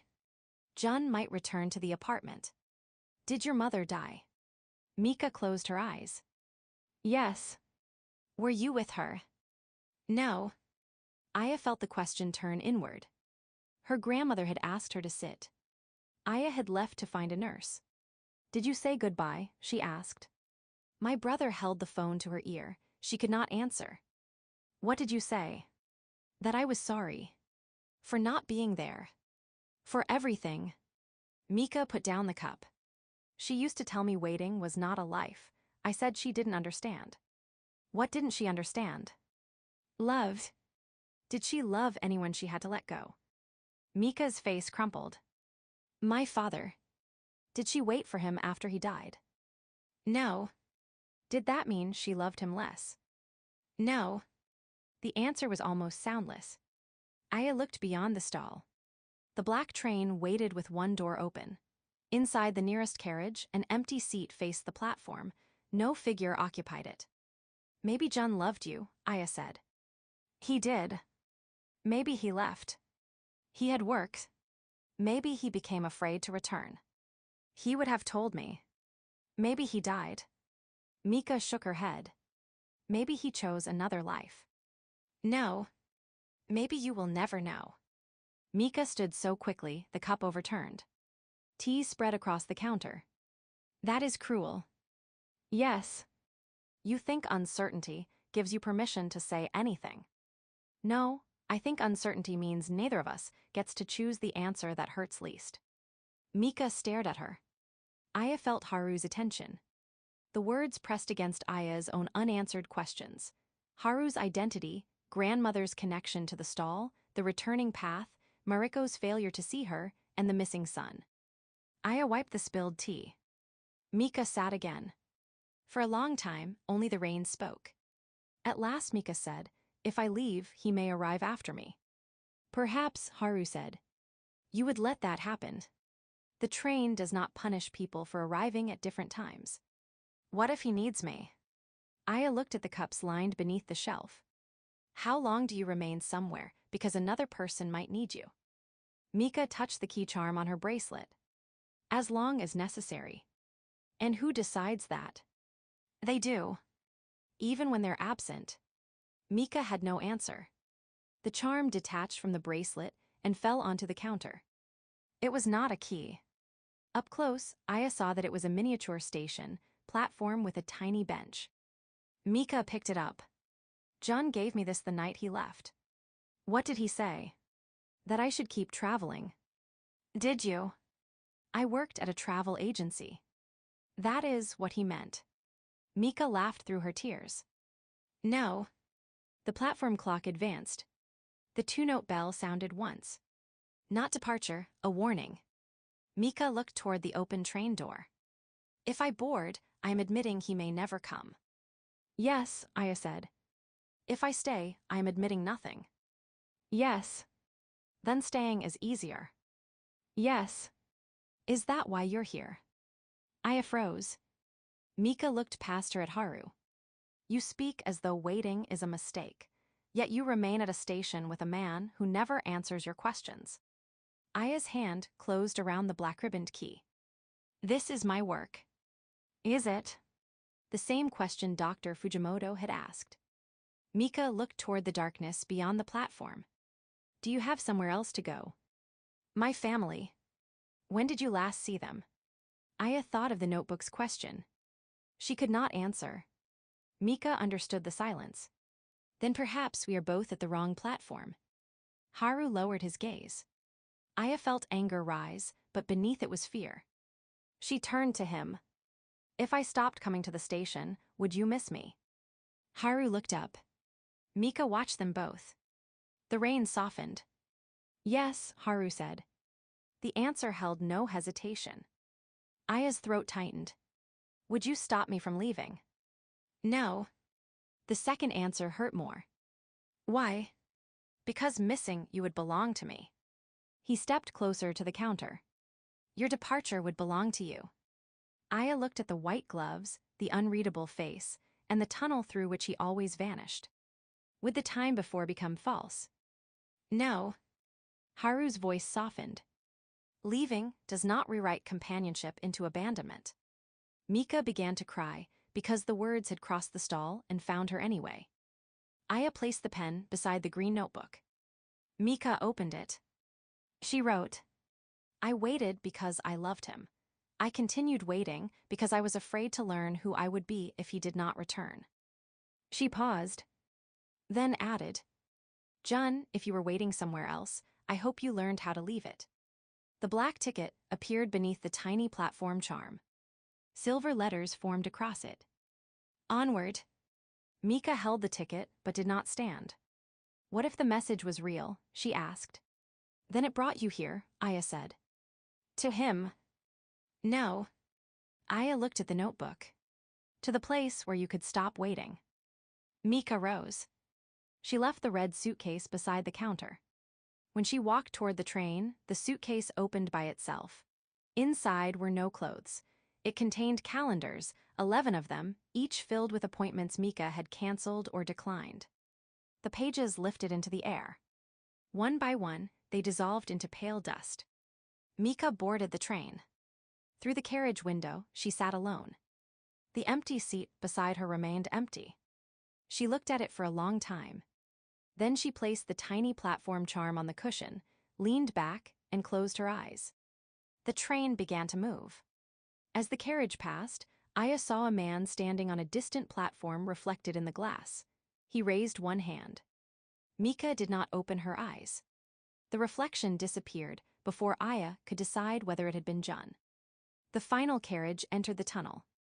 The station fell quiet. Aya remained behind the counter. Haru extinguished the railway lantern, but the platform lights did not dim. No dawn approached. She may never know what happened to him, Aya said. No. She still left. Yes. Aya touched the black ribbon. Would you really let me go? Haru looked toward the train tunnel. Yes. Even if you knew I was making a mistake. I might tell you what I believed. But you wouldn't stop me. No. Aya wanted him to say that the station needed her, that he needed her, that she could not leave because the work mattered too much. Instead, he had given her permission. It felt too much like loss. Why did you tell Mika that waiting can preserve fear? Aya asked. Because it can. Is that what I'm doing? Haru did not answer. The green notebook opened by itself. On the page after Mika's message, ink began to form. This time, the name appeared slowly. Aya recognized the handwriting before she could read it. It belonged to the note left with the brass key. Yuriko Sato. Aya's grandmother. Beneath the name, a single sentence appeared. She has come to say goodbye. Chapter 13. Grandmother's Cup. Aya read the name until the characters stopped looking like language. Yuriko Sato. Beneath it, the notebook had written, "She has come to say goodbye." "No," Aya said. The word fell into the quiet station. The page did not change. Aya closed the green notebook and pressed both hands against its cover. The station lamps burned steadily above her. Beyond the platform, darkness remained absolute. No rain fell now, but no dawn waited beyond the roof either. Haru stood near the tunnel entrance. "You knew," Aya said. He did not pretend to misunderstand. "I knew she would come." When her name appeared. "You knew before that." Haru's silence confirmed it. Aya picked up the notebook. "You knew my grandmother had been here. You knew she left me the key. You knew she would eventually board the train, and every time I asked you, you answered with riddles. Some answers could not be mine. That has never stopped you from saying something unhelpful." Haru looked toward the clock. Its hands remained fixed at midnight. "The train is approaching." Aya heard nothing. "No." "Aya." "No, it can wait." "The train does not wait because we object to its arrival." "I'm the attendant." Her voice broke around the title. "I decide when the cups are ready." Haru glanced toward the kettle. The burner had already ignited. Steam whispered from the spout. Aya turned away from it. She had imagined her grandmother's arrival many times, though she had never admitted it. At first, she had imagined Yuriko stepping onto the platform confused and frightened, needing Aya to explain the station. Later, after Aya understood more, she imagined serving her grandmother tea and helping her remember some hidden, unfinished truth. In every version, Aya knew what to do. The notebook had reduced all those imagined reunions to one sentence. "She has come to say goodbye." The two-note bell sounded. Low, then high. The black train emerged from the tunnel. Aya stood motionless behind the counter while its moonlike lamps passed across the platform. The train slowed, metal dark and gleaming beneath the golden station lights. Haru stepped beside the first carriage door. It opened. Yuriko Sato descended without assistance. She looked exactly as Aya remembered her before the hospital. Not young, not transformed into some ideal image from decades earlier. She wore the dark blue cardigan Aya had folded into a box after the funeral and a cream blouse with one loose button at the cuff. Her gray hair curled softly around her face. She carried the brown handbag that had always contained tissues, hard candy, receipts, and at least 3 pens that did not work. Aya could not breathe. Her grandmother looked toward the tea stall. For one moment, neither moved. Then Yuriko smiled. "There you are." Aya came around the counter. She intended to walk, instead she ran. Her arms closed around her grandmother. Yuriko felt solid and warm. She smelled of hand cream, old paper, and the roasted tea she had served at home. Aya pressed her face against the blue cardigan and held on so tightly that the handbag slipped from Yuriko's wrist and landed on the platform. "Careful," Yuriko said. "There are sweets in there." Aya laughed once, and the laugh became a sob. "You died."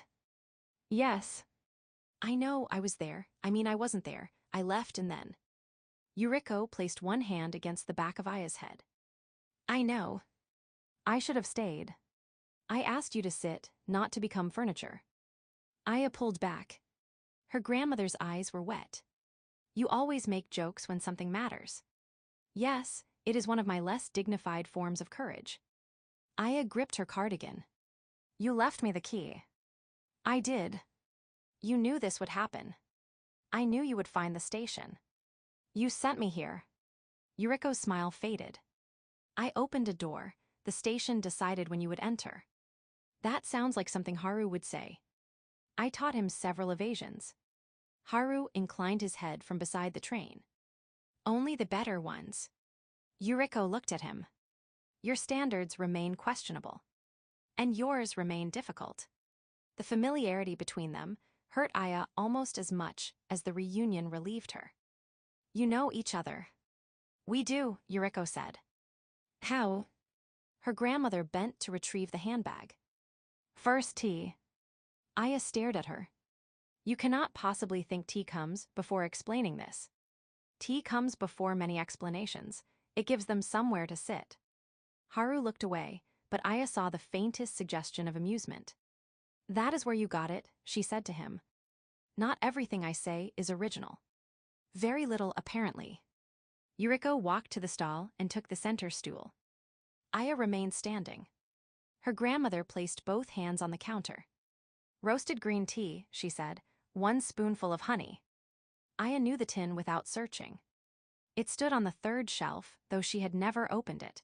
The paper label had faded completely. When she lifted the lid, the scent of roasted leaves and warm grain filled the stall. Her grandmother's kitchen returned around her. Rain on the apartment window. A blue cloth beside the sink. A kettle changing its voice. Aya measured the tea. 1 spoon per cup, Yuriko said. The stall doesn't use measurements. Then the stall has grown careless. Haru said enough is the measurement. Haru does not cook. I have observed this. Aya warmed 3 cups. Then she looked at her grandmother. 3. Yuriko glanced toward Haru. He may pretend not to drink, but manners should not be abandoned merely because someone cultivates mystery. Aya prepared 3. The familiar steps steadied her, though anger remained beneath them. She added honey to Yuriko's cup and none to her own. Her grandmother watched. You still listen too long before pouring, Yuriko said.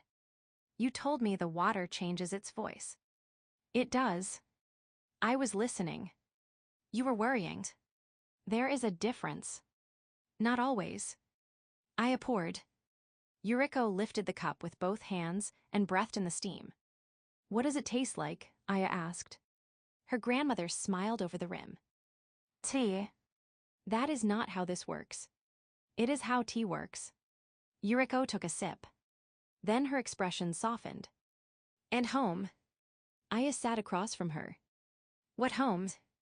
The apartment above the stationery shop where I grew up. My mother roasted tea when money was short because the leaves could be steeped twice. Another sip. The first house your grandfather and I rented. The kitchen was so narrow that opening the refrigerator blocked the door. Aya waited. And my last apartment, Yuriko said, with you sitting beside the window, pretending not to like honey. I didn't like it. You drank it. Because you put it in everything. It preserved you. Aya looked into her own cup. It tasted of roasted grain, honey, and the hospital room. She set it down. Did you work here? Yuriko's fingers paused against the porcelain. Yes. The direct answer struck harder than another evasion would have. You were the attendant. For a time. How long? Long enough to believe the stall belonged to me. Aya looked around the narrow room, the shelves, notebook, kettle, paper crane, and cups warmed for strangers. When? Before you were born, before your mother was born. You were alive. Yes. How did you find it? My older brother left me a key. I didn't know you had an older brother. He died before I was 10. Yuriko's voice remained gentle. He appeared in dreams for years. One afternoon, I followed a path behind Kasuga Station and found Last Rose. I thought grief had made me foolish. Had it? Certainly, but foolish people still find real doors. Haru stood beside the lantern, listening. Yuriko continued. I served here for 7 years. 7 years. In the living world, only a few months passed. Aya remembered the nights that had cost minutes before the storm. Why did you leave? Someone came to take my place. The words drew Aya's attention to Daichai's picture inside the notebook. The 3rd attendant. She comes after you. Who? A young man named Satoshi. He was impatient, overly confident, and offended when the tea behaved differently from his expectations. Yuriko looked at Aya. You would have disliked him. He sounds familiar. He improved. Did he die? Eventually. That is not what I meant.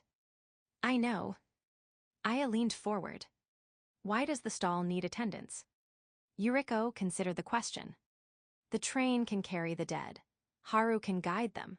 But the platform is a place between destinations, and people who are frightened need more than directions. They need tea. They need someone willing to sit near what cannot be repaired. Aya looked at the notebook. Why choose the living? The living understand unfinished things. That cannot be the whole reason. No. Yuriko placed her cup down. The station chooses people who believe they can be useful. Aya's mouth tightened. That sounds flattering. It is not. Her grandmother's eyes held hers. Usefulness can become a form of love. It can also become a form of control. Aya looked away. You think I control people. I think you are frightened by needs you cannot meet. That isn't the same. No, but fear is inventive.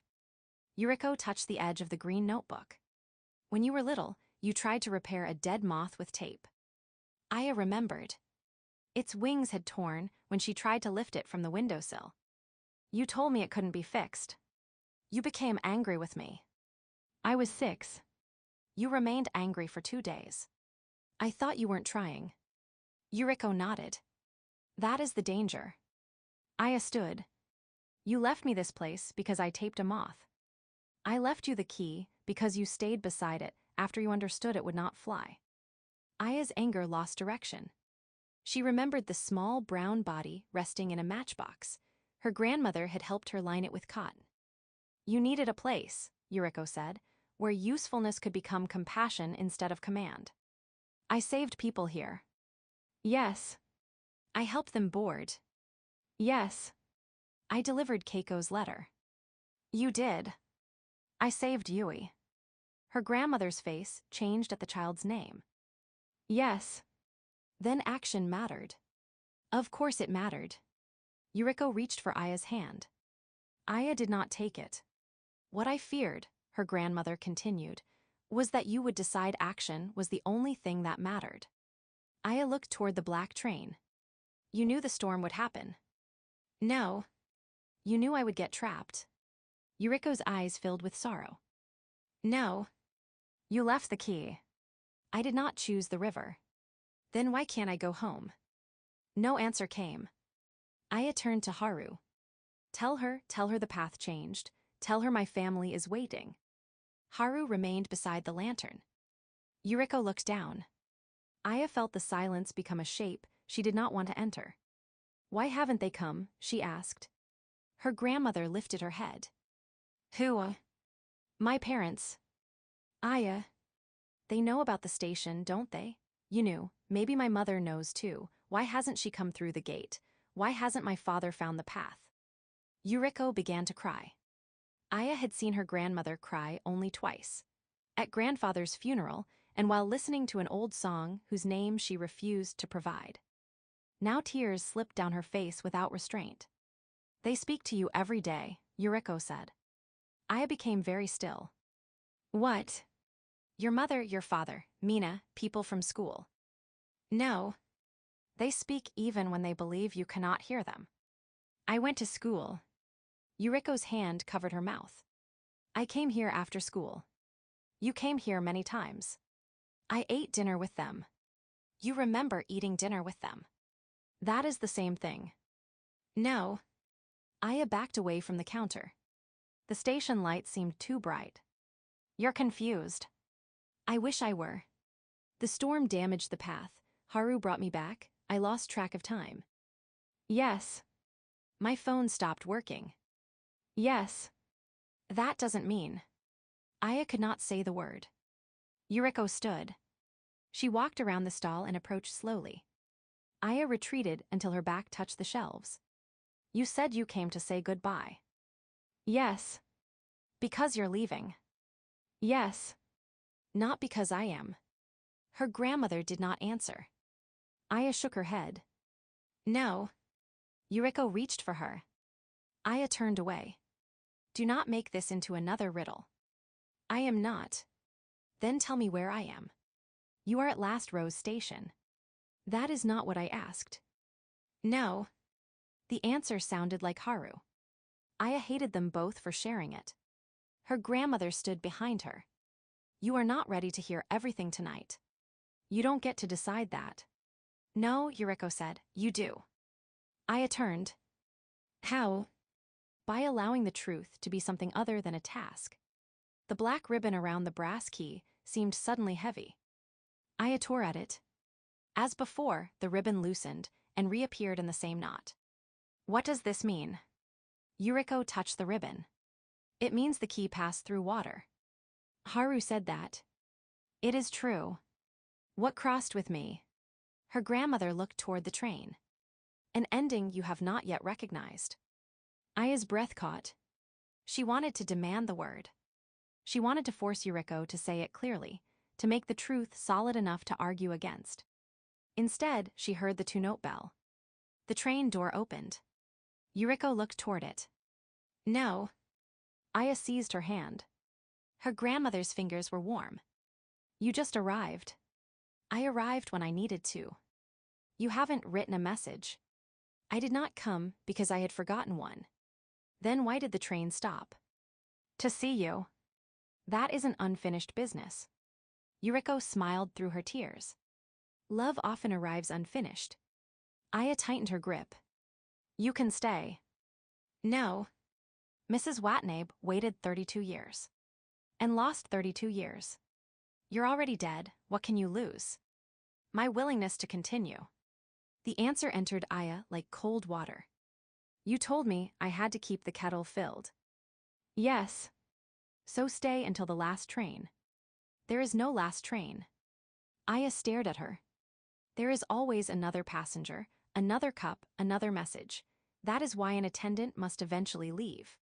Someone has to keep the light on. Yes. Then I have to stay. Yuriko placed both hands around Aya's. You kept the light on. Aya's eyes burned. That does not mean you must become the light. The station became quiet. Yuriko guided Aya back to the counter. She opened the green notebook and turned to her own page. No pen was needed. Words appeared beneath her name in her familiar handwriting. Aya, I was never disappointed that you left the hospital room. I knew you loved me before you learned how to stay. Aya covered the sentence with her hand. Don't. It is true. I should have been there. You were there throughout my life. That isn't the same. No, Yuriko said, it is larger. She added another line. Your love was not measured by the final 11 minutes. Aya could no longer see the page clearly. Yuriko closed the notebook. Her black ticket appeared beneath her cup. The destination already shone across it. Onward. Aya stared at the word. Who is waiting for you? Many people. Grandfather. I hope so. You do know. Yuriko picked up the ticket. Certainty would ruin the surprise. Aya laughed and cried at once. Her grandmother lifted the brown handbag. She removed one hard candy wrapped in gold paper and placed it beside Daichai's crane. For later, she said. I don't want it later. No one ever does. Yuriko walked toward the train. Aya followed. At the door, they embraced again. This time, Aya did not grip hard enough to prevent departure. She only held her grandmother while holding was possible. I'm frightened, Aya whispered. I know. I don't understand what's happening. You do not have to understand it all at once. What should I do? Yuriko kissed her forehead. Drink your tea. Then she boarded. Through the carriage window, Yuriko sat beside a man whose face Aya could not see. He wore an old brown jacket and held out his hand. Grandmother took it. The train began to move. Aya walked beside the carriage until the platform ended. Yuriko pressed her palm to the glass. Aya raised hers. The train entered the tunnel. The final light disappeared. Aya remained at the edge of the platform. No dawn came. When she returned to the stall, her grandmother's cup was still warm. Aya sat on the passenger's stool. For the first time, she lifted the tea as though it had been prepared for her. Roasted leaves. Honey. Rain against the apartment window. The hospital room.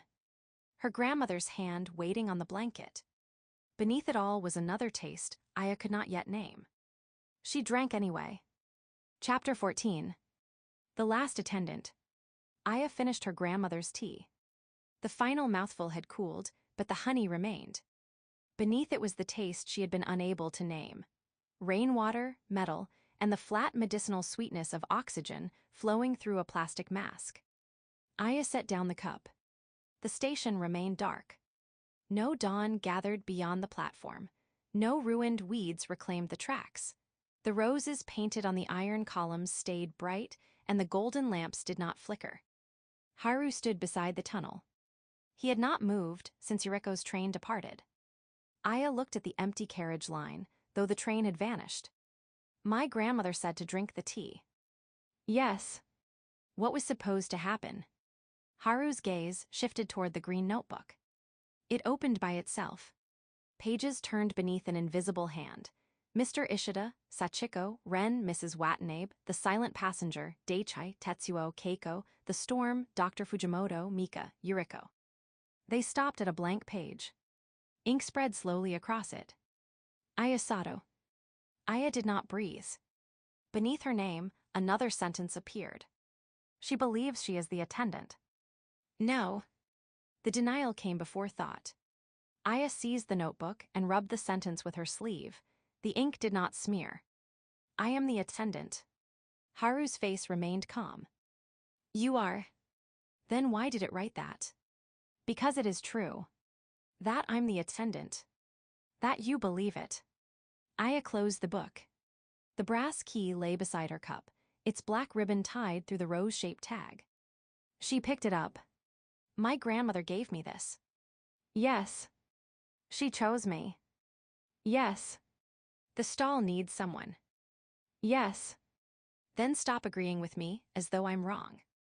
Haru looked toward the northern end of the platform. A thin line of light appeared beneath the closed gate. Not dawn. Daylight. Aya had almost forgotten its color. It spread across the bricks in a narrow gold strip. The gate trembled, then swung inward. A girl stood on the other side. She appeared 17, perhaps a year older than Aya. Her dark hair had been cut unevenly at her jaw, as though she had done it herself with impatience and poor scissors. A canvas bag hung from one shoulder. She wore a green school cardigan and held an old brass key in front of her like a weapon. An 8-petaled rose had been engraved on its tag. The girl looked from Aya to Haru. Which one of you is dead? Aya felt the question strike the station. Haru inclined his head toward the tea stall. Welcome to Last Rose. That was not an answer. No, Aya said, he does that. The girl's eyes moved to her. You're the attendant. Yes. Haru spoke at the same time. For now. Aya turned on him. The girl took one step through the gate. It closed behind her, and the daylight narrowed until it disappeared. She spun around and pulled at the bars. They would not open. No, absolutely not. You followed the path, Haru said. I followed a note. The girl reached into her bag and removed a folded sheet of paper. My aunt left this with the key. She died 2 months ago. The note said, go to the station that should not exist. Warm the cups before you ask questions. Aya stared at the handwriting. It was not her grandmother, S. What was your aunt's name? She asked. Emiko Hayashi. Aya opened the notebook and searched backward. The name appeared on a page near the beginning, written decades before Aya's arrival. Tell Satoshi that I was frightened, not angry. No mention of a niece. The girl noticed the entry. What is that? A message. From my aunt. Maybe. She died 2 months ago. This was written much longer ago. The girl stared at Aya. You're not making sense. That doesn't improve here. Haru approached the gate. What is your name? Sora Hayashi. Ink appeared on the notebook's newest page, not beneath Aya's name, but on the page after it. Sora Hayashi. Beneath the name came no description. Instead, the notebook drew a small brass key. Aya's fingers tightened around her own. No. Sora looked at her. You keep saying that. Haru, tell her to go home. The gate is closed. Then open it. I cannot. You brought her here. No. The station did. Yes. Aya hated the relief in his answer because it did not change anything. The blue flame ignited beneath the kettle. The station clock moved. The hands met at midnight. From inside the tunnel came the two-note bell. Low. Then high. Sora backed against the stall. What was that? The train, Aya said. What train? The one your aunt warned you about. She didn't warn me about a train. She told you to warm the cups. That was the warning. The black locomotive entered the station. Sora watched it emerge from the tunnel, her face losing all color. The train stopped. Its carriage doors opened. A young woman stepped onto the platform.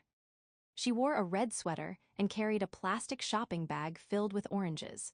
She appeared to be in her early 20s. Her eyes moved past Haru and fixed on Aya. Oh, she said, you're waiting too. Aya looked behind herself. For what? The train. You just got off it. The woman frowned and looked back at the carriage. No, I was on the subway. She noticed Sora. Are there two attendants now? Sora pointed at Aya. She says she's the attendant. I am.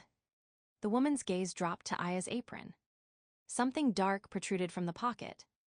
Aya reached for it. Her fingers touched the edge of a black ticket. She pulled it out. The card bore a silver rose.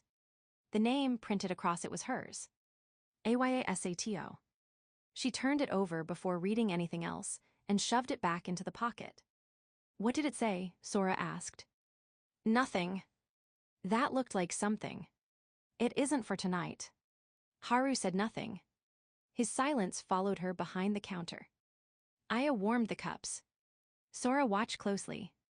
Why do you do that? She asked. So the tea doesn't cool too quickly. How much tea? Enough. That isn't a measurement. Aya stopped. She heard herself asking Haru the same question on the first night. 1 spoon per cup, she said. Haru's gaze shifted toward her. Aya ignored him. The passenger sat. Her name was Now. The notebook supplied no surname. She remembered her death only in fragments, a convenience store, oranges rolling across a pavement, the sound of brakes. But her unfinished memory did not concern the accident. It concerned a friend named Rika. Now spoke of Rika's beauty first, then her kindness, then every reason the kindness had become unbearable. Rika had received the scholarship Now wanted. Rika had married the man Now once liked. Rika had forgiven too easily, which made Now feel smaller rather than absolved. I told people things about her, Now said. Not complete lies, pieces of truth arranged badly. Sora stood beside the kettle, visibly frightened but listening. What do I say? She whispered to Aya. Nothing yet. What if she's waiting for an answer? She's speaking. Now drank. The tea tasted to her like oranges and birthday cake. She remembered Rika bringing a cake to the apartment after Now lost her job. Now had accepted the gift, then mocked Rika's marriage to mutual friends the next evening. She kept loving me, Now said. I punished her for it. You loved her too, Sora said. Now looked at her. Sora immediately glanced at Aya, uncertain whether she had broken a rule. Aya waited. Now nodded. Yes. Then why punish her? Because she made love look easy. Sora frowned. Maybe it was. The answer changed the tea. Now took another sip and began to cry. Aya watched Sora listen. The girl did not take notes. She did not search for the correct conclusion. She stood with one hand near the kettle as though prepared to refill the cup if needed. The station had chosen her. Aya knew it before the notebook confirmed anything. When Now was ready, she wrote, Rika, I loved you and envied you. I turned both into cruelty because admitting both felt impossible. You do not owe me forgiveness. Her black ticket changed. Onward. Before boarding, Now looked at Aya again. When does your train leave? I don't have a train. Now glanced at Aya's apron pocket. Yes, you do. Then she boarded. Through the window, she sat beside another young woman holding a bag of oranges. Whether it was Rika or only a memory, Aya could not tell. The train departed. The platform fell silent. Sora released a long breath. I thought dead people would be less complicated. They have had entire lives to practice. Sora looked toward the tunnel. Did we help her? She boarded. That isn't what I asked. Aya almost laughed. It may be the only answer the station gives. The words belonged to Haru. Now they belonged to her. Sora touched the brass key in her hand.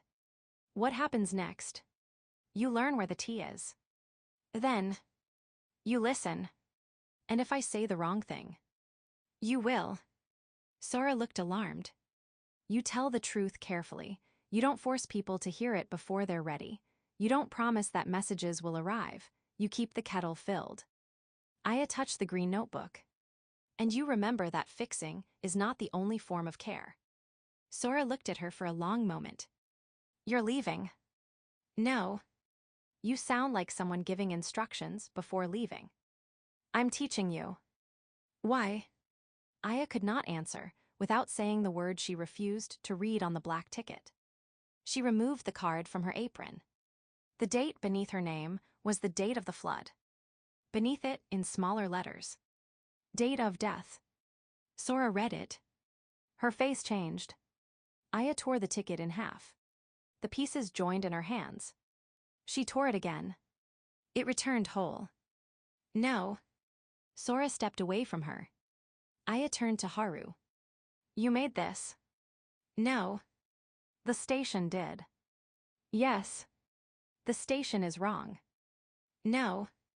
Her anger broke open. I went home after the first nights. My parents saw me. I went to school. Mina spoke to me. You remember those days? They happened. Yes. Then I was alive. Yes. The answer stopped her. Haru continued. You were alive when you first came to Last Rose. Aya held the ticket between both hands. And after the storm, Haru's face contained the grief she had seen when she demanded to call her parents. The rescue workers reached you and Yui. She survived. Yes. They took me to a hospital. Yes. I woke up here. You woke here after you died there. Aya backed into the counter. No. The gold-mendied cup rattled against its saucer. Haru did not approach. You were unconscious for 2 days, he said. Your parents remained beside you. The physicians treated the injury to your head, the cold, and the water in your lungs. Stop. Yui visited after she left the hospital. Your mother showed her where you were. Stop. She thanked you. I said stop. Haru fell silent. Aya ran. The northern gate opened before she touched it. Daylight waited beyond. She followed the maintenance path, expecting it to curve back toward the station. Instead, it descended through wet trees and emerged beside the Kasuga River. The flood had receded. Mud stained the trunks. Sections of broken railing lay beneath new grass. On the embankment stood a small memorial. White flowers surrounded a photograph. Aya's photograph. She was wearing her school uniform and smiling reluctantly at whoever held the camera. Beneath it, protected by clear plastic, was a newspaper clipping. Local student dies after saving child in flood. Aya read only fragments.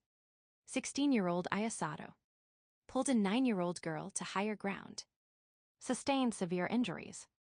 Died at Central Medical Hospital. Her knees struck the wet earth. Someone had placed a folded paper crane among the flowers.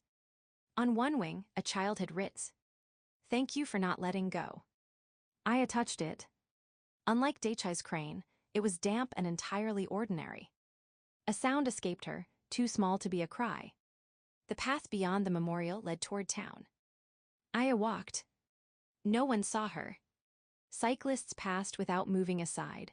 A dog looked directly at her and whined, but its owner pulled it onward. At her parents' house, Aya climbed the front steps. The door would not open. She pressed her hands against the glass. Inside, her mother sat at the kitchen table with Aya's school photograph before her. Her father stood beside the window. Mina sat across from them. A vase of white roses occupied the center of the table. We talk to her, Aya's mother said. Every day, I know that sounds. It doesn't, Mina replied. Her father touched the edge of Aya's photograph. I told her I was proud of her at the hospital. I don't know whether she heard. She heard. Aya struck the glass. I heard you. No one turned. Her mother covered her face. I told her she didn't have to stay for us. Aya remembered. A hospital room returned in flashes. Her mother's hand around hers. Her father reading aloud because silence frightened him. Mina standing beside the bed, pretending to complain about homework. A doctor explaining that treatment had become comfort. Yui's paper crane on the bedside table. Aya's mother whispering, "You have done enough." Aya sank against the door. The memory did not arrive as a task or an answer. It arrived whole. She had died. Last Rose Station had not trapped her after the flood. She had returned because she did not know how to leave. Aya walked back beneath a lowering sky. When she reached the station, Sora sat on the passenger's stool. Haru stood near the train lantern. Neither asked what she had seen. Aya placed the black ticket on the counter. You knew. Yes, Haru said. From the moment I woke here. Yes. Why didn't you tell me? I told you the child survived. That is not what I asked. No. Aya's anger returned, but it could not hold its shape against grief. You let me believe I was alive. I did not tell you that you were. That is cruel. Perhaps. You made judgments without certainty. Yes. Every important judgment made without certainty. Haru's voice softened. I could have spoken the words, I could not make you hear them. Aya looked at the tea stall. My unfinished business was this place. Partly. What else? You believed your life had value because people needed you. Aya closed her eyes. Mr. Ishida needing a listener, Sachiko needing gentleness, Ren needing his whole life remembered, Daichai needing permission to leave first, Keiko needing a carrier, Yui needing a hand in the flood. Each task had proven that Aya could matter. And when someone came to replace me, she said, I would have to find out whether I mattered without the work. Yes. Aya looked at Sora. The girl stood. I don't think I'm ready. No one is. That is a terrible hiring process. It is.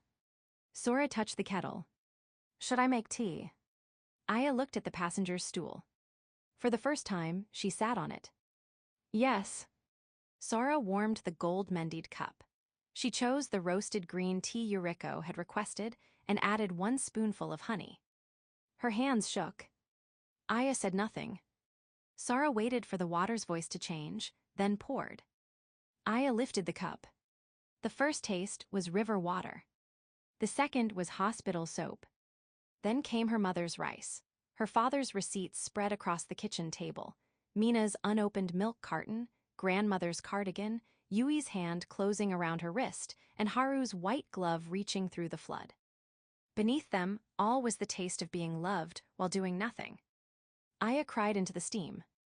Sora remained across from her. She did not offer reassurance. She did not try to repair the death. She kept the light on. When Aya could speak, she opened the notebook. Her name waited on the page. She took the pen. I thought I had to know what to do. The ink remained. I thought being needed was the same as being loved. Her hand trembled. I learned that sometimes it was enough to stay, listen, and keep the water warm. She looked toward the gate, imagining her parents beyond it. Then she wrote, I was loved before I became useful. The black ribbon untied itself from the brass key. It fell across the counter. Aya removed her apron. The fabric felt heavier than it looked. She held it out to Sora. I don't know if it fits. Sora accepted it. It will. Aya placed the brass key beside the kettle. Sora set her own key next to it.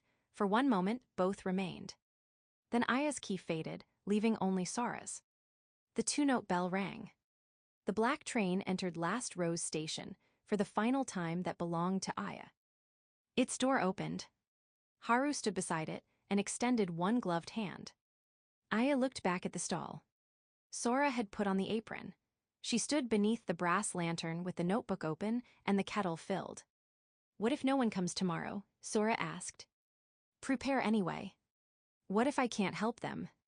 Keep the water warm. What if I don't know when they're ready? Aya smiled. You won't always know. She took Haru's hand. His glove was cold, but his grip was gentle. Did you know from the beginning, she asked him, that you would board? Yes.